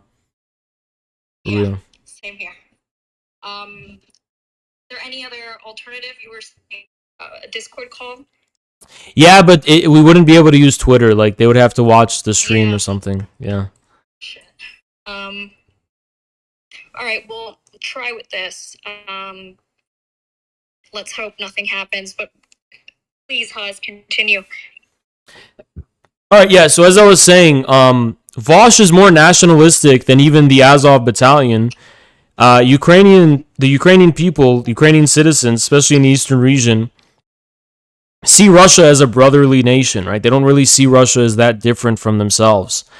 You know, and this is also because there's the memory of the Soviet Union when they were all part of one state and one country. So the national difference between Ukrainians and Russians in the first place is greatly over exaggerated, right? This is not an look, if this is an invasion, let's just put it this way. It's not an alien invasion, right? Ukrainians don't see Russians as aliens, okay? They see them as pretty much the same thing, right? So there is definitely still a war of public opinion to be fought over in Ukraine. It's not true that this is Russians against Ukrainians. There's a divide within Ukraine itself. No one really talks about this though. No one talks about how a lot of the people fleeing Ukraine right now are some of those men aged 18 to 60 who don't want to fight Russia. I mean, and just don't want to fight in general. They're fleeing the cities en masse. Zelensky has prohibited them from leaving the country. And that's also something no one talks about. I mean, isn't it kind of authoritarian to force people to stay within the borders when they're trying to flee? I mean, isn't this like the behavior you would expect from North Korea? And this is a liberal country. Finally, I just want to make a final remark. Speaking of authoritarianism, there is nothing more nightmarish and absolutely terrifying than this new specter of liberal authoritarianism. Like RT and Sputnik, as you guys were talking about, are being censored. There's an increased level of, we're going to see a wave of censorship, certainly over pro-Russian rhetoric, especially when it's proven that Russia is not, in fact, the weaker of the two in the conflict here. But what's really terrifying about liberal authoritarianism is that liberalism is devoid of any substance. It's devoid of any character. I mean, when you have so-called Russian or Chinese authoritarianism, at least this is for something, right? It's for some definite ideology or country or people or just something that's concrete and tangible, right? But when you just have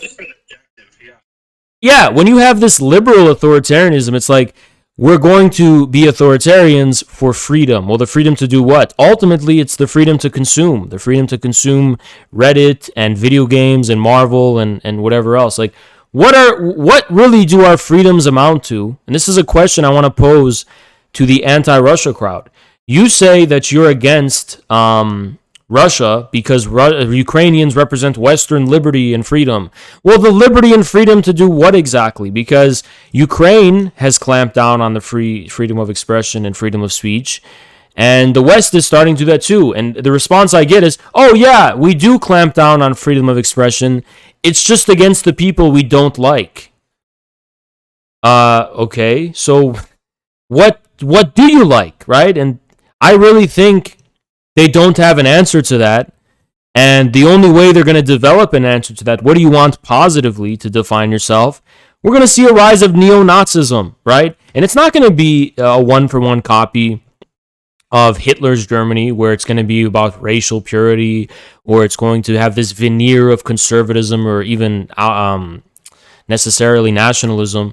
But in terms of all the other characteristics of fascism, I do think, and I hope I'm not fear-mongering here, but I do foresee a revival of fascism in the West. Because after all, fascism was just like liberalism, devoid of substance, and, the pretends to kind of, atavism and kind of nationalism and all this kind of stuff. It was a complete veneer of abstract, empty, modern liberalism, right? So to me, I think this is the danger now, right? When you don't have anything, any substance, you tend to fill the void with some pretty scary things. Yeah, I'm completely with you on that. I think that liberals and progressives in the West are the most dangerous faction that exists in Western politics today. And they keep talking about neocons, but neocons have been relegated to more so like a secondary force in U.S. foreign policy and Western foreign policy making. Everything's being done by these liberal interventionists and progressives. And I think where progressives have control is, media discourse and narrative control also. I think it's incredibly dangerous. And also, there's another point regarding Ukraine and Russia I wanted to make. They keep saying, quote, Putin is no friend to the left. Keep hammering this point. Russia has reportedly shelled a preschool and children's cancer hospital, killing children. Can you give me the source? Give me the source in the Discord, and we'll analyze the allegations and the details surrounding that. Ukrainian politics. It doesn't exist. Actually, it does exist. It's illegal.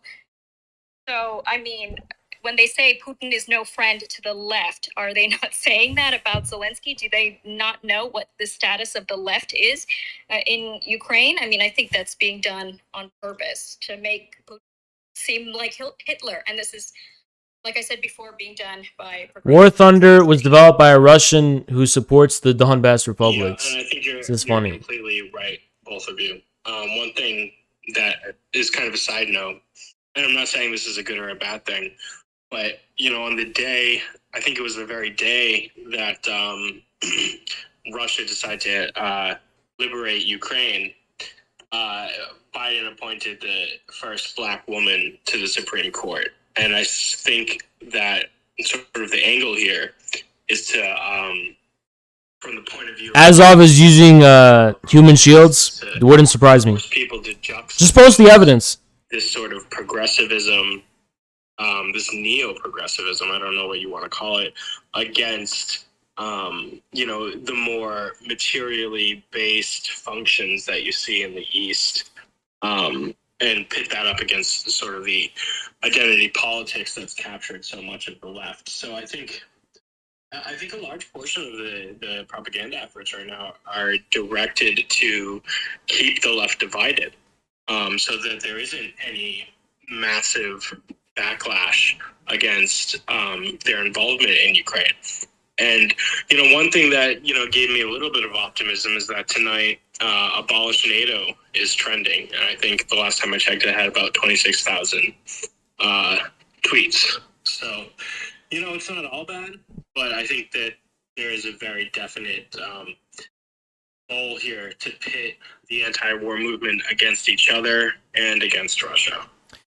Is there an anti-war movement right now? I think the thing about the abolish NATO thing, though, is that what I've noticed is that some of the biggest engagement that's gotten, like the most likes and retweets, have been actually people condemning the thing. So my tinfoil hat conspiracy theory was that some elements, whoever they may be, the government, they are putting out their astroturfing abolish NATO to like see what people's reaction's going to be, right? Are people still anti-NATO or pro? Because, a month ago, that abolish NATO would probably be relatively popular sentiment on Twitter. Twitter's overwhelmingly left-wing, right? At least from what I can see. Maybe this is just my bubble.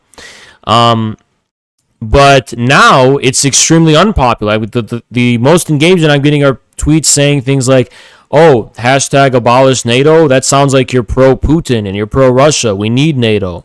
And you're just seeing this outpour of support among progressives and leftists for NATO. So it's, let's just be very clear about it. It is the left, or at least the fake left, whatever we want to call it. They are spearheading the pro-Ukraine and anti-Russia movement. 100%. Yeah.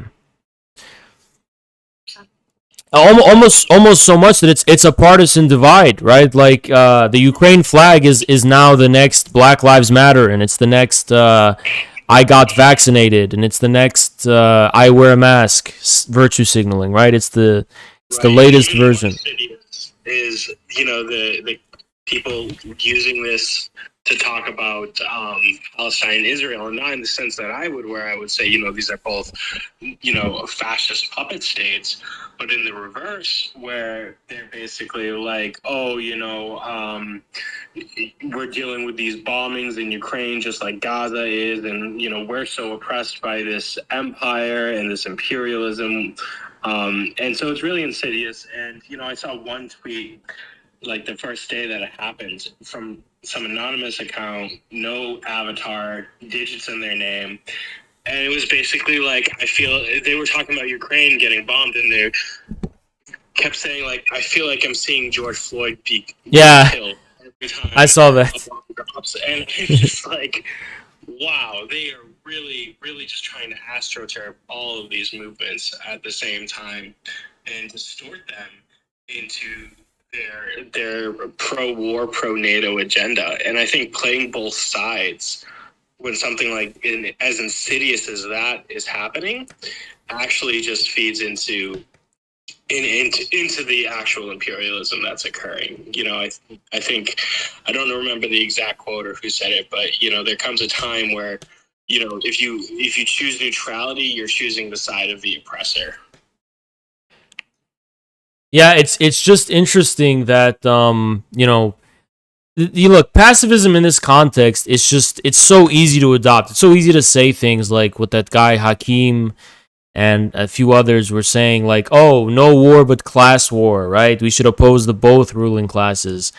And it's like, that is such like an empty, meaningless thing to say. It has no like understanding of the actual context of the actual geopolitical circumstance. It's just like an empty statement that on the one hand allows you to not have to take the painstaking effort and energy of going against the grain. You know, this is why leftists can't be trusted, because, you know, going against the mainstream narrative, especially against the mob on Twitter and Reddit, it's a very taxing thing to do. It takes a lot of energy, and it's very exhausting to always have to fight all the time. And I feel like leftism has just become synonymous with submitting to the consensus that's being expressed online. And it's like, if you go against the grain too much, you're a reactionary and you're a right-winger or you're a conspiracy theorist. So it's almost like leftists have this instinctual response where they'll be like, okay, let's add nuance, because clearly not everyone can be wrong on this, right? And, well, everyone online, I mean, and, well, we're seeing that they are they are wrong. I mean, hundreds of thousands of people were liking and retweeting the Ghost of Kiev and all this fucking made-up bullshit. It was proven wrong. The Snake Island, so it's all wrong. That hundreds of thousands of people were clowns. They're wrong. They're duped, right? Millions. Yeah, millions. You're right. It takes courage to take a stand and say, no, the majority of these dumbasses on Twitter and Reddit, they're just all fucking wrong and stupid, right? Yeah, you know, it's a problem because in terms of some call the synthetic left or the ultra woke left, you know, it seems like propaganda has become such an influence even within those circles, where instead of trying to, you know,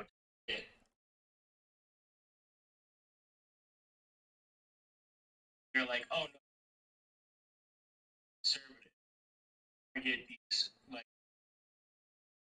and try to win them over. Well, And it just ends up feeding into this.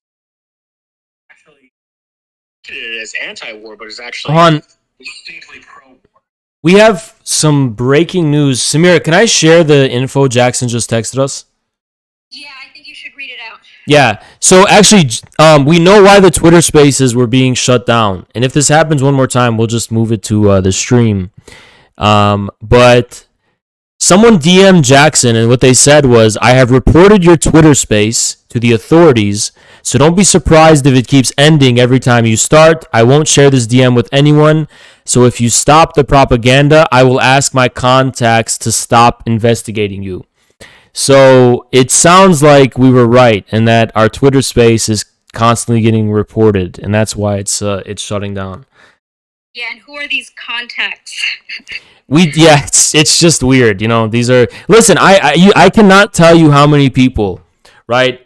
Because I'm the only person on the platform that I stream to who's reporting it from this angle, right? The only significant streamer who's reporting this from this angle, right? So you don't know how many people I get all over Reddit and other streamers, other influencers, in my DMs on Twitter. So many people are calling for me to get deplatformed because they just can't stand the fact that I'm ruining their Marvel fantasy of the Ukrainian Reaper and the 13 Snake Island and Tusheyev's. Yeah, it's fucking pathetic, you know, like, I mean, look, it's one thing to disagree with me, and I've actually invited my opponents. I said, okay, if I'm lying about something or if I'm misreporting something, it's not like I'm covering it up. You can even come on my show and expose me to my whole audience. Like, what exactly am I not telling the truth on? And the truth is, when it get down to the meat and potatoes of it, they will never actually be able to prove that I'm spreading misinformation.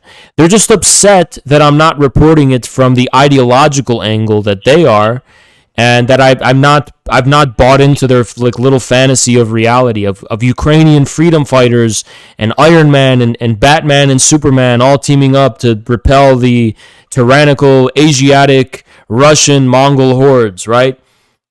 So it's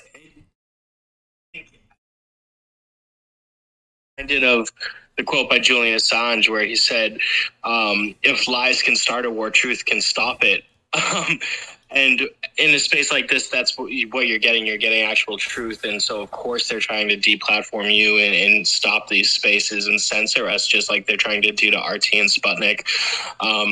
So, I mean, the only way to push back against that is to rally support. So I think, share this space with friends, tweet it out, get more people here. Fuck those guys. It's a great example of liberal and progressive authoritarianism. And actually, we brought up the subject of, anti-war sentiment coming from the left before you got here, Haz. And I'm glad you brought it up again, because it's mostly the left who's saying, oh, I'm against both sides, or, both sides need to sit down and talk peace. But that actually aids, I would argue, the pro-war effort right now. And it doesn't help in any way. It's actually, I find anyone that does that right now to be a coward. Sorry. Yeah, whoever wants to talk. Yeah, I just think that when you have to censor your opponent, you're admitting that you have nothing. Why do they have to censor RT? Why do they have to censor Sputnik? Why can't they systematically break down all of the pieces of disinformation they're alleging that they're committing? Well, you know what's really scary, guys, and we should really keep our eye on this, because this is a really important development in the history of Western liberal democracy, so-called. They're not even saying that it's about truth anymore. They're saying, well, we're not accusing you of misinformation. We're accusing you of taking the enemy's side. And as a matter of fact, it's okay to spread misinformation as long as it helps the Ukrainian morale. And this whole conflict, I'm living in America, so I don't live there, so this is going to sound kind of arrogant, but that's like the most significant thing that's come out of this conflict, is this: we've started to normalize lying in the name of geopolitical partisanship. And it's like, it's exactly mirroring the transition from the kind of classical liberal, veneer of truth to what was, again, the kind of grand myths of fascism, where they would just openly say, yes, we're lying, but myths are more important than the truth, right? And we're getting, it's like we're creating this Marvel Disney-fied version of reality where it's what's important isn't the truth, it's being the good guy. Well, what is a good guy? Well, the good guy is the person who confirms my copium narrative of the world the most and makes me feel the least guilty about being a consumer or whatever, right? So, yeah, it's this type of horrific rise of just acceptance of lying and basing. They used to say, oh, it's about misinformation and fake news. We're not partisan. We just want to censor misinformation that's dangerous. We saw that with COVID misinformation. It's endangering lives. Russia's the barometer where they're just going to start saying, oh, no, it's not about misinformation. It's about helping the people we don't like. And why don't you like them? It's subjective. There's no pretense to objective reality anymore. Yeah, and to go back a little bit to what we were just talking about before that, about the progressivism being co-opted and the dangers of liberal authoritarianism. I just saw Jackson, who's a speaker and back with us, tweet out his that screenshot of that account that reported the space. And they've got Black Lives Matter in their bio. They've got Emma Vigilant in their bio. Left is best. Medicare for all. So I think they just proved our point better than we could have ourselves, honestly. Yeah, and to add on to what Haz was saying about all of these lies. It also removes the stigma, right, of lying. Because you see all of these people spreading one fake news and then not apologizing for it, not feeling guilty, not feeling an ounce of shame. It's kind of crazy how, I mean, they're doing it without feeling any guilt. It doesn't make any sense to me, but go ahead. Yeah, fuck that bitch for reporting our shit. Who are her contacts? That's what I want to know. Yeah. Who's your little contacts? Because we know your contacts. Because we know you're in here listening right now. Well, she's got a peace sign, a Ukrainian flag, 2 followers. Oh, you know what? Let's actually invite her. So whoever this woman is, why don't you actually, why don't you actually muster the courage, get over here, and expose us? If we're not telling the truth about what's going on, you can go ahead and expose us and bring us the facts we're not telling and bring up the lies we've been telling and just challenge what we're saying factually. And if you're gonna say, and if you're gonna say it's not about the facts, then you can go ahead and explain to us why, morally speaking, since it's not about the facts anymore, it's apparently about morality. Why is Russia in the wrong? So you have to. I think we're gonna give you the opportunity to prove why it is we have to be deplatformed and censored according to you. And you know what? You don't even have to fucking go and tattletale to the fucking authorities. If you can persuasively demonstrate to our audience that indeed you are in the right about this, we will just quit in shame and we'll just end the space ourselves, right? So why don't you just fucking request it instead of going to tattletale to the fucking authorities? Why are you tattletaling? It's not like we're hiding anything. If we're saying something that's wrong or immoral, demonstrate and persuade to us why that is. You have to fucking resort to when has the fucking bar for deplatforming gotten that low? I remember when people had to actually debate about. Oz, listen. Yeah. Listen, these are the same people supporting the neo-Nazi Azov Battalion. This person is apparently a Majority Report watchdog.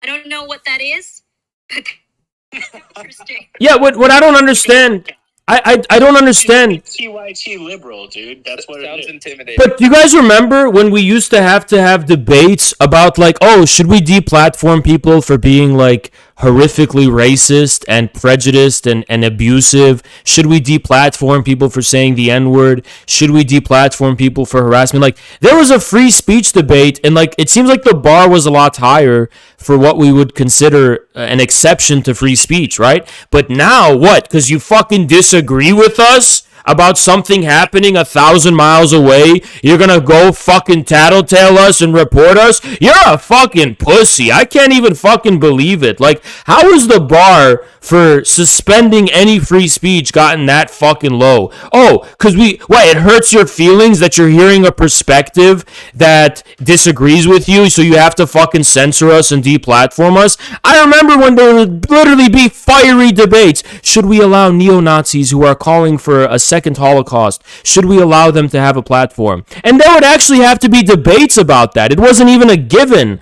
But now we're just supposed to roll over and accept it as a fucking given that it's okay to censor people for expressing a different view about a conflict happening 1,000 miles away. Listen, I think they're just. We had a spaces recently where I had a whistleblower from the military who called out sexual assault. You know, she had testified for the Senate and called it out, called up the cover-ups. Anyway, we had a spaces talking about the U.S. military's response to sexual assault and how terrible it was. And the same thing happened to us. Our spaces got reported. We couldn't record it, things like that. So, and it's just like, you know, it's shit libs. Like, they think, and I don't mean to generalize, but I'm just finding, like, it's so frustrating when I go on Twitter, like today, and seeing all these so-called anti-war people with these Ukrainian flags, and they can't even find it on the map. And let's face it, there was RT did a thing where they said 35% of America don't even know where, you know, Ukraine is. Anyway, it's frustrating, Oz, I'm with you. Yeah, I remember back when this all first started, they were like, oh, there's Russians on Ukraine's border. And it just seemed like nobody realized that these Russians were actually on Russian territory at the time. You guys, listen to this. Listen to this. Listen to this. Samira Khan, who's now hosting this third Twitter space, has been disconnected and can't come in and talk right now again. Unfucking believable. Yeah, that's unfuck. What a coward this person. Yeah, the space ended. The space fucking ended. I can't fucking believe this shit. You know what? You know what? I can't fucking believe this fucking bullshit. I really can't fucking believe this. What a fucking absolute fucking coward. What an absolute fucking coward whoever fucking did that. Absolutely disgusting. They literally have to report to fucking censorship. We're not doing anything that's prejudiced. We're not being racist. We're not insulting groups. We're not like doing this like horrible thing that they used to have as the justification for censorship. We're not saying slurs. We're not targeting minorities. We're not targeting protected categories. We're not saying anything vulgar. We're not bullying anyone. We're not being fucking abusive. What are we doing that's worthy of fucking censorship right now? What exactly are we doing that is so fucking worthy of censorship? We are literally entering into a fucking authoritarian fascist society, and every single person who defended right-wingers against censorship fucking warned us about this, right? All the people who are okay with censoring those righties, this is an example of how it's coming to hurt the left, because we're leftists, right? And they're fucking doing it to anti-imperialists, just like you were warned. Assange warned you about this. Everyone fucking warned you about. Jimmy Dore warned you about this. Everyone who used to call for deplatforming and censorship, that's going to be turned against the fucking anti-imperialists too, right? We're entering into this horrific liberal fascist scenario of just unabashed fucking authoritarian censorship. It's fucking crazy. It's pretty fucking crazy. Like, what were we saying that was so bad? I mean, you wouldn't even get censored in China for doing the equivalent. They wouldn't even censor you from their social media for doing the equivalent. We were being very intellectual and you know, we weren't being fucking vitriolic or anything like that. It's pretty fucking crazy, isn't it? Yeah, they use this COVID bullshit for unabashed censorship. Unfucking believable. This is insanity.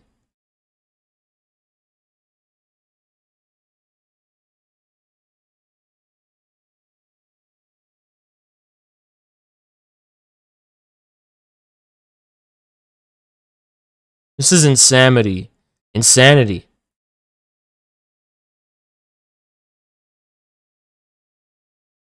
Unbelievable fucking scenario we're in right now. It's just like, it's crazy. Holy shit. It's like, how does it fucking happen?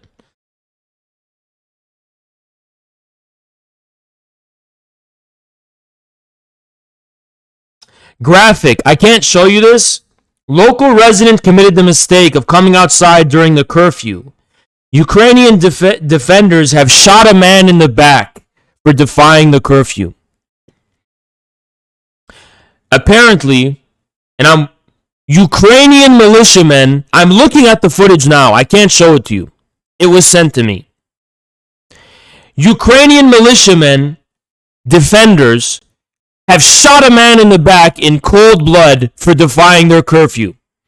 Now, you talking and complaining to me that there's some Russian collateral damage. This is cold-blooded fucking murder. That was a fucking execution. For defying a curfew, you get executed in Ukraine now?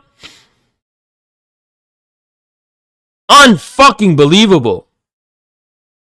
Local resident committed going outside during a curfew, and he was shot in the back.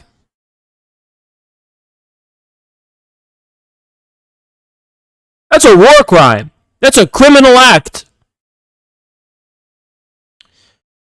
That's barbarism. All right, we're gonna take this to Discord now because this is fucking unreal.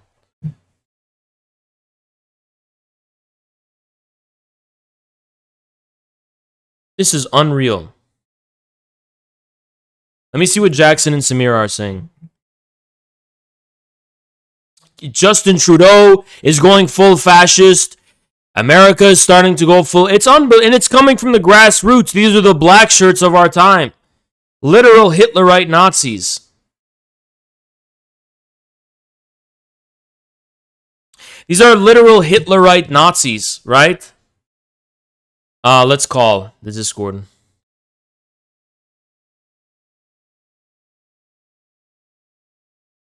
This is actually fucking insanity. This, yeah, I mean, this saying, hello, can you hear me? Yeah, she's also saying that you apparently banned her. I don't think that's true, but I was host the last 2 streams. I did not ban her. Instead of coming on stream and airing out her disagreements, she chose to just report us. I mean, it's ridiculous. How are we going to get this Discord stream going? I mean, Hello? Yeah, it's pretty fucking unreal, isn't it? Like, I can't. Are we live? Yeah, I'm live on Twitch. Oh, you're on Twitch? all right, so Yeah. can we add your Twitch stream, or can we tweet about it? Yeah, sure. That whoever got cut off. Yeah, listen we to us on can. We Twitch. can't mention their name, but we can give the full story of what happened. Yeah, let's do that.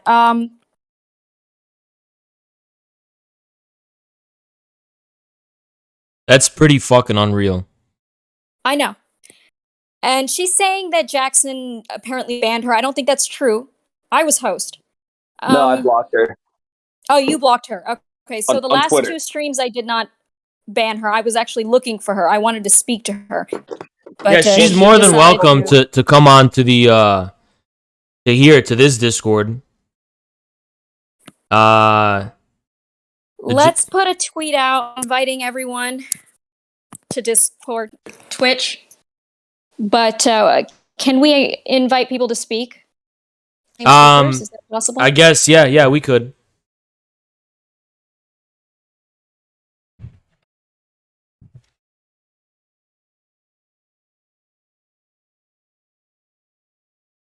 Yeah, we could invite people. Where did Jackson go? I'm back. Oh. Holy shit. This is absolutely crazy. Usually it doesn't happen that fast if you report a stream or a Twitter space. I wonder who her contacts are. Yeah. Crazy.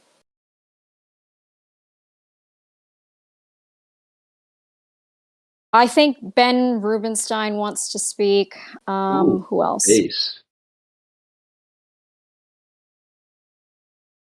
Who's making the tweet? Oh, should we take this to my server because it's just easier to drag people, and also I can Yeah. have the talking I mean, we bubbles. can totally do that. Yeah. Let's just guys go in the show queue and I'll drag you up. Alright. So I'm going in show queue, show. Yeah, I'll be right here.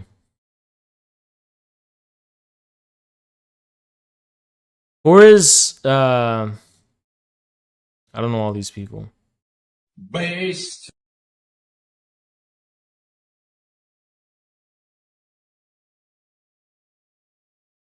Thank you so much, Blacking. Appreciate you, man.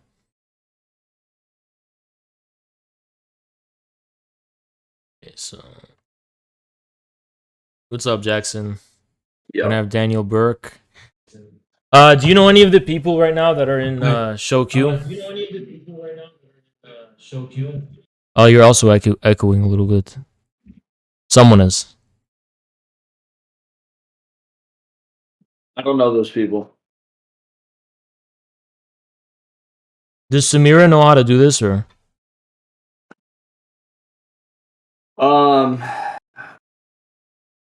She'll figure it out. Thank you, Viceroy. Appreciate you.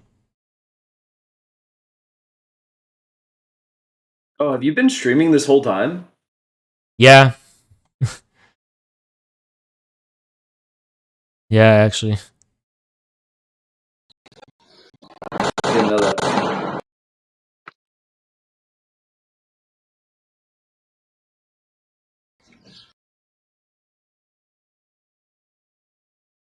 I can't believe that. That's so sus. Yeah. Now, people noticed that Richard Spencer was in the space, right? Yeah, I'm actually going to be debating him Wednesday on this precise topic because believe it or not, Mr. Spencer has taken the pro-Ukrainian side, supposedly. Does Samira know how to get in here? Or? Let me see.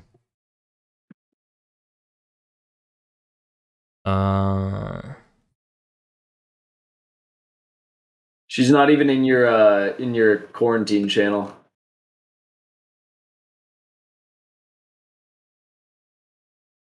Let me invite her to the Discord. She probably doesn't know. So invite people, copy right here.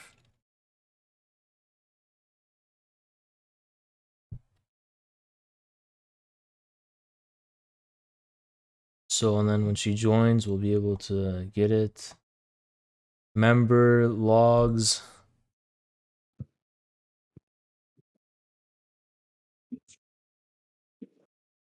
Okay, she just got in. Okay, she said she just got in. Let me find it. Oh, okay, she's right here. Make sure she has the role. Okay, she's a member now. All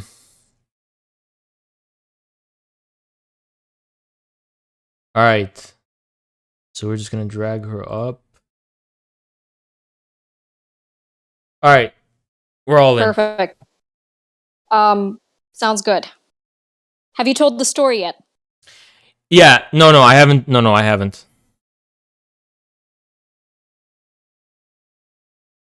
Hello? Hello, can you hear me? Yeah, we haven't. I haven't told the story yet. Do you want to Do tell you it? want story? Yeah. Okay, go ahead. Okay. So basically, we've been trying to host these Twitter spaces, and there's literally this one person who DM'd Jackson that they kept taking our Twitter space down, and that, what did they say? What was their condition for us to ease up on it? There was no condition. They went Have full. reported your Twitter space to authorities, so don't be surprised if it keeps ending every time you start. I won't share this DM with anyone, so if you stop the propaganda, I will ask my contacts to stop investigating you. Holy Yes. shit. And I go on this person's profile. They say that they're a watchdog for Majority Report, which is Sam Cedar's show, right? I hope I'm not getting that wrong. Well, I mean, what they can't accomplish through debate, they have to resort through censorship, right? We invited them to like get on the fucking space and defend their position, and why do we need to be deplatformed? And we'll save them the effort. You don't even have to tattletale to the authorities, right? Just make your case about why you're in the right and why we're wrong, and we will just end our own space in shame, and we'll just stop propagating stuff in shame because you're just right? I mean, that's how it fucking works, right? Or what they're saying, we're reporting you for propaganda. Okay, but Ukrainian propaganda is good and okay, but Russia propaganda is bad. Well, why? What makes Russians worse than Ukrainians? I want to know why these people say that. Why is Ukraine better than Russia? Because clearly it's not about who's more truthful and who's lying about the facts on the ground. I mean, if you don't care about the facts, what does it matter, Yeah, and there didn't even give us any concessions or like negotiation for keeping our Twitter space up. For being big fans of Ukraine and Zelensky, they had a very Putin-esque approach to this whole thing. Yeah, I mean, Putin's an authoritarian, and he's cracking down on free speech. Well, isn't that what she's doing by reporting us our Twitter? What exactly did we do, by the way? That's such an offense to airwaves, and just we cannot communicate through the use of sound because the words we're using are just so cripplingly offensive and emotionally devastating. They can't hear a fucking perspective different from their own.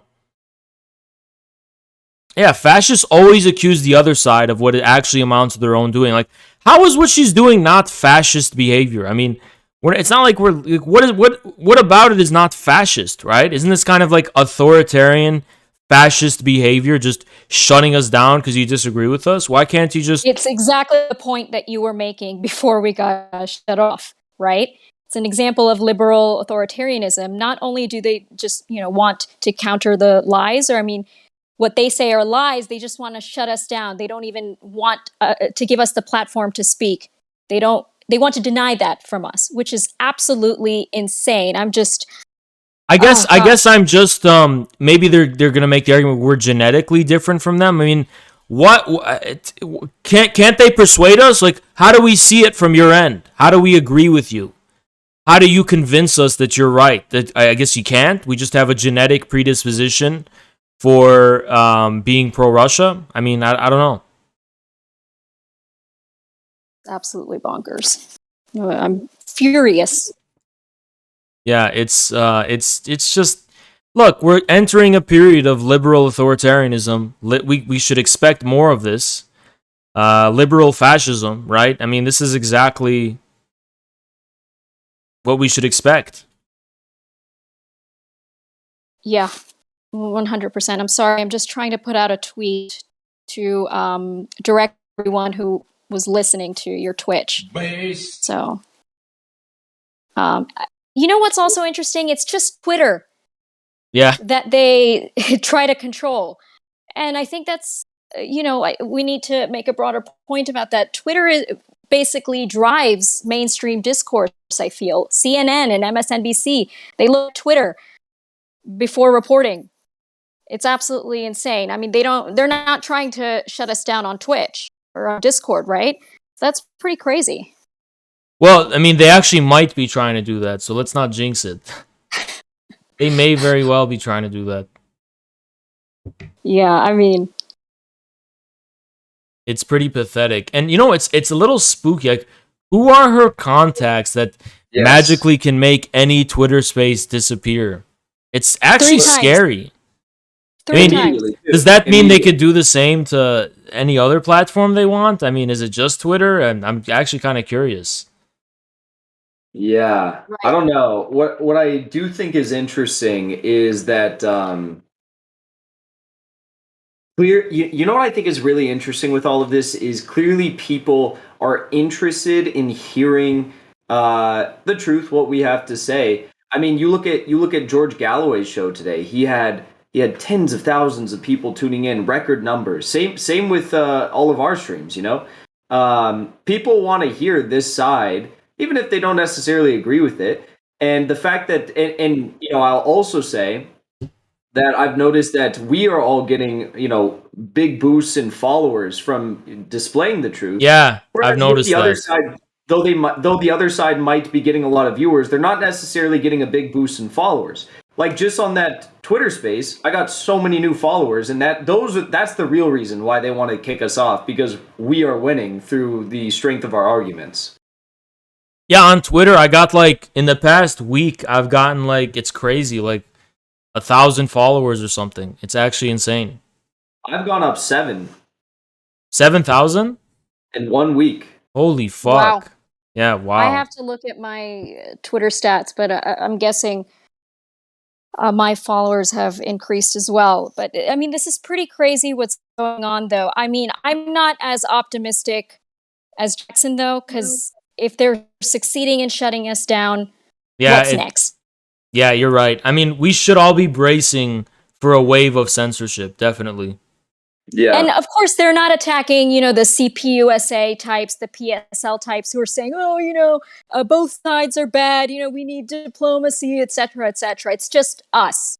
It's just us. I love the thing. Oh, we're against war. I mean, what do you mean you're against war? I mean, were you against NATO's expansion? Yeah, okay. So you think Putin was right to do what he did? No, I think Putin should have allowed Ukrainians to continue to shell and attack the people of the Donbass.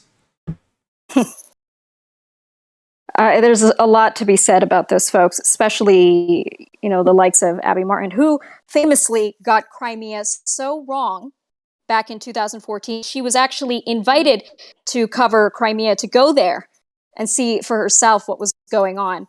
And she said no. and now 8 years later she gets this wrong. I mean, that's expected, but for her to take like this illiterate, uneducated, anti-war approach, it just speaks volumes, really. You know what? That account who was reporting our Twitter, that is actually a fake profile picture. They have 3 followers. They joined in January 2022. I think we have a bot on our hands. What do you guys think? I think this is actually a government bot. This is not a real person. No. Yeah. And Andrew Saturn sent me a DM. There's a website called thispersondoesnotexist.com, and it allows you to identify who has a fake AI generated photo. This person does.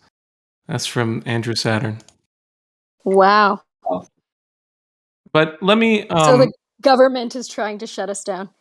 You know, Wait, I what just was wanna going say, on? I think that a lot of this has to think about the next phase of this. In 2 weeks, there's going to be the CPI conference, Oh yeah. Yeah. and it's only possible through meeting in person and having a large gathering in person to actually, resist this kind of censorship. So True. I think that we should take it as a good challenge to go there and then go beyond. Keep moving and keep growing that kind of space for people to talk in person about what needs to be done, because this is fascism. Yeah. I mean, we are witnessing the transition from a decaying liberal society into a we're not going to exaggerate, but we can at least say it's the seeds of fascism, right? We're looking at the foundation of a future fascist takeover of the Western world, right? I mean, look at what Trudeau's doing with his Emergencies Act and the direction that Western Europe is in, censoring foreign media. I mean, I think that's precisely the type of direction we're going in. Scared that my Twitter account is going to be suspended now, because if they succeeded in getting rid of or ending those spaces, I here's what our I think. accounts are under threat. Well, here's what I actually think. If I get suspended from Twitter, I am not making another Twitter. I am just going to go to Trump's Truth Social. I'm going to go to alternative sites for that, and I'm going to say, okay, the so-called these old platforms are dead. Like, I'll be like, I would sooner believe if I get suspended from Twitter. Twitter's already a sinking ship, right? People are leaving it, and it's the tides are clearly in the next direction. I mean, Twitter just made it so you can put NFTs as your profile picture because they're desperately trying to keep up with Internet 3.0, which I don't think Twitter is going to have a significant part of, actually, right? I mean, who uses AOL anymore? Who uses fucking Yahoo, right? You don't even know what these websites are. So if Twitter suspends me and censors me, I'm just going to move to somewhere else. I'm not going to try and make another one. Yeah, that makes sense. Ben Rubenstein is in general. Does he have to go to show queue? No, I can just take him here.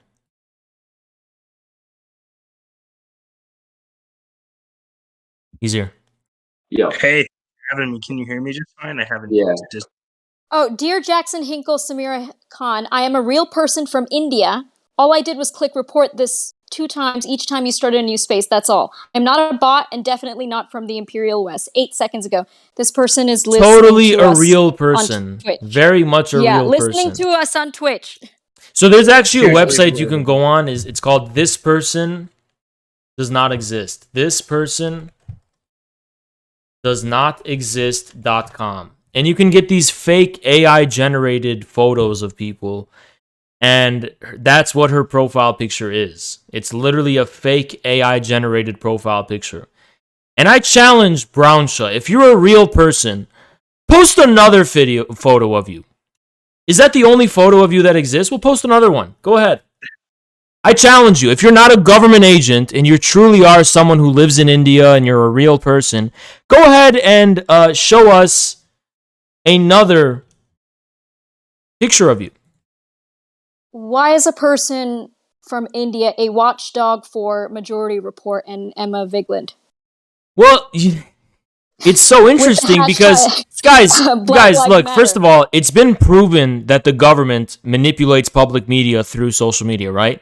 So politically, who does the government align with? Do they align with the right wing? No, they align with the left-wing progressives. They astroturf Sam Cedar, they astroturf Vosh, they astroturf Dylan Burns, they astroturf, I don't know, maybe possibly Destiny. Those are the people the deep state astroturfs. You know, it's not like they take a neutral side or something. They definitely side with people like Sam Cedar. These are definitely government, right? Mm-hmm. Yeah, Black Lives Matter, Medicare for all. Absolutely. A person from India is very concerned if we get Medicare for all here. I mean, Yeah, crazy. I mean, you know, Listen, Hawes, I think you're jumping to conclusions. Just because these people align directly with the State Department on Ukraine, Syria, Cuba, Lebanon, Libya, Syria, Iraq, Afghanistan, and a whole host of other countries, China, you know, I think you're jumping to conclusions. You know what? I mean, look, who cares if on top of that, right? They just happen to kneecap every single real initiative that could upset the establishment, like Medicare for all, third-party initiatives, criticism of the Squad and AOC. I mean, all of those are clearly just coincidences. I mean, what if it's Right, just and a concern? I mean, that one guy who stalks you on Twitter, who's that guy? He's got a Lego profile picture. I always notice him. Clearly, that's just a really concerned citizen, right? That's not a guy. High progressive. They stalk us, all of us. Yeah, And it's Philip Cross's little brother.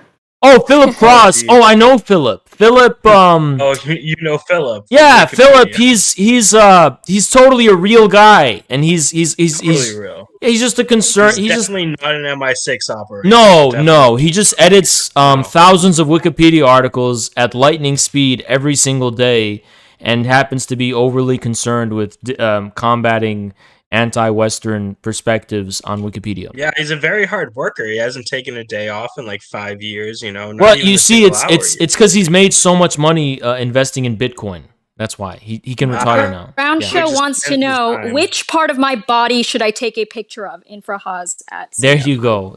I mean, that's exactly the type of response I would expect from someone who's clearly has an AI generated. I mean, you could literally just take another selfie. I'm not telling you to take a picture of your body. I'm saying if you want to prove you're not an AI generated profile picture, you're welcome to just take a picture of a side profile of your face, right? Or anything you want, right? You know what's what strikes me about these people with this people, like the people we're talking with right now who just are part of these astroturfed campaigns, is that they never actually get any of the things that they say they stand for. Like, we don't have Medicare for all.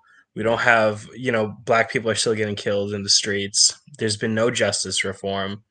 So it just seems like a part of me feels like they're addicted to losing. Yes. They just 100%. they like to lose. They think that's what progressive is in America, is losing. They only support victims, right? Because Russia is proudly defending itself and its territorial sovereignty. They don't see them as worthy allies or worthy of supporting. Russia. Same with China. Russia's excommunicated itself from the global south. It's no longer an indigenous Amazonian tribe resisting neoliberalism. It is now it's a kind of like a toxic masculine energy we're getting from Russia, right? Yeah, they must be really obsessed with losing. That's probably why Sam Cedar decided to debate me. True. Exactly. Yeah, that's a good point. That's why they're supporting playing Ukraine. the victim. They want to be the victim, and they want to side with other victims. So it's definitely like a victim mentality. They believe in the liberal order. They believe in the system of Wall Street and the City of London. That's what they're devoted to, and they carve out the victimhood within that system.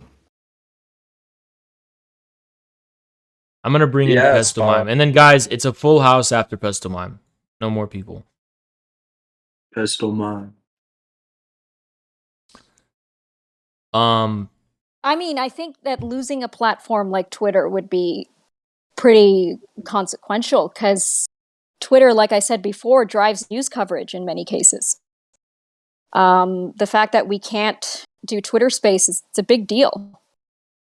Yeah, I mean Twitter overall. I mean they may just go on a purge, and we just may our accounts may just get deleted, and there's nothing we could do about it. These are people who banned the president, right? Yeah. They may just decide I mean, I that. think at a certain Sorry, go ahead. time, all these alternative voices on all the major platforms are going to get gone. It's just a matter of time. That's why spaces like Telegram and Rockfin are important. Yeah, and Yeah, there's I another need to one start a called Telegram. Getter.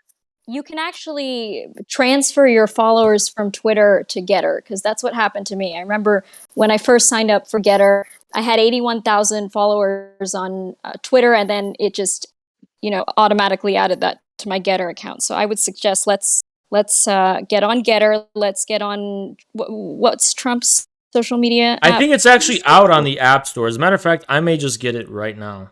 Where can I Yeah, it's find called it? Yeah, Truth I'm gonna do the Social. same thing. Truth No, you Social. can get it. You can get it, but it's not like I made my account, but it doesn't. It's like a wait list right now. Yeah, that's fine. But everyone should get it. Yeah, I'm gonna go ahead and get that. Yeah, I'm gonna do the same. Also, Getter if you don't have it. But I wonder if we Getter can do space. when they transfer the followers, those followers aren't on Getter. Yeah, I think they reserve those spaces Oh. for Getter. It works. I mean, it's super interesting, and it makes the transition much easier, which I like. As opposed to I heard starting bad something things from about scratch. Getter, like that it's like there's some problem with it or something like that. Did you guys hear anything? That was the problem. Joe Rogan was talking about that. He didn't like that. What was the problem? The follower thing. Oh, I heard it was something about data they didn't like.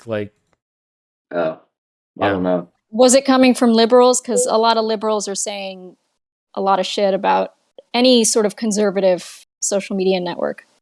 That makes sense. No, yeah. Wasn't there another one? There was like another Twitter alternative. Parler. Yeah, what happened to that? Oh my gosh, they tried to remove it from the Apple Store, or actually they succeeded after the January 6th riot.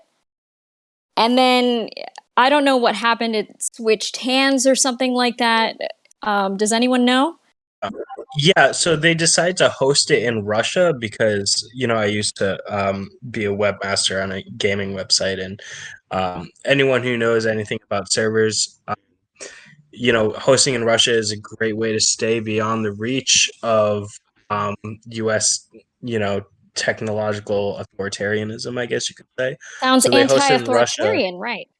Right, exactly. So you host this website in Russia, and it's a lot less likely to get taken down per request by any sort of legal entity. But after it switched to Russia, I think it kind of fell off because what ended up happening was all those people fled to Telegram. There was like a mass exodus to Telegram, and Telegram's numbers shot through the roof. So I think people just mostly it disappeared for a week, and by the time it came back in Russia, um, people had already made the switch to Telegram. So I think it kind of just disappeared. How does Telegram work? Is it like a Telegram Discord? isn't. Yeah, sort of. It's Yeah, it's a you have lot your like own Discord. channel. And it's encrypted, right? Or it has But it's not the very, same very as good. Twitter. It's not a real alternative to Twitter. Twitter, you're allowed to engage with people, and it's a great resource. Certainly better than any other social media network of the past, like Facebook, which is dead, or Right. Instagram. I mean, it seems like all these the thing about Twitter that makes it so powerful is it's not like super decentralized. Everyone's in kind of the same space. And, you get caught in these like algorithmic bubbles, but it's not like built into the network or program or platform as it is on Facebook or on Telegram and other platforms. So I think, Twitter is where it's at right now, but the CEO just stepped down, and now you've got a bunch of NATO think tankers running the show, basically. So, I don't think we'll be around much longer, in all honesty. That's going to continue to be the case. And I'm- there's no. Yeah, go ahead. I'm not too worried about the future of, I personally already built, like, we Infrared, we built our own website and shit. And I think, as much as I don't like the guy, I think Nick Fuentes has proven that platform independence is very possible. That guy's following is just incredible. Like, you would not believe how much, he doesn't seem like he's that relevant because you don't see him on Twitter, but like, he has like a giant army of supporters, right? And he's pretty much proven that you can be platform independent in this day and age. But I never thought of that before, but Yeah, something to more consider. people are making that move. I'm in Vegas right now. I live in Nicaragua, but right now I'm in Vegas, and last night I met up with Pasta from Convo Couch and the guy from Slow News Day. And I think he's setting up his own independent platform too, because people have lost like 40% of their income after getting like fucked with by YouTube.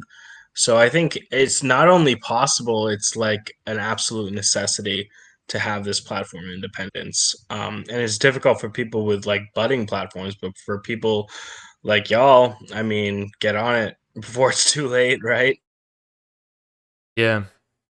Yeah, I remember the craziest part isn't even the outright banning. The craziest part is like when you look at these accounts that are these channels that, started before the algorithm was on YouTube was like directed in favor of mainstream media, and they would just blow up and their videos would be recommended everywhere.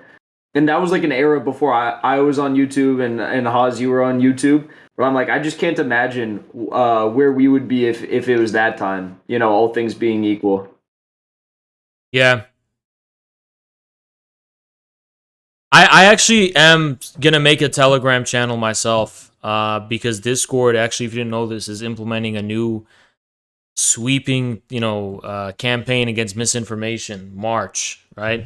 Wow. So, yeah, we actually need to get people to transition from Discord to Telegram soon, probably. I would also suggest that you make a VK account. It's like Oh, I Russian have one, yeah. Facebook. Okay, you do. Yeah. All right. Then there are a few others, I think. There's a TikTok app, a Russian version. It's called Yappy. I wasn't able to download it. But VK has it's something a TikTok part of it. Oh. Yeah, it has like one of those. Interesting. Yeah. But I think Telegram's like the safe haven. That was one of the first things I did when I joined Midpress is we set up a Telegram Well, channel. here's the thing, telling is my that boss that it's only a matter of time until we're all gone. We got to do this now before it's too late. well, these liberals that are Yeah. banking on censorship to be able to fulfill their social agendas, the reason it's a complete like farce is because this notion of a neutral and free and open internet is going to disappear very soon. China has China's Great Firewall, Russia has VK. And these are, state-backed, sovereign types of platforms, right? And uses of the internet. Well, American internet just pretends to be universal. That's obviously not sustainable in a multipolar world. So we're going to see things like Trump's social. We're going to see Internet 3.0. We're going to just see an increasingly, dropping the veneer of neutrality. But listen, when that happens, what's the point of using Twitter? Are liberals particularly, charismatic and appealing at being authoritarians? No. If we're going to have authoritarians and people who censor shit, we should have people like China or something. People who actually, look good, right? The only reason Twitter gets away with, having an edge over any of them is because it pretends to be, universal and neutral. But when it starts to ditch that, it's like, what? We're going to be in, the blue hair, brown shirts. It's not particularly appealing, I don't think. We need real neutrality. Problem is, there's also the potential of some congresspersons telling Apple and Google to remove, say, Telegram from the App Store or any other app. That's happened in the past. I think AOC was the one who got Parler removed from both Google and Apple. Oh, Logo. So I Good think- news. Logo is coming on. He's right Okay, here. cool. What's up, Also Logo? says he's available on his computer. I want neutrality on social media and neutrality in Ukraine. Yeah. Samir, I think you made a really good point though, because you can have platform independence. You can go to alternative platforms, but they can also just block you from the app Yeah. stores. They can shut your websites down. They can go after your website hosts. At least if you're based in the United States. So it's definitely a problem where I mean this kind of censorship could spell out really like the death of the internet as we know it. And it's already decaying pretty rapidly, but I think it's gonna get. I'm not too worried about censorship. You know, it's one of those things which you can't control. You have to accept. You have to adapt to. They don't want to censor things. What they want is just this is like Metal Gear Solid 2, yo. They just want to control context, and if you haven't noticed, they have complete, total, fucking full spectrum dominance of the context. Yeah. Yeah. That is true. Also, I looked into it. I went back and after January 6th, AOC was the one who did indeed get Parler removed from both the Apple Store and the Google Play Store. What a progressive, democratic. I mean, I think what is It's extremely progressive. Yeah, I It's mean, extremely progressive. It's they on call- brand. That's AOCIA. They literally say we're going to be democratic socialists because, like, we believe in liberal rights and civil liberties and freedom of speech. Anti-authoritarianism. Yeah, and all and that. how do they? She acts like fucking Hitler, right? Yeah. Yeah. What's that thing called when you have corporations working with the government to censor free speech? What do we call that again? Oh, it's democratic. It's democratic, anarcho, libertarian workers' control of the means of the safe space. Yeah. We're anti-authoritarian because we actually want to do the authoritarianism ourselves. That's what.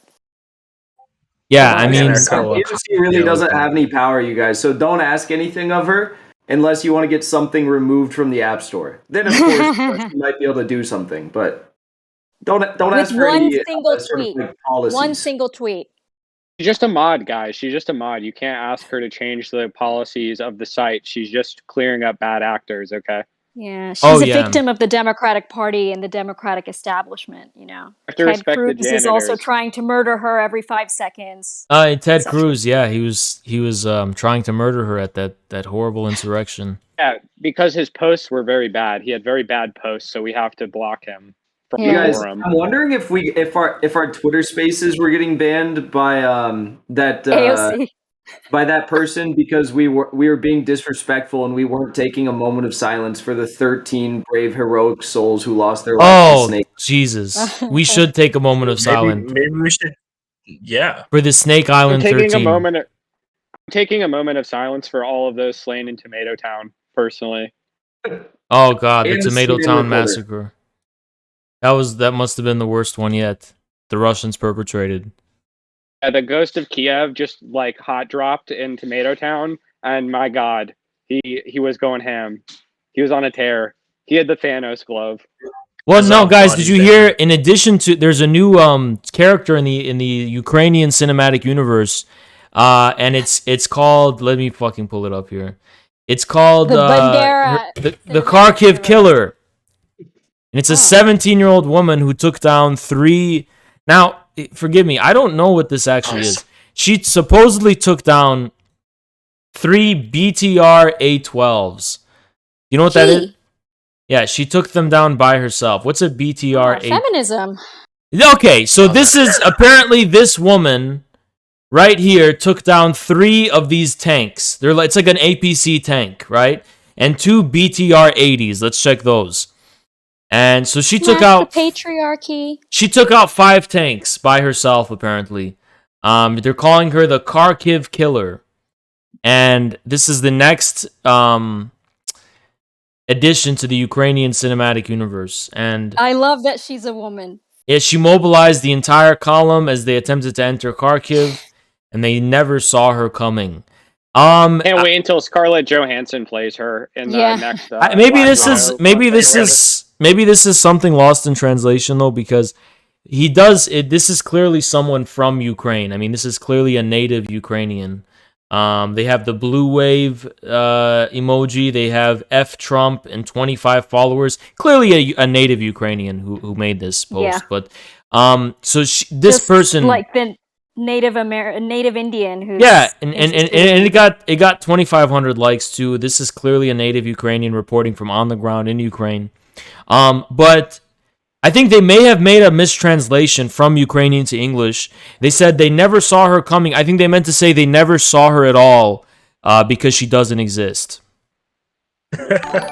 Well, you know, that's I would be surprised. Dude, that's you're hurting morale.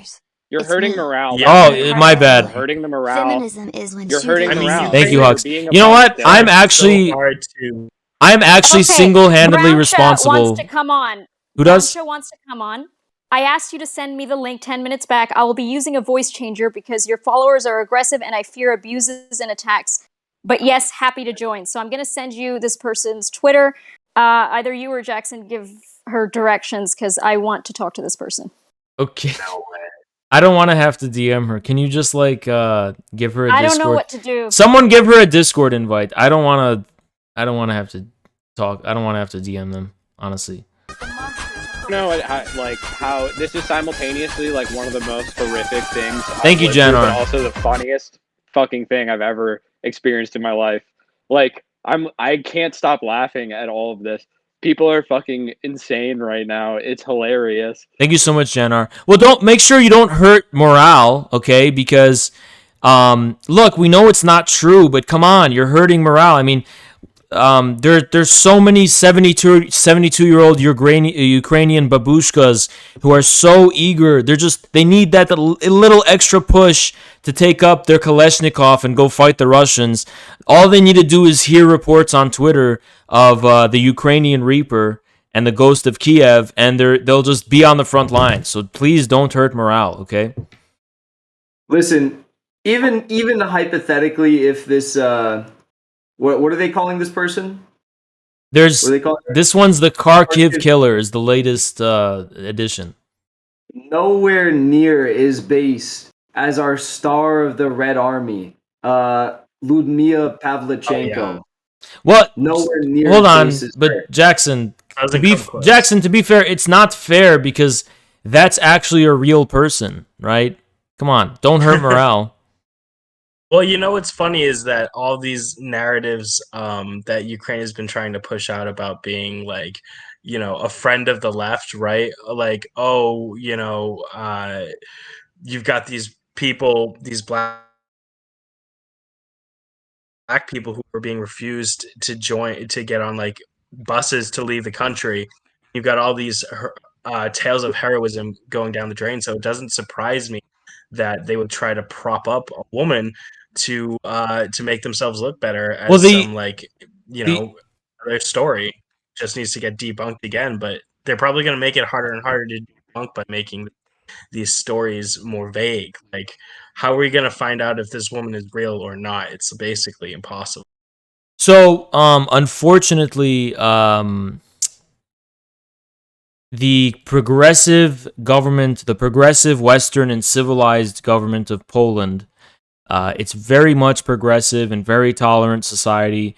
And yes, they were turning down Africans at the border who were trying to flee, but that wasn't because they were Africans. It was because they were subjecting them to examinations about their views on LGBT rights, and it turns out they didn't pass the test. Okay, so that's the reason you're seeing them being rejected at the border. It's nothing to do with race. It's because those people, honestly, do they? You simply can't ask them to provide a platform for that sort of hate. You know, you can't provide a societal platform for that sort of hateful like types of people. You know, of course, they're hateful.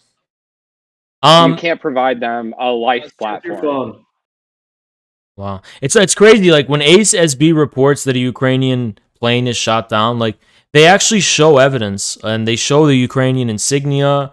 And they show like that it's a Ukrainian model plane, and like they actually post the evidence. Whenever we hear these grand reports of Ukrainians doing all of this spectacular military feats that are just heroic and legendary. Like there's no evidence, right? It's pretty crazy. I mean, they gotta make something up, right? Because otherwise, it just looks like they're getting destroyed in front of the entire world, and there's nothing they can do about it. When that is basically the reality of the situation. Hey, okay, so I'm gonna be like black pill mode here, but the goal is for this to be a failure because that's what in the interest of everyone. Like they're making this a spectacular thing so that everyone in the West will be disappointed when they're not handed the victory they've been promised by their propaganda. So when that finally is revealed to them, when this is finally revealed to the American people, they're gonna be war hungry. They're gonna be war Yeah. hungry as a motherfucker, and they're Very going to be true. begging. That's what I said begging for earlier. retaliation. I said the begging for same thing. That's retaliation. 100%. The Republicans are going to be like, Biden is not harsh enough. He is not having reprisals. The Democrats are going to do it just so that they're like war hawky enough. Like it's all primed. The context is there. I said it will be also used against China in the future. So This is actually absolutely. Yeah, We China's can't not- let this happen to Taiwan. We can't let this happen to Hong Kong. We can't let this happen. This is fucking. It's just like makes us feel kind of helpless because it's like, you know, they're gonna have this whole feeling of like revenge, and they're gonna be like, oh, it turns out Russia won and Ukraine lost, and it's like, but we were telling you the whole time that the reports were fake and Ukraine never stood a chance, and it's like we're gonna fall on deaf ears and no one cares about the truth. You know, it's sad. yeah, and it also goes back to what I was saying in my Twitter space that Americans are also obsessed with winning, right? So that ties into it as well. Actually, an underdog. Are you kidding me? We have to let the underdog win. Like they're fighting the big tiger, the big panther of the East. You know, the Asiatic Russian despotism. imperialism, the new Hitler.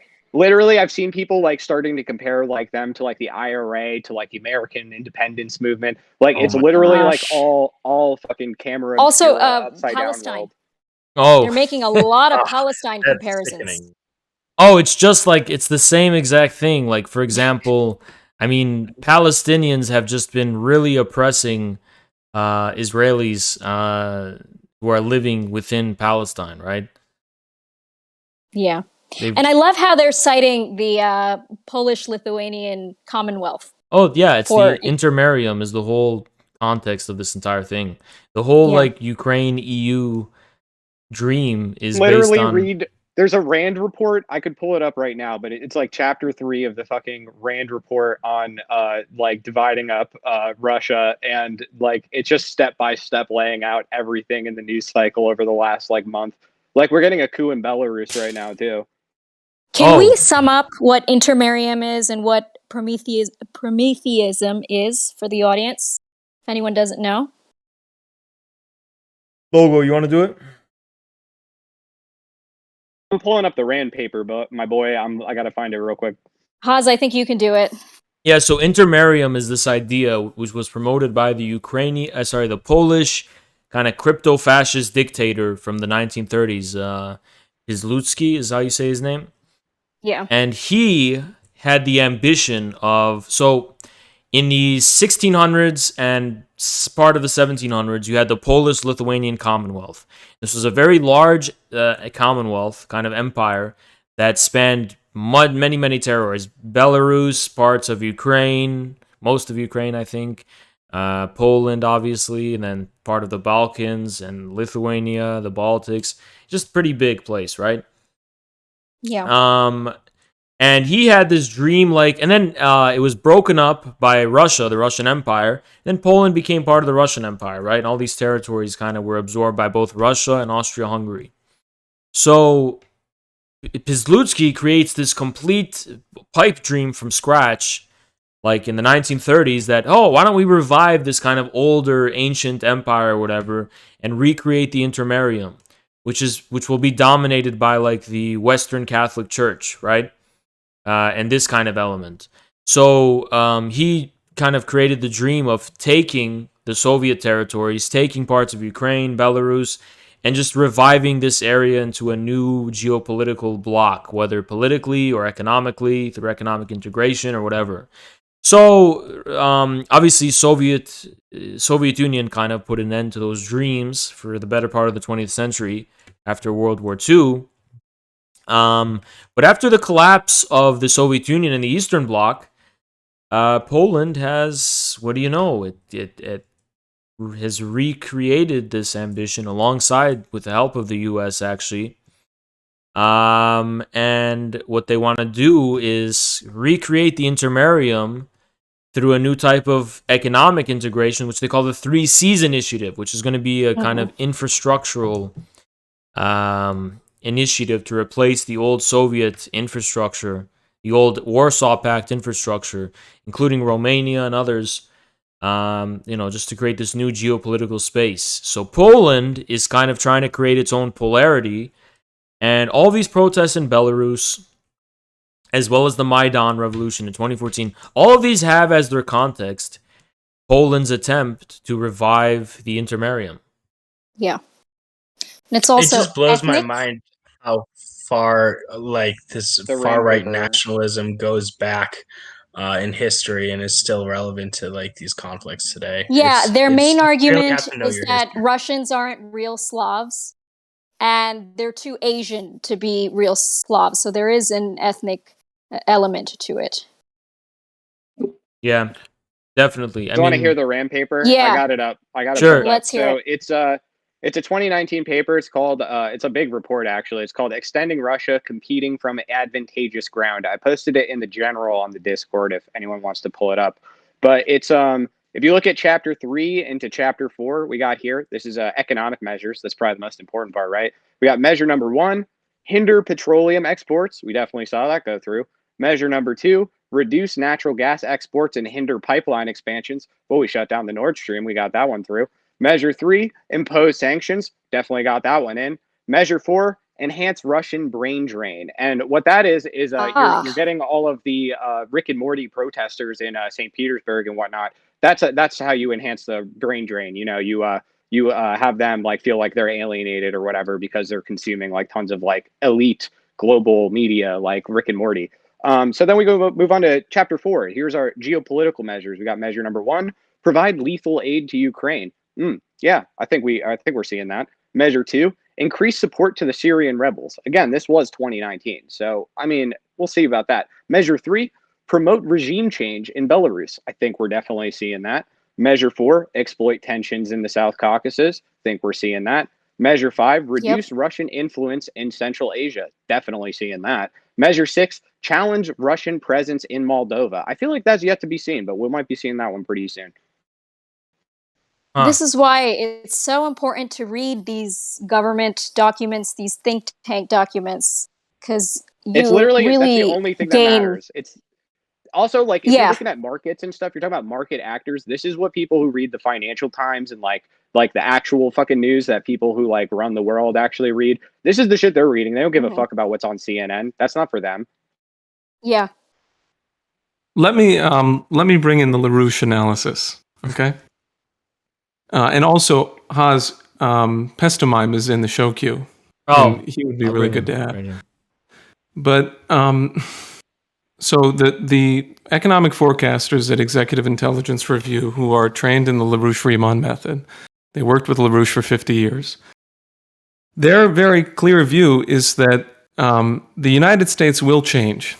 In other words, that people are looking at this dynamic and they're terrified that the United States could never actually respond to the proposals of Russia and China for a new security architecture and for a new financial architecture that ensures the development opportunities of every nation. But people are concerned that it's people think it's ridiculous. They think it's impossible for the United States to join that, to respond to what China has proposed, as back in 2013 and 2014 when Xi Jinping proffered the United States to join the Belt and Road Initiative. But the United States will change, because what we are practicing now against the Russian central bank and against the Afghan central bank is going to be the case in the United States. In other words, that the very real future that we are facing without a shift in policy is that this hyperinflation that we are in will get sort of completely out of control. Not that it isn't already out of control, but it will be impossible to rein in. And that's the driving characteristic of this crisis. I think it's really something that everyone who's listening needs to take account of, because I don't see any other political potential in the United States that could do the things that are necessary, other than what when I see represented here and a few other networks that exist in the United States. We need to actually be able to get establishment figures in the US who are less than insane to respond to reality. And I think that reality is primarily defined by this financial crash. I think that's Who do you fundamentally think- impossible is the problem. I'm going to go Michael Hudson here and be like, yeah, but that's not going to happen because it's fundamentally impossible with like the structures that we're in here. Like these have to run themselves out. Like this literally just has to collapse from its own internal contradictions. Like there's no other way at this point, and it's not going to get better very soon. No, there is a solution. History is the solution. Like it's going to solve itself the hard way. You're talking about mass death of the American people. That's already happening, dude. What are you talking Yes, about? it We have is. mass death of the American people every day. Yeah, we're So what's the talking difference? about Like it's just continuity of the same. You're talking about an incredible continuation of that. Large numbers of people starving to death in the United States, like is happening in Afghanistan right now. That's already happening. That's already happening.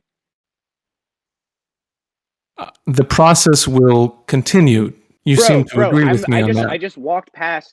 I just walked around SF, right? I just saw motherfuckers with like G36Cs like busting a house. I just saw like homeless people getting swept up in this shit. Like, what do you think happens every day in this country? It's the fundamental issue that I'm pointing to, that people actually have to respond to the human crisis. They have to actually acknowledge the humanity of the other and devote themselves to uplifting the condition of humanity. I don't see any other option. I agree, but what I'm saying is that do you see the full spectrum dominance that's been established here? Like you can't just solve that by like having like happy, fancy, like nice words and things and spreading pamphlets in the park. Like that's not how it works. Tell me, how do you think we can solve it?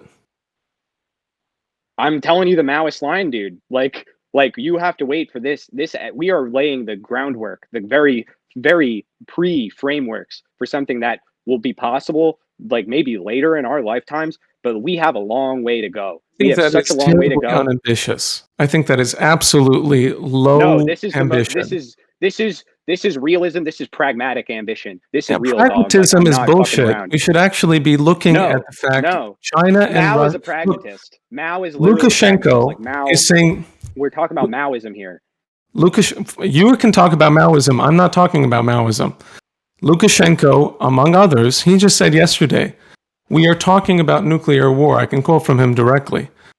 He says, now there's a lot of talk about the banking sector. Gas, oil, SWIFT. It's worse than war. This is pushing Russia into a third world war. Nuclear war is the end of everything. So if we can't change right now, then we might simply lose the human race. And your That's the plan risk that for we're living with. change. Your plan for change is to find representatives that aren't totally crazy, right? Any idea as to who those representatives are? Like your best bet. I'm not sure about the Congress. There are people there are people who you could turn to, but I'm not sure about the Congress. I think that there needs to be an effort to find the people who actually understand what is coming. The vast destruction of life in the United States, which Logo is decrying, and I do too. But what is to come, and what is being waged upon the people of Afghanistan and across the world, and of course the people of Ukraine and the people of Russia. You have to find the people in the United States who still have some kind of moral compunction about that, and you have to call on them to address the solution concept. And the solution concept is rather direct. Literally Ron Paul. Tell me who else. Who else? We got Ron Paul. Who else do we got? Go to Ron Paul, Logo. That's what I'm saying. And call on him to address the crisis with the only things that can work. You cannot deal with the financial crash without Glass-Steagall. You cannot deal with a financial crash without Glass-Steagall. It's impossible. Daniel, do you think I that this agree is with a you realistic and viable on so much, but I'm telling you, be real. Be real. Think about it. Like, look around you. Do you think that we're going to elect our way out of this? Is to lay down and take it. Well, I think shouldn't No, we? it's not. Shouldn't we? So if I gather from what Logo's saying, correct me if I'm wrong. You're saying we need to have a more kind of cultural revolution, right?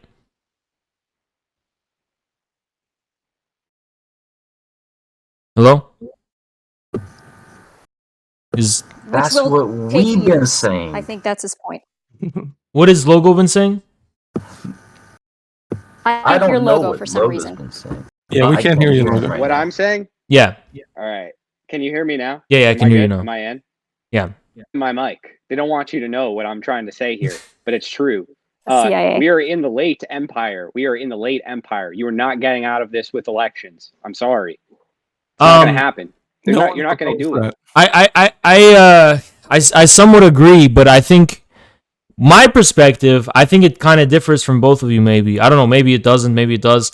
Mine is basically that forget about talking about seizing power because it's not going to happen for a very long time. Just build a base. Have a communist party. Have a movement. Have a corporation, actually. I actually believe we need our own corporation. By corporation, I mean an organizational apparatus that has a definite way of acquiring revenues and distributing that revenue in an organized, accountable manner that can like be self-sustaining and kind of autarkic, right? So that if shit does hit the fan, we can have a solid base with which to have as a platform to organize things, right? Yes, Not just precisely. Yeah, that's what I believe in. Yeah, I believe in building the party, building the church. Like on this rock, we build our church. That's what we need to do. We need the battle tank, the Hussite battle tank. Yes, precisely. That's my perspective right now. And then with that tank, I mean, that does come with, though, to be fair to Daniel in his perspective, that also does come with, trying to get elected maybe, if we have time, right, at a local level and at a state level. What Steven Estrada's doing in Long Beach, I completely commend what he's doing. And he has my full support and the full support of my platform. But I think it can be a combination, but I think the most important thing is to have this kind of nucleus of a you have shell. to take it out of Fred Hampton's book. Fred Hampton is the prophet of the times. Fred Hampton, what did he do? They built their own infrastructure. We're not getting our needs satisfied by this. We need to literally replace and to the be government. clear, I don't think it's not even so much necessarily about building infrastructure right now. It's just about building the organizational apparatus that something like that can be possible, right? Like have streams of revenue and organization and distribution, and the most important thing I think that's part of that is you need to have discipline. The key to this is my view actually. I kind of believe in America's the land of cults. I think we need to turn maybe the Communist Party, turn it into a cult. Now, bear with me here. I don't mean a cult in the way you're thinking of it.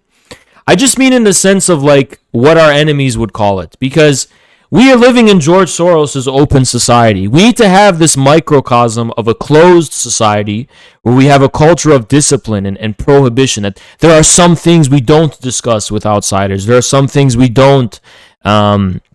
There are authoritarian. Yeah, precisely. A party discipline, democratic centralism, right? We need to have a closed society of some kind. And I'm not by cult, by the way. I'm not talking about like Bob Avakian, where we brainwash people and we antagonize others. I believe in open dialogue. I believe in having free thought. I just believe we need to have we need to have a fundamental respect for the party to the point where we do recognize like you're in the party or you're out of the party, right? Well, there's a lot of connections being made in my head right now with what you said, Haas, but I can't tell you about it because you're an outsider. That's funny. Logo was saying something. I want to hear. I'm saying you need to provide something. Like people need things. There are things people need. Who is giving them those things? Be that person. I agree. That is what you need to be. The reason I'm even in media right now, I used to be a guy who didn't care about I didn't care about social media. I never published anything publicly. I just read stuff and wrote stuff for a select few people, right? The only reason I did this whole media thing in the first place was because I think the first thing you give people that you get anything going with is information. Information. Yeah, media. 100,000%. Yeah. Step one is just disagree tell the completely. truth. We're in step one. Yeah. We're very early step one. Like we I just need to disagree establish completely. what Hold on, is all the right. what is the real, what with is spreading reality. information. We're literally at fighting right now just to establish what is reality. Like that we are at this phase. I want to hear Daniel's. The rest of it is pie in the sky. Okay, so here's Yeah. information is never the truth. Information has nothing to do with ideas, with the formation of ideas. You need to give people the ability to have access to their own creative identity. You need to give people a sense of the fact that there is a future that they could create, that they can contribute to, a mission. They need a mission. They don't need someone to tell them, sit down and wait for the whole thing to collapse and let's bide our time. That's not going to fucking work. What we need to do, in my view, is to establish a concept of what is it that the United States could accomplish. And right now, we should take encouragement from the fact that Xi Jinping and Putin are behind us. So if you want to join with them, we should respond to the proposals that they have, a new security architecture and a new development architecture to bring the BRI worldwide. Why should we say to ourselves, it's not time to fight for the Belt and Road Initiative in the United States? Why should we say to ourselves, it's not time to fight for the World Land Bridge? This is insufficient for me. I agree with you. We do need a mission. You can't just have a stream of information that's just descriptive. You also need to have a mission that comes. I completely agree. I mean, my small mission has been. So like, let's say our mission Yeah. right now is like to educate people on like what the fuck is actually going on right now. It's like how are we doing in this? Well, mission? no, Like, another mission, right, for me was also like telling the truth sometimes is a mission in and of itself, just because. Look, we live in a society. I mean, this is a kind of paradox of activism we really need to think about. We don't live in a society where people just do nothing. We live in a society where people are automatically feeling like they have to do something, right? And when you just tell the truth, you suddenly cut into people's like activistic inertia, where they're just activists who are in reality doing nothing, and actually like confronting them with this anxiety that everything they think about the world and all the communities that they're part of and all the discourse they're participating in is complete bullshit and it's completely false. And when you leave people stranded with not having any like teeth to suckle on, so to speak, to like, just go be activists and fulfill their own guilt and all that pathological bullshit, I think that really does manage to awaken people to an authentic mission, to do real things, to join, let's say, in my case, the Communist Party and work within that party to take it over, or maybe to build a party, or to inspire people to spread the word themselves and have a sense of like what we could be doing, as Daniel put it. Like, we can actually win the American masses. We can build a movement of millions and millions of people. We can have a state that serves the people. All this is very much possible. If you tell the truth, you open up the threshold of what people consider possible. And when you're able to do that, people will by nature, right, awaken to that mission through action. I think activism is the number one problem right now. Activism dilutes. Activism leads people to senselessly, Yes. well, like act on their emotions also. scratch an itch, like AOC. Oh, get out and organize, and get out and organize. This is all meaningless, right? These DSA people canvass for the local election, canvass for Biden. This is just nonsense. Every time we tell the truth on Twitter, I have a bunch of people in my mention saying, why don't you organize instead? So clearly you're making the correct point. I have a question for all of you. If we want to convince Americans to join the Belt and Road Initiative, how will we do that? Through information, right? So I think just adding not to through everyone's points. information. Go ahead. Well, then how can you communicate it to them? I think what's more important than giving people correct information about anything is getting people to understand the truth and understand the ideas behind the Belt and Road, that isn't just whatever numbers and things and stories that you read about on a piece of paper or something. Sure, but I think there's two things with that, right? So I agree, you do need an overarching, overall mission, an idea, a bigger idea. So I agree with that. But people also want to see your idea prove itself by being able to fill in the cracks of the world around them. Like, because they're already getting targeted with so much information warfare, and they want to see, okay, well, how do you respond to what the big information is saying? And just telling people, well, it doesn't matter, my big idea is all that matters, that's something they consider unproven. It's like, okay, well, prove it. Prove concretely how your idea is superior to the big idea or the absence thereof that now prevails, the nihilism that now prevails. So you have to be able to fill in the cracks and be able to, The prove point your is, mettle. it's not my idea. It's not You're my dealing idea. with you're dealing with the most psyoped population in Yeah. the entire history of the entire fucking world. Like, I'm sorry to to rain on the parade here, but I'm like optimistic, but I'm optimistic in like a very pragmatic sense where it's like there's good things happening in the world. There is not good things happening in America, and it's going to remain like that for a while because people It's in this the is like world. these people America are is in active revolt against reality. They're in active revolt against reality. They are actively passing around disinformation, knowingly doing this, bearing false witness. These people are like rebellious against God, and it will take generations. Well, Logo, America it might is be true what you say that Americans are the most psyoped, but Americans are still, at the end of the day, human beings with human brains.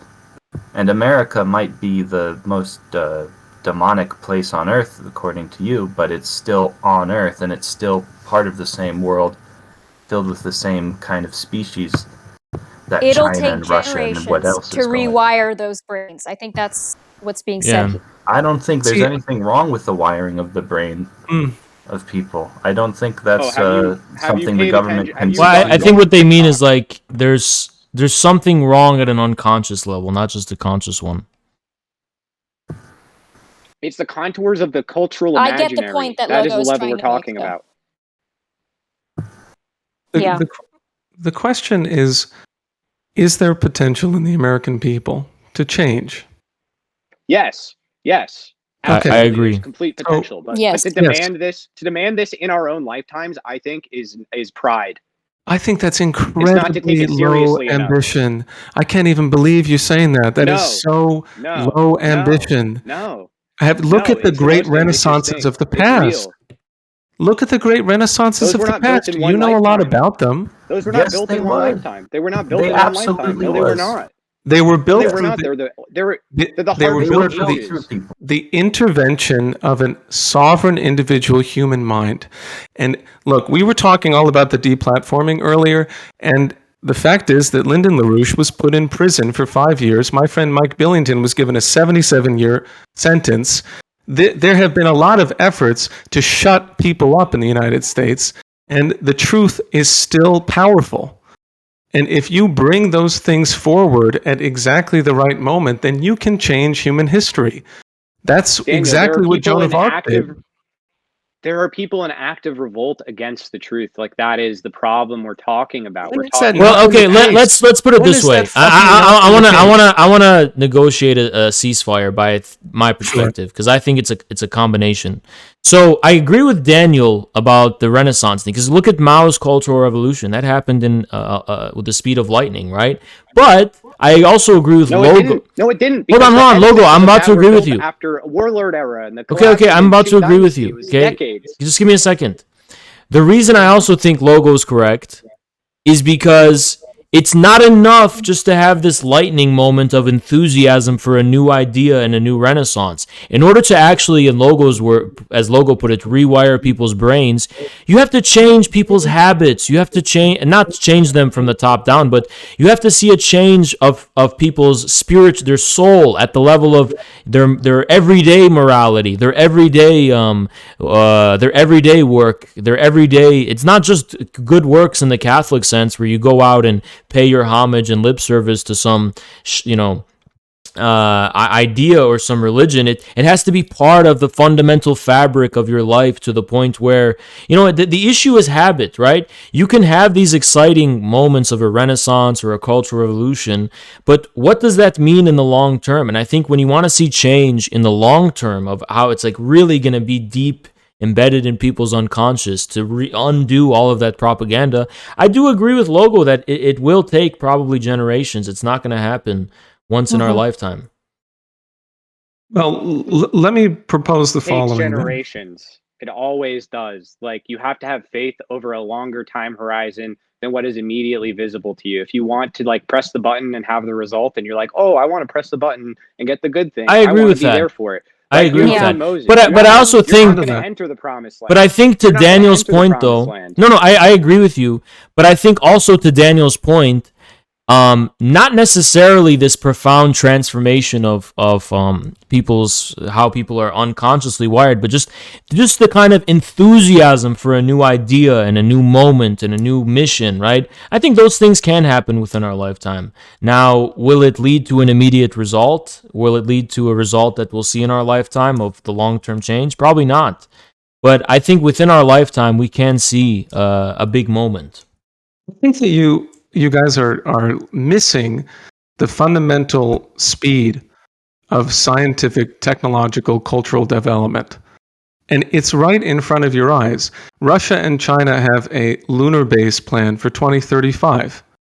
The situation is that we are going to become, in fact, in 2013, the same year that Xi Jinping announced the Belt and Road Initiative, the Voyager went beyond the heliopause. Mankind is out in interstellar space right now. So to presume that this is somehow generations away is missing it. And I would further point to the fact that we are genuinely on the precipice of thermonuclear war, which I think we should discuss whether that is true or not. I think it's very much the case that we are close to the thermonuclear extinction of mankind, the only creative species on this planet. And that should be what changes people. Unfortunately, I agree. But it won't. I don't know if it's gonna change people, but I do agree that we are on the cusp of like, I think if NATO does nuclear disarmament is going to be part of the imperial expansion right now. Are Yes. you kidding me? Since Yeah. Belarus That's said that they're true. going to hold Russian nukes, we're going to be going all off. Like, that's going to be the next platform of imperial expansion, is talking about how we're going to forcefully denuclearize these countries. Yeah. Yeah, And I know that for a definitely. fact because they're talking about getting Russia on the table to discuss New START and getting China on board to eventually denuclearize. To be They honest, also- I actually would consider it advantageous strategically for populists within America for a complete proliferation of nuclear weapons. Like, Venezuela should get nukes. Yeah, Cuba Iran should get especially. nukes. Iran needs. I mean, I am kind of upset with the clerical establishment of Iran that they issued a fatwa against nuclear weapons. I think Iran needs nuclear weapons, right? Yeah, I I've think said that since the beginning. I think Turkey. I'm sorry. I think Syria should develop nuclear weapons. I think under different governments, Iraq and Egypt should have them. Potential Belarus definitely needs them. Ethiopia, I'm giving nukes to Abiy Ahmed. That's what I'm Oh, talking about. absolutely, Let's give Ethiopia. him I nukes. forgot to mention 100%. Ethiopia should have nuclear weapons. I think. Yeah. I think. Well, I think we just need every polarity that wants to be a sovereign country needs a nuclear deterrent at this point. Unless that's the old model, isn't it? That's the old security architecture. well, how I would disagree. I think it's always been disarmament, right? Even when nuclear weapons were in development, that was the goal. And now if we're going to shift the goal, I think that's definitely something to consider. Well, I'll hear you out. What don't you think that these sovereign countries, in order to preserve their sovereignty, need a nuclear deterrent from an aggressive United States? Geopolitical reality is like, if you don't have a nuclear device, you do not have sovereignty. That's how it works. It's just a shorthand. I mean, Exactly. people talk about geopolitics. People say about it. Yeah. But what's the Do problem? you think that can perpetuate for forever? Yeah. Yeah. Oh, so no. far it's been working. No, Those I mean, states not that have forever. Nuclear devices don't attack each other. So Well- what happens? Yeah, what happens next? Nuclear deterrence. Okay. Listen. Ideally, right? We owe the globalist, whatever we want to call this thing, the British Empire, whatever it is. This ruling class, this viciously pro-war establishment is overthrown. We have people's governments throughout the world, and we have a mutual disarmament, right? I completely agree with that, right? But only under those conditions do I think any kind of like disarmament should be pursued. For as long as there's a U.S. empire, for as long as there's a British empire, I should say, sovereign countries need a nuclear deterrent. That's my view. Well, let me make a quick response, okay?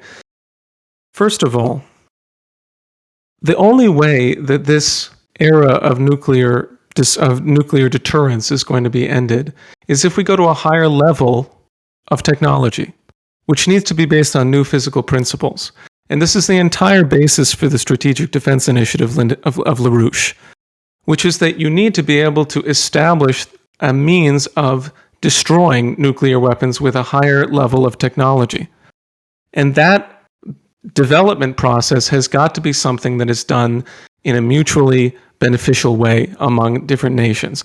There's no other way to deal with this. The Russians have responded to that proposal. Of course they did back then, but their policy is called the Strategic Defense of Earth. The Strategic Defense of Earth is asteroid defense. The Russians are calling on the United States to work together to defend Earth from asteroids. That's the kind of thing that would shift the world dynamic. As long as we're living in the Kissinger policy of mutually assured destruction, then we're just on the hair trigger for nuclear war, and we're going to kill ourselves. And I don't see how we can get much closer than we are right now. To see. The reason now all of a sudden the Social Democratic Party of Germany is announcing that they want to spend 100 billion more euros on their military. And there's a reason why all of these countries, I think Germany was included, are trying to slow down this whole stuff with the SWIFT thing, is because China and Russia are peacefully making their way into these other parts of the world. And that's a deterrent as well. So, because the reason why they're not going to want to do economic warfare on Russia is because they depend on this new higher standard of living that they've become acclimated to ever since Russia and Europe started having better relations. Ever since they started building all of these things like we saying that we should be building, like pipelines and trains and development corridors and power lines and power infrastructure and shared projects in science and technology. All right. These projects that we have together, then the more damaging a war would be. So I think overall, when we're looking at the Ukraine crisis, Daniel, what do you foresee as the outcome of the current Ukraine crisis specifically? Or do you have a prediction, or what do you think is going to... A forecast. My forecast is that until the Russian demand for new security agreements is met, then military technical actions will continue. They will be asymmetric, and they will be shocking to people in the West, just like the whole situation has been with Ukraine.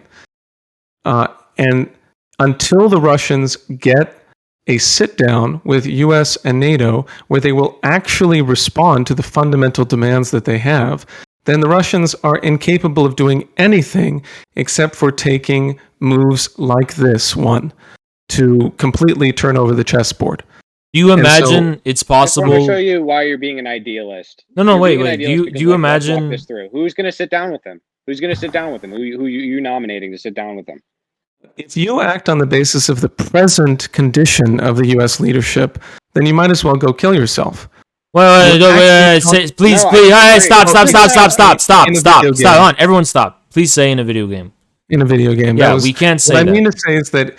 What I really mean to say is that if you depend on the present existing situation with U.S. leadership, you'll get nowhere. You actually need to change the condition and the quality of U.S. leadership. That's what a political movement should be doing. Okay. So do you foresee that We'll just vote it. We'll just vote our way out into changing NATO, into having a sit down with Putin. Daniel, do you, as far as the forecast is concerned, do you think it's realistic that Russia may take similar actions in countries like Finland, which are now proposing that they want to see about joining NATO as well? I will not predict what Putin will do because I think he's a creative genius. I think he'll do something unexpected. That's really the thing that he does best. But there are various, things that he could do, including placing weapons all around the world. All right, and so that will continue until we change. Okay, yeah, and I really do think that the next thing we're going to see is Russian military bases in Latin America, and also new security pacts between the U.S.'s adversaries in response to the expansion of NATO. So I think the Horn of Africa as well. Yeah, I think and that's the even Horn. more important geographically and strategically speaking than Latin America. If you notice, I mean, We have to see what happens in Belarus. Really, Belarus is the kind of sleeper right now. Like, what happens with this coup? Because if they coup fucking Belarus, like Belarus joins NATO, like in what 2 years? Oh, then it's like, over. What's that mean? Then it's Yeah, war. and- Right, and if you see what they're saying about Belarus right now, they're saying that all of these tanks are going through Belarus. They're trying to at least pin some of the blame on Belarus, and that They've already gives you an sanctioned indication. Belarus to punish They them. already sanctioned Belarus. Yeah, exactly. So Overall, I think there's a few things we can take away from this conflict, right? One, the geopolitical implications we've already talked about, the lack of a stable security architecture, which is going to lead to more instability and more conflicts of this nature.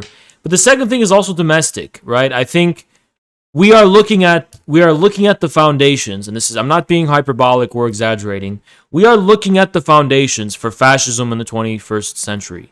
For the first time, it wasn't Trump. Already here. It's not foundations. Done. This is the victory lap. All done. Done. Yeah. Operation over. Accomplished. Mission accomplished. Here it is. Yeah, I mean, look, if you would have shown the authors and the intellectuals of the mid 20th century, right? How we have a website called Reddit and Twitter where people are cheering on and applauding the slaughter of Russians. It's not even real, by the way, but they're making up all of these stories and they're all this rampant jingoism about Ukrainians, the Ukrainian Reaper and the Ghost of Kiev and all these fictions and how it's okay to lie about them because it's boosting morale. We have to censor opponents of the war. I mean, they would say, holy shit, we thought fascism was bad. This is a fucking nightmare, right? If you showed these people in the mid 20th century just what has become the mainstream consensus in the West, which is just this outright bloodthirsty vitriol, racism against Russia, Sure. talking Nabokov about saw it all. Nabokov saw it all. Yeah. Tail and Ben Sinister. open over calls for regime change in Russia, open calls for attacks against Russia. I mean, you would think that Hitler won World War II, right? He did. Yeah. I think we shouldn't underestimate the degree to which fascism has been victorious. We shouldn't underestimate the degree to which this is an abnormal thing. I mean, it wasn't like this. That's the point of the Philip K. Dick book, by the way, is that there is no difference between that timeline and this one because they're the same. He did win. Who's in charge of NATO? Fucking Adolf Weisinger? Who is he? He won. They won. The machinery behind it all won. Yeah, the machinery. Worse now. That's what the war in this is happening right now. The machinery of the Third Reich has been preserved after World War II. The machine was preserved. The aesthetics changed. Right. That's what people don't understand. Big breaking news. Checked fact checking. Okay, we're getting some breaking news. Let me check out what's going on. The Russian Defense Ministry, okay, this is huge. The Russian Defense Ministry has issued an appeal to the residents of Kiev. All civilians in the city can freely leave the capital of Ukraine via the Kiev-Vasilik Highway. The route is open and safe. Is this they're saying you can leave the country freely? or just the capital? People leave the capital for a while. They weren't letting people leave the capital. They had it locked down, but they're letting people leave the The capital government now. wasn't letting Probably them because they leave? think it's actually going to fall. The Yeah, the Ukrainian? government wasn't letting them leave. The Yeah, because it would have been Ukrainian. bad for morale if they were reporting that people were leaving, but now it's getting for real, so Wow. they're letting people leave. So the Ukraine was this authoritarian Hitlerite state of Ukraine was prohibiting the residents of Kiev from being able to leave the capital, and Russia has opened up the highway for them, and now they can leave. Anti-authoritarianism. So Russia is saving Ukrainian lives. Yeah. They're saving the lives of their Ukrainian brothers, and the Ukrainian government wanted to endanger the lives of Ukrainians by forcing them to stay in the capital amidst the conflict. The Russians in this are completely morally unimpeachable. To suggest that there is any equivalence or any question of morality or ethics in a fucking objective sense in this is to be a fucking imperialist. We have more breaking it is news. so self-evident. Where are you getting this? ASB Military News. They're very reliable from what I've seen. Okay. The Russian Ministry of Defense. Russian Air Force has gained air supremacy over the entire territory of Ukraine as of this morning. God. Oh my goodness. This is, I'm sure, in response to the proposals for a no-fly zone.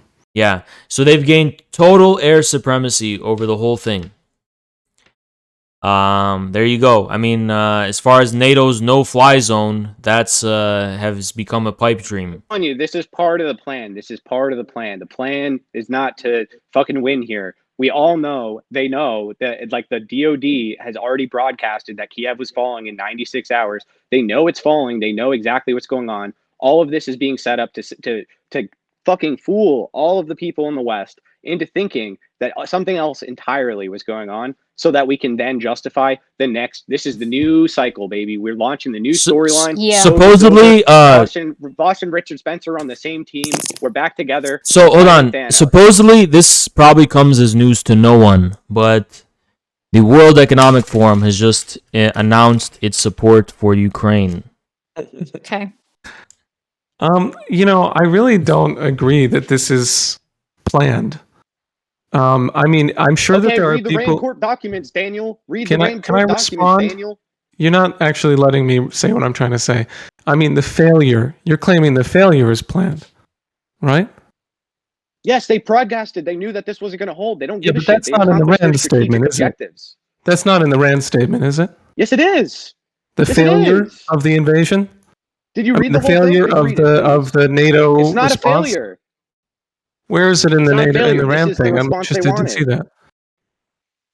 Oh my God! What do you think they want? What do you think they want out of this? What do you think NATO wants out of this? The thing is that I think the distinction is that you seem to have a rather big idea of the infallibility of your enemy, and I do not. No, I think don't. that I we just have respect seen- that they have a lot of people working there.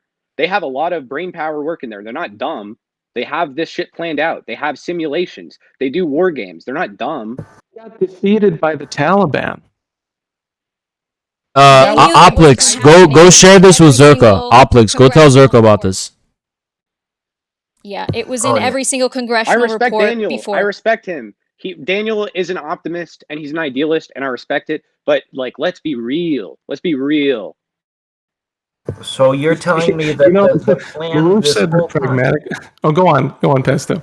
the plan that this whole time was to make all of these statements about Ukraine so that the Russians would go into Ukraine so that they could then use it to something about social media. Lay me out the plan. Like 1 year ago, He's on Twitch. NATO was planning this out. What was their order of operations for what we're seeing right now? For what NATO had planned? Because I think this is, someone told me this yesterday. I think it really is with all of these things people like to say that, the government of Russia, or the governments of the West have these things planned out. But people plan things out, but like a boxer or a fighter plans out their fight, but then they never plan for getting hit or Dude, stumbling. They have plan holy A, shit. B, C, Holy D, shit. E. If they didn't plan Yeah. for that, then they'd be doing a shitty fucking job. They are doing a shitty job. They are. Because I don't think you could say that the West has gained more than it's lost in the past week. The Western establishment. Yes, it and the has. Atlantic system. Hold on, all right, guys. I have You're not to thinking of it offer you correctly. a proposal. So I do have to go to the gym, but I could let you guys stay here and on the stream if you want, as long as you know. Say we reconvene. Yeah, we could I just don't want to do wrap it up. anything We can without you. reconvene Huh? another time. Yeah. But I feel I have to. I'm upholding the fucking Maoist line on this. Like I will prevail. We'll reconvene sometime. Maybe tomorrow, maybe Tuesday. I'm not exactly sure. I might take tomorrow off. We'll see what the news is. It's called twitch.com/worldlandbridge. Oh my god. And okay, bye we'll be guys. streaming it there. All right, guys. Twitch.tv/worldlandbridge. You heard it. All right. See you later, Logo. And thank you, Daniel, for coming on, and also Pesto. Thank you, and of course, Samira. Rooshclub.com. Always Thank a pleasure. Always a pleasure. And we're all gonna be, with the exception of Logo, although Logo is more than welcome. I think Logo should come. Yeah, I think he should come too. But Yeah, I'll debate you live there, Logo. But he's gone. we're all gonna be at the CPI Caleb's conference in Austin on the 12th. Yeah. The 12th in Austin. So guys, this is the gang. We're all gonna be there, right? Also, Jackson's gonna be there. Caleb's gonna be there. It's gonna be great. But anyway, what was I gonna fucking say? So the World Economic Forum has actually decided to come out. Carl Schwab and this guy is signing on it, and they're full solidarity with Ukraine, condemn the aggression by Russia and for its attacks and atrocities. What atrocities is it referring to? That's my best guess, right? But anyway, I will see you guys. Thank you for coming on. Yeah. I'll see you guys later. All right. Bye. Thank you. Thanks. Talk to you soon. All right. So, is there any more breaking news I should cover? Any more breaking news?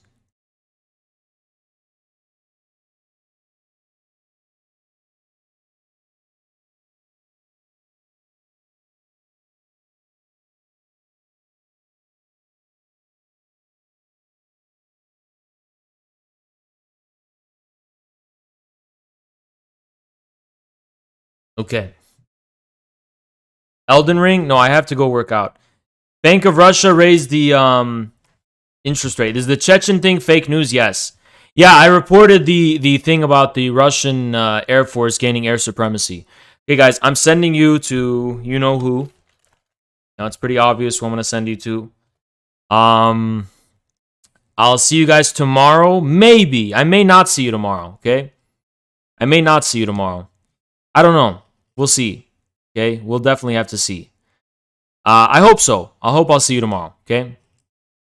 Anyway, guys, been great. Been fun. Great stream today. Beautiful stream. I'll see you guys tomorrow, okay? Hopefully we'll stream earlier tomorrow, right? And guys, I'm finally starting to get back into the groove of streaming. I like streaming now. I'm having a good time streaming.